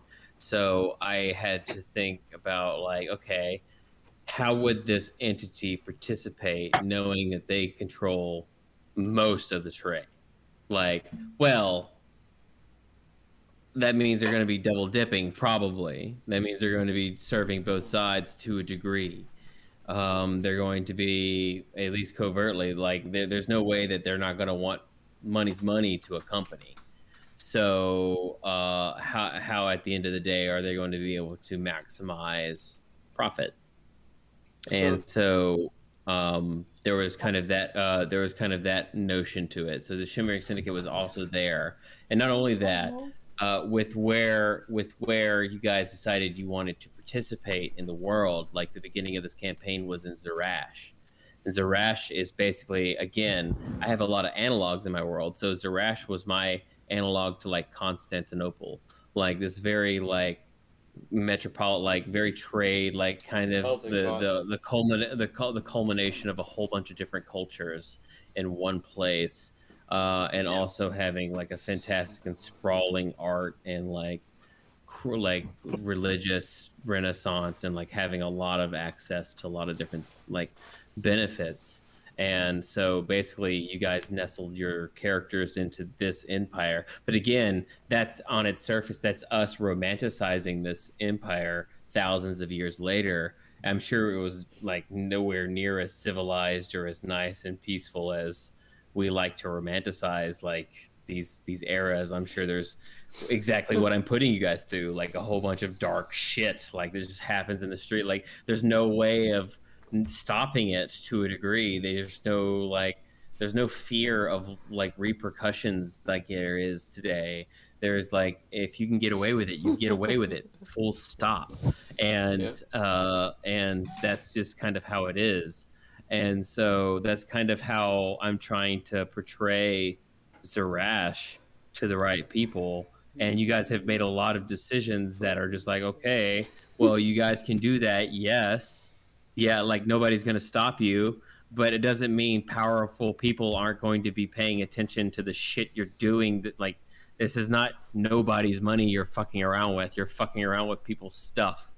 And so whoever's stuff that is, they're going to be coming to look for it, or you. And so like, and that's how they dealt with it during those days. Like they just like, and so that's kind of how I built it. So that was a very long walk to say the Shimmering Syndicate was always a part of the campaign. The fact that Anvir brought in the Halaran Merchant Empire made it easy to have this juxtaposition of, okay, well, I wouldn't say the Halaran Merchant Empire is good, because again, you got to be able to make money. It's a competitor. And again, if you have somebody that's willing to do anything, it's lowest common denominator sometimes.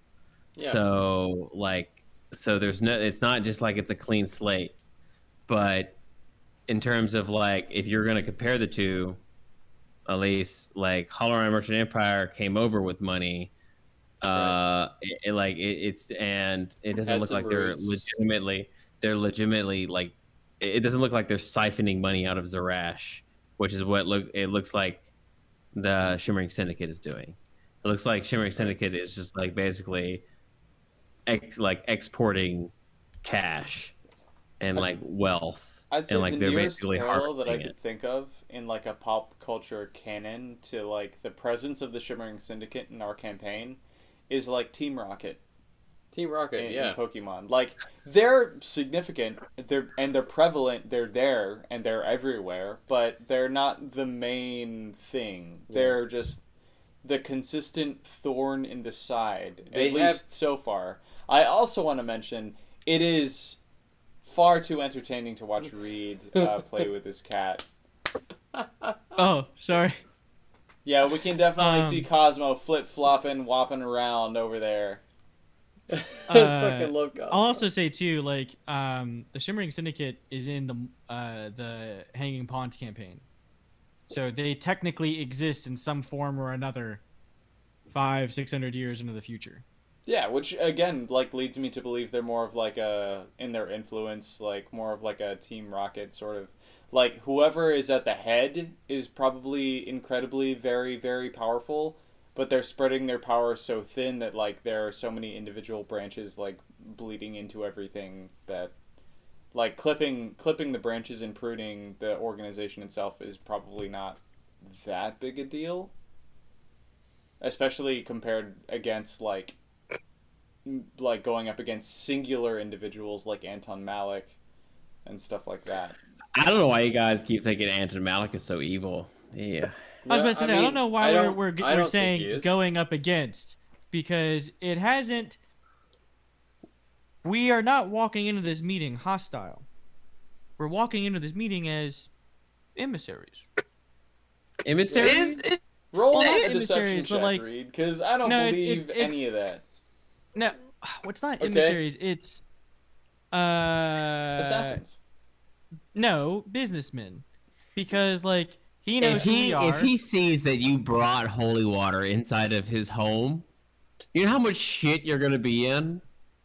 Like, that's a death warrant. You're bringing a death warrant into a vampire's home. I kind of thought about yeah, that, but you like mean we've this also whole- you mean been this whole attacked thing? by Oh, yeah, a sorry. vampiric being and I mean, you other can't- beings You can't detect pretending holy to be water. That's not a vampires thing. at least. So Yeah. Like strictly speaking, you can't even detect holy water with detect magic because it's non-magical. I mean, I guess he could detect good, but isn't Merlana's alignment good? Is this what she's? Neutral. Oh, Neutral good or neutral neutral? Hello, Merlana. Neut- I Welcome think to True neutral neutral. is what she meant. Yeah. neutral. Yeah. No, I refuse No? that. I refuse neutral. I think Merlin is lawful neutral. I'm sorry, I don't mean to be a dick, but neutral doesn't make sense in my brain. So like, Yeah, true neutral is one of those things where it's like it's a cool idea. Let's see you do it. Like, true neutral with means you respect to wouldn't give a shit Merlana- about anything. Merlana is beholden to her patron, correct?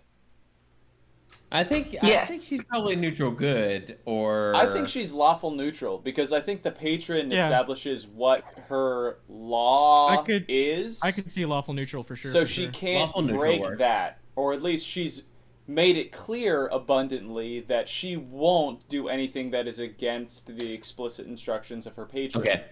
And I'll she take lawful operates neutral. in a way that feels lawful, that where she's like, I have specific rules, I have specific guidelines, I cannot break these things, and So that she gives me this does- lawful feeling. But I think it's lawful So she neutral. does whatever the Kraken says, which is her law. But anything outside the Kraken, she doesn't give a fuck, which is neutral. She's Yeah, like the which is why I Eldritch think she's version lawful of Judge neutral Dredd. and not lawful good. I'm kidding. Don't make that canon. I mean, what do you think, Marlana? You think you're lawful neutral, or you think you're like?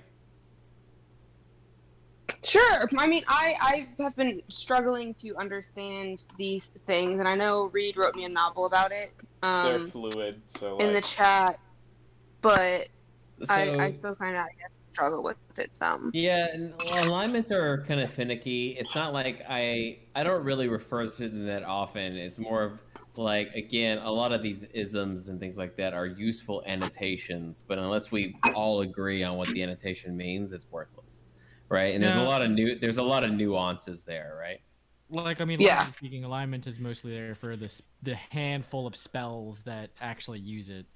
Yeah, and also the like item specific Yeah. things that I might be able to do to you, and But I mean, like, Yeah. typically speaking, like in a very generic sense, or a very abstract sense, I should say, any kind of lawful means you follow some kind of code. You have or adherence. guidance. Yeah, or guidance. Like some general rule set or higher power that you answer to or whatever. Like you adhere to that to the best of your ability, situation to situation. And then if you're looking at like the vertical neutrality, well, no, we'll just do chaos. Chaos is like the actual definition of whimsical. There are a lot of people that want to say they're whimsical or that they're motivated by whimsy. There are some characters that get described as whimsical in books, but they're not actually The Joker whimsical. is chaos. Like, honestly it is- speaking, I can't wait till you guys meet fake creatures in my world, because I want to show you what whimsy is. Like it's gonna be, you will never Kill want to Orin meet and I'll play Faye Fairy. I'll do it. ever again. You'll Like- never want to meet Faye. chaos is supposed to be a situation where it's like you like again, this is like poles because it's a spectrum, but like all the way chaotic is supposed to be something where you watch someone make a decision and you are genuinely flabbergasted at how they reached that conclusion. How they went from point A to point B, you really just do not, as a human, understand how they came to that conclusion. Well, so, okay, like, that's one. I would That's say poles. chaos is more like knowing or feeling what should be the thing to do and choosing to do the opposite thing. Introducing more entropy and more chaos and more variables. It is always doing that thing. It's always doing whatever will make life more interesting or more chaotic. That's what chaos is for me. See, I think hear Reed was you. defining whimsy. Well, I mean, also whimsy chaos, is but chaotic like, too. It's I- just not I my hear- definition of chaotic. You can be whimsy. I and hear still what be you're lawful. saying, Nico, but to me, that deliberate decision to be antithesis is itself an adherence to a guidance. You are guided by being No, anathema. I to order. categorically disagree because there's not a specific Yeah. way to do it. That's. You could I be see. chaotic and be subversive. There's not a You could be specific chaotic way to. and go through 6 more steps to make sure that everyone has to do the thing that they don't want to do, and that would make you chaotic. There's not a specific way for Merlana to listen to the Kraken. She just the end result just has to be the same. Well, but she It's- knows what the Kraken wants, right? So Well, wait, again, hang on, how hang do you on, get from hang point on. A to B? Like, We're hang gonna on. have like 4 dudes talking about the one female character Right. and what she wants. I was- if I'm, was just, gonna I'm using her ask- as an I was as an just gonna example because ask. she's the only person that I know of in the party, other than Sid. But Sid's like Sid's Sid is the adherence closest to thing order. we don't have an actually have to true alignment. neutral. Right. Yeah, He's well, very no, close. I was no, just gonna he's not ask true Megan, neutral. is- He's is- very much lawful neutral because he has an adherence to pursue perfection. Every action that That wouldn't make him Sid lawful takes. neutral. That would make him true neutral. Because he'll do whatever he needs to do. Is Megan still in the chat? She's around. Yeah, we've just been I- stifling. I gotta go her. check my Right. chicken. Okay, so Megan, I don't know whether or not I interrupted you earlier when I didn't know that I still had you muted, but we're gonna try to ask for your perspective on this when it comes to kind of what's your position on Anton Malik, and if we needed to use holy water in a kind of weapon of mass destruction kind of way, could you help us with that? And yeah, anyway, yeah, we were kind of like trying to I tuned in maybe at the wrong time, but I kind of came in and I didn't hear you a whole lot, so I was kind of like, this is something that kind of hinges on Merlana, so kind of wanted. Okay. Yeah, I've been kind of quiet because I don't. I feel like it's been a lot going on tonight, and I've been trying not to interrupt people. But I guess Merlana sees it as we have to go meet with this dude because Alistair says so, and Alistair's meeting with him because somebody wants him killed, and she doesn't know what Alistair's gonna do. But she's kind of coming to the conclusion that if the group is together and Alistair wants to do something, there's not really any way for her to do anything to stop it. Whoa. Okay, I'll let you continue. Continue, and then I'll see what I gotta say. Yeah. When you're done. Yeah. Like, in most cases. That being said, Merlana is from the depths and doesn't really know a lot about vampires. So she's not entirely sure, like what exactly the holy water would even do to them or anything. So she's kind of just taking everything by ear, like, all right, well, we'll go and kind of see what happens. But kind of all she's at right now. So, going back to alignment, this is an interesting thing.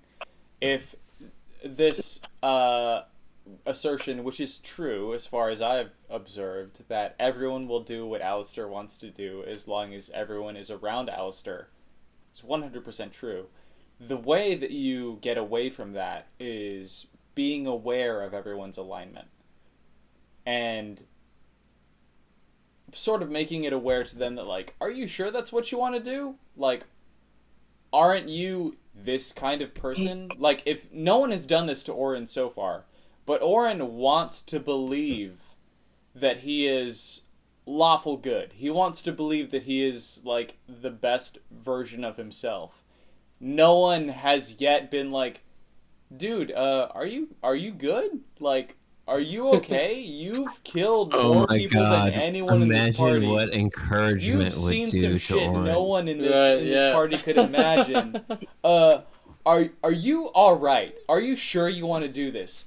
No one has asked Oren that, and if you did, Oren might have a come to Jesus moment where he's like, I literally never thought of that before. I've just always done what Alistair told me to do. Yeah. And we've always made a good living, so I never questioned it. Give Oren But, a like, little bit of self-help. Give him some doubt. Like, someone please give Oren a reason to not do what Alistair tells him to do.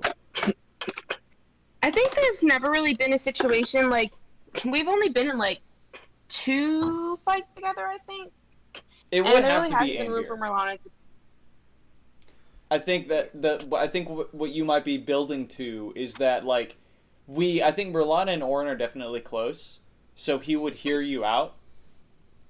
He wouldn't directly disobey Alistair unless Anvir was like, dude, we're gonna die. Yeah. Like, we're gonna die or we're gonna kill a bunch of innocent people if we do this. Anvir's gonna have he's gonna find you and have a one-on-one with you. And we're gonna have a heart-to-heart and kind of like realize that it kind of depends on the moment. It's not gonna be every single time, but once in a while, it's gonna kind of pull you over and be like, hey, this could be the last time you and I see eye to eye.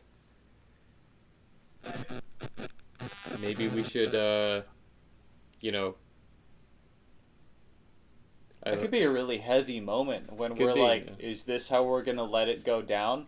Yeah. Is this the last conversation that we want to have? You guys are having such a heavy, already a heavily conflicting campaign.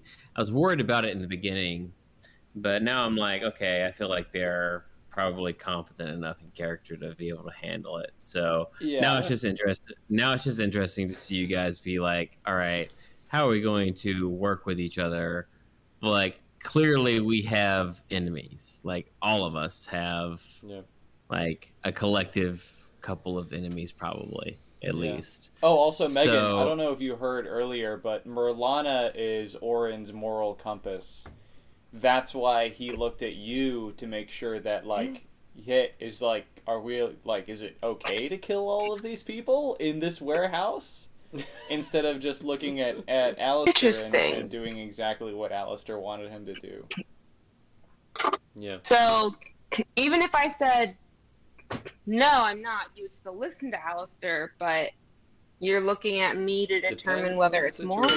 I'm looking at you to determine what's morally correct, because I know Alistair will do whatever is most, not profitable, but most proliferous, I guess, Best for him. Alistair. And so, like, I also know that in general that ends up being good for Oren, but, like, Oren is getting in his own head about, like, morality and what is actually right and wrong, and he's trying to figure that out for himself. How much of that is outside. Oren, or how much of that is me actually just giving you PTSD? I'm sorry. It is entirely Oren. Oren had PTSD before we even got into this campaign. He's had PTSD for several levels now. I'm sorry. Oren is he's probably the most banged up of the bunch. I'm curious as to where Oren's belief that, like, Merlana is the one who's, like, the most moral comes from. Well, for one, you come from a separate world, similar to how Oren does. So your view on the value of surface life isn't tainted by commerce or any of this other stuff, or survivability. So you seem to be, in Oren's eyes, like an objective lens. And also, you seem well adjusted compared to Oren, who, and like, granted, you flop on some social stuff sometimes, but Oren has been on the surface for 2 years straight now, and still makes a complete ass of himself constantly. And he's lived his entire life on the surface. That's and Merlana has not. Merlana is like trying to desperately latch on to social norms on the terrestrial side. And I would say she's maybe not doing as well as Oren, but she's doing a great job. She's definitely holding her own. That would be how I would describe it. Oren also appreciates that you don't just fall in line with whatever Alice, because like when you think about 3 people who have been traveling together for 3 years straight, like, and there's one person who is clearly in charge, yes, that guy's prerogative rules supreme. So like it is nice to have someone in the party who, coming so far out of left field, is willing to just be like, are you guys listening to this dude? Like, yeah, have you actually heard what he just said? Like, this doesn't make sense. Why would you do this? It's a new and perspective. It's making Oren become introspective, and it's making him think about, like, I don't know, maybe you're right. Maybe we shouldn't do that. I never thought about not doing this. I've always just thought about what I need to do to survive. And Anvir is going to be looking to that counsel from Merlana when, if this happens in the near future, I'm sure it's going to happen eventually. I can't tell for sure, but I know that Anvir is not Alistair Faust. So somewhere down the line, there's going to be a decision that Alistair makes that Anvir maybe disagrees with, and he's going to look elsewhere for counsel within the group. And so far, I can say comfortably, just speaking out of game, just having developed the character of Anvir, he would follow the counsel of Merlana, or Sid, either of them, as new members of the group. Sid, because he's wise in many different ways, and Merlana, because her perspective is so radically outside of what we typically expect. Right. Because all of us come from above sea level. So. Yeah, but my society and your society are completely dissociated from one another. Well, yeah, but like we're both, for the most part, above ground. Like Anvir, there are many like inner workings within the HME that Anvir is not aware of that deal with trade and stuff between like the amphibious members, maybe more closely resembling Sid, and the deep sea people like the Tritons. And Anvir would not be completely aware of that. But that's what's going on within the HME, so... yeah, as far as Anvir is concerned, like... whatever Oren and Sid, especially Sid and Merlana for sure, what they have to offer is kind of like providing him with more perspective than he would be kind of aware of in the HME. Megan, I just have to say, kudos to you. I stuck an absolute asshole in front of you tonight. I stuck an absolute asshole in front of you tonight, and you handled it with a lot of grace and elegance. You definitely came through. Yeah. Oren was about to, when we were in the warehouse. I for sure, that asshole, for sure. That was, yeah. I'm sorry for that, but yeah, I definitely put a fucking absolute dickhead in front of you, and you did great. So, thanks. Yeah, I was like, we don't need to 3 of us fight all of these people right now. Yeah. And Merlana recognizes that too, as powerful as she is. So I was I glad think- my brain turned on for that. Nico Brain, I think we could have done it. Like, we might have been able to kill all of them, but the deeper shit that we would have gotten into wouldn't have been worth it. The thing that was holding Orin back was this tension of, like, not knowing when he's going to lose control. And doing that in a small space when we have a very clear objective in, like, extricating this person. That's why I was like, I'm just gonna stay by the door, and I'm gonna be behind Alistair the whole time. If you wouldn't have spoken up, Orin was about to walk up and make a very threatening remark that easily would have gotten us into combat. So I'm very glad that you did that instead. Yeah. I think you actually saved all 3 of us by doing that. No, that's what I'm saying. Like, she did great. Thank you, Merlana. In Merlana we trust. Now Sid and I are going to poison all their beer. I really liked that tonight.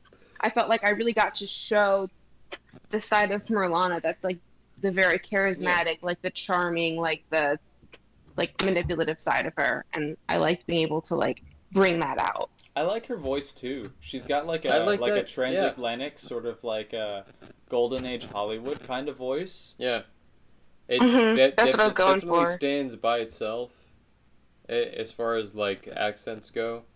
Yeah, I like it.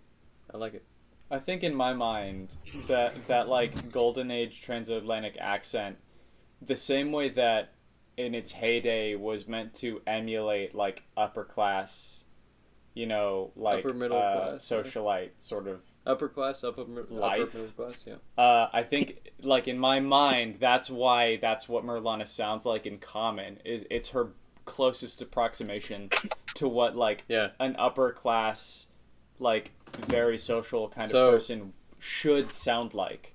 If above the waves. If Merlana were to walk aboard, that's why it feels right for me. On 1911, let's say like 11 o'clock. It's also night, not heavy-handed. Let's assume that Merlana were to walk aboard the Titanic. The same evening that it was scheduled to sink. Wouldn't be a problem for her. It wouldn't be a problem for her. Like, she would be fine. Yeah, she would have like Trident. She's fine. Right. She would have just walked aboard the Titanic and just like made acquaintances and this, that, and the other, and maybe because of who she is. It might be a little uncomfortable because it's a little cooler than what she's used to. Of course, yeah. But maybe cooler. I'm used to being like, oh, a little bit. But I'm from the depths, so like I have very good cold resistance. Yeah, for sure, and definitely good pressure resistance. Like that. So this is how it's a magic world. We don't have to deal with that. Of course, yeah. So this is how I picture Merlana. So, in the context of the sinking of the Titanic, she would be the passenger who's aboard, who's dancing with all the people and everything, and because of how she's aligned morally, she would be the one who decides. Because she knows what she's capable of. She would be the one who decides who lives. And that's kind of like how I see Merlana right now. That her accent and maybe her tastes, and I feel like if she were aboard the Titanic, whatever live music was playing, Megan, feel free to correct me. I'm sure I may be wrong in some way, but like the music that's playing at the time in the early 1900s aboard a cruise ship, maybe she's into that. And maybe that's why she's there. Maybe she's trying to catch concert or something like that. Maybe she swam aboard and cleverly like made a disguise for herself and like kind of like made everybody think that she's actually supposed to be there. I mean, if it's if it's That's the how I saw her. 1900s, That's like, how I that's saw not- Merlana from day one. I just want you to know that. Okay. Yeah, if it's like 1900, she's probably into whatever music it is. Like now, I imagine it's like medieval music, but Yeah, sure. yeah, she would very much be like, "Oh, there's a concert on a boat. Like, let's go see what that's about." And might stir up some trouble if she felt like it. If somebody was pissing her off, like she wouldn't be afraid to do that and like make a scene. But It's like the opposite of a siren, whereas like normally sirens play music to draw sailors into the water. Right.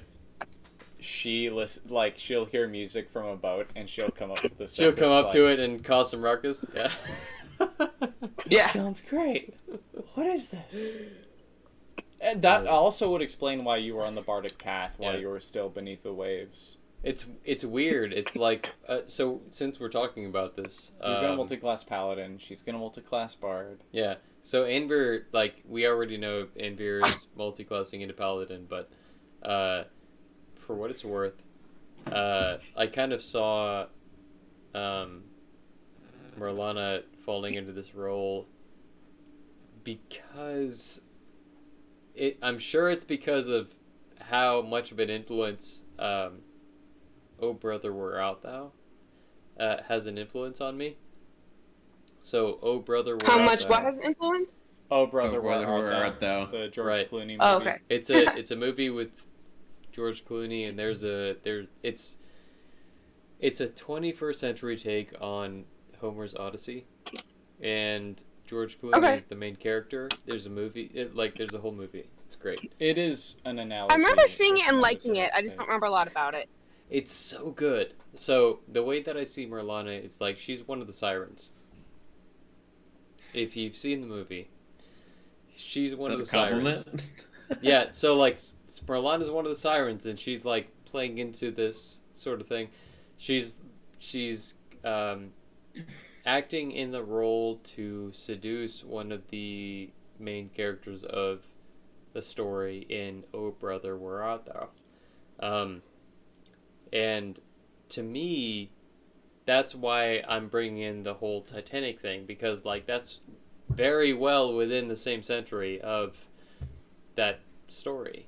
Even though it's kind of like it's based on the Odyssey, which is a much older story. But a little bit. Yeah, it's much older, but I was kind of like drawing that analogy because that's how I saw it. George Clooney, Oh Well, Brother, it's like Where how Art Lion Thou King is within the basically last Hamlet. century. Sorry? Yeah, Lion King is basically Hamlet. It's basically I feel Hamlet. Like, have you seen Umbrella Academy? Yeah. I feel like your character is Ellen Page's character, and I forget her superhero name in this series. Oh, but I feel like that is Vanya? your character. Vanya, yeah. Vanya. Vanya. At least in bit, but, like- temperament. And like that you have this huge well of power that you understand tangentially how to access in instances of great need, but like it is an untapped bottomless well for you, especially compared to everyone else. Like Anvir can do a lot of really cool stuff with magic, and Orin can do like a few specific really impressive things, but the stuff that you can do, and the Sid to some extent too, but his stuff is more mechanical and like physical. The stuff that you can do is so far and away more powerful than what the rest of the party is capable of. It's a matter of time before you get that kind of unfettered access to that well of magic, which I think for warlocks is like level 10, which is like everyone should be powerful at level 10. Yeah, of course, yeah. Yeah. I think it might be 11 for us. But yeah, Something I was also looking at as today far is as like 5-9. the social awkwardness and ineptitude and yeah, I think I see that in your character, and also Yeah, just, she is like, much more confident though, and she picks up on social stuff better. Like, yeah, she learns for faster.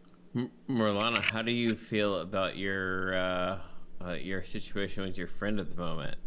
Sorry that we're chasing down this lead so soon. I felt like we had to. I was worried he would disappear. I mean, Trail would maybe. get cold. Yeah, I mean, from the looks of it, if we didn't go down this lead immediately, he would probably be dead. Be dead or gone. Physically. That's what I was worried about. Nico and Orin. I was worried that if we waited, because we did that technically canonically before the Undertow got dissolved. So it was like, it's been very nearly a week, or at least a week, since that happened. So I was thinking, like, it's pretty significantly possible that he's gone already. Yeah. So I wanted to get a beat on that first. So I'm glad that we chased that down tonight instead of waiting until 4 weeks from now. Oh yeah. Just to hear like, oh, Nahlas? God. He died way back before you guys even met him. Yeah, let's write that in. He is super dead.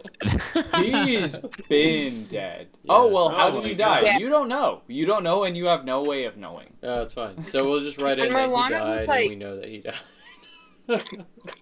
Alana would be like so pissed, like because her like everybody she knew and loved like died tragically. Like she would not forgive herself. She's like, "There's another person I couldn't save. Like I had one friend and I couldn't save them either. Like that would like wreck Yeah. her." Whew. Sorry to put you through that. That's fine. That's- But We'll see. That's why I we're mean- We'll here see. I know it's talking not about this guaranteed now. yet. I'm sorry, but I am a big fan of storytelling, and Good. pain's a lot of it. Pull my I'm sorry. heartstrings. Zach, that's why I'm here.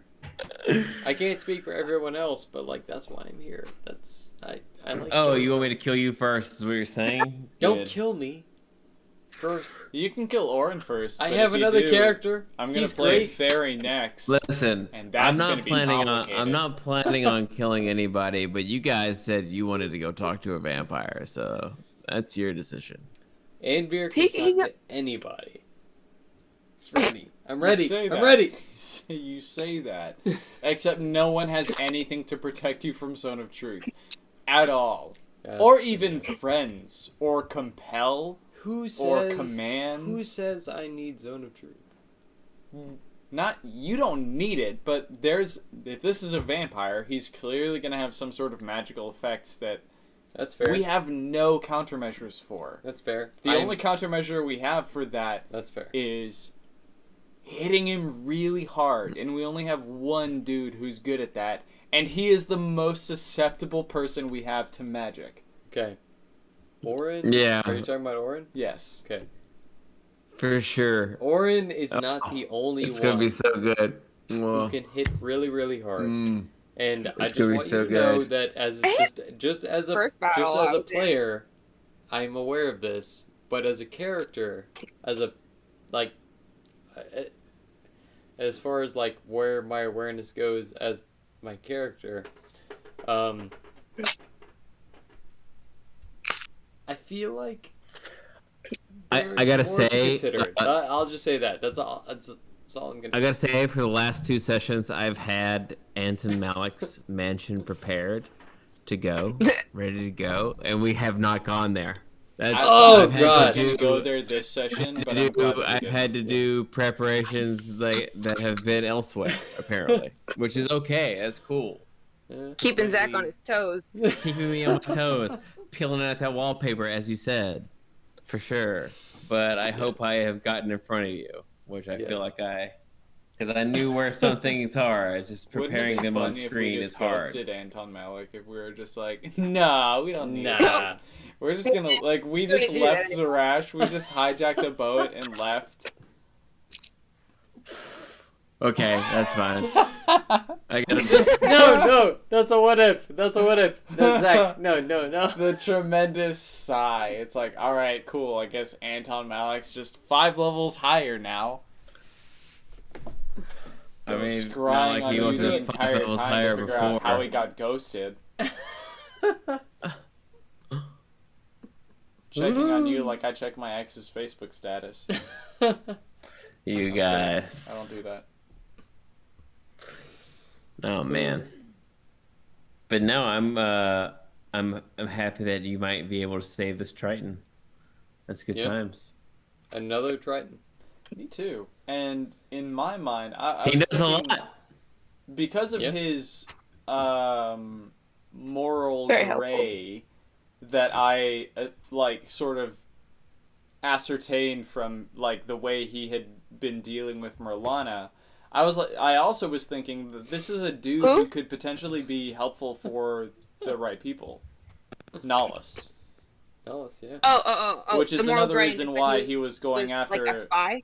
like to make sure that he was safe and going to survive. Because in Orin's mind too, like if we save this dude, he will owe us his life, and that is also Alistair's whole prerogative. As a player, for what it's worth, I was looking at Nahus. And I kind of thought, like, at first I thought, all right, what can we gain from Nahus?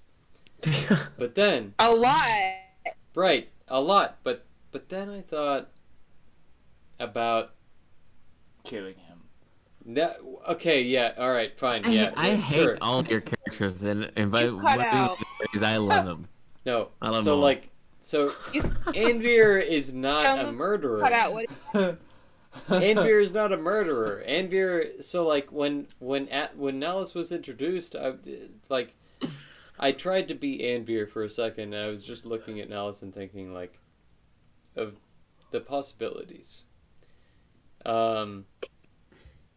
For Wait, you want to murder diplomacy- Nayla? No, not at all. There are possibilities. It's kind of like, all right, Tyrion in Game of Thrones. Tyrion he doesn't want to kill anybody. He wants to see the best in everyone to gain the most from everyone. And it seems like Nahus is kind of like, you can't argue against him. It seems like he's in a pretty good spot, and if you're with him, you're all right, and if you're not with him, like, okay, fine, you have to work a little bit harder to kind of get, in the good graces of the people who matter. But I don't know, Zach, give me some clarification. Nahus is super captured right now. And Yeah, I was like, he's not in a good position. he is being super Nahus is an tortured. informant. Yeah. He's an informant Nahus is our he's an CI informant right for now. Merlana. You want He's him been giving because Merlana he has Shimmering Syndicate shipping he has routes. information on the Shimmering Syndicate. Yeah. So you want him for that reason, because it's good for your family, I think. Yeah. And also, being from your family, I think you know that the Shimmering Syndicate is the greater of two evils. So, as Anvir, I just want to make it clear that, like, that was... I was aware of that. I was aware of, like, Nahus's ability to kind of, like, inform Anvir on whatever, if, like, in the situation that, like, Nahus is captured or whatever, and he has to confess this, that, and the other, but it seems like Nahus is in a position where he can comfortably confess. No, not comfortably. Not comfortably? He's Okay. not going to be comfortable in anything he does right now. Nope. Okay. Yeah, He nothing's is. comfortable. He's in a bad way. He's alive, but he's in a bad way. Okay. Like, I feel like we could very much rescue him and he could still die. Like, he's probably pretty rough off. Yeah. Do we know he's what definitely side of the being- building he was on? Yeah, I'd say so. Yeah. Good. I just I'm gonna keep that just that to myself. Not what we're gonna do not with that Anvir, information. but Jean-Luc feels bad for Nahus. With that, it is 10 minutes till midnight here on the East Coast. Yeah. So I need to end it here and hop off this call and Okay. begin my ride home. So, Au revoir. Zach, I'm thank you for another awesome session. I had a ton of fun. Thank you so much. Yeah, it's good times. And, Thanks, guys. All players, And lady. everybody, thank you for being here. Zach, Next I've time, got the next week off. So I look I'll see you, forward man. to more combat next time, hopefully. In 2 Going. weeks. Yeah. Probably some combat. Probably. Oh yeah. Almost. All right. I look forward to it. I'm ready. I'm But ready. I'll talk to you guys later. Good. See you guys. All right. Bye. Night, guys.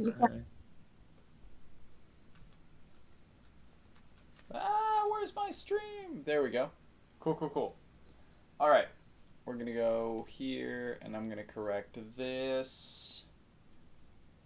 And then I think I need to shrink this window view a little bit.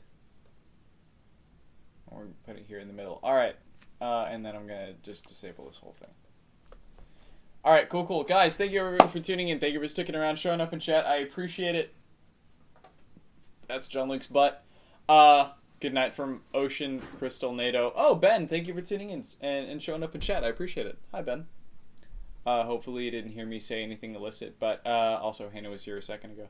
Thank you guys for tuning in, sticking around, showing up in chat. I do appreciate it. Normally at the end of a live stream we try to raid somebody, especially another smaller creator or another TikToker or someone who's doing the same kind of thing that I am. So if there's somebody streaming D&D, but we're running a little bit late tonight. Actually, we're running significantly late. So I need to quickly get off this live stream, but I did want to say to you guys, thank you all for tuning in. Thank you for sticking around. Thank you for all of your help and support. Hopefully we have been helpful and supportive for you all as well. That's the whole reason we do all of this. John can keep trying to get in on this shot. So the next live stream is going to be tomorrow, 5 p.m. EST. Same time, same place. We're going to be here at the bar. It's going to be Mixology Monday, so we're going to be covering, I think, daiquiris. I think daiquiris because I can build from there to mojitos. But we're going to be covering classic cocktail and how to build your own bar or build up your own collection around mastering a specific classic cocktail. And tomorrow I think that's going to be daiquiris or some other sort of specific sour build that I know we've done something similar in the past to that, but that's what I'm planning for tomorrow so far. So guys, thanks again for tuning in, sticking around. Hopefully I see you in the next live stream. Until then, good night everybody. Tomorrow at 5 p.m. EST.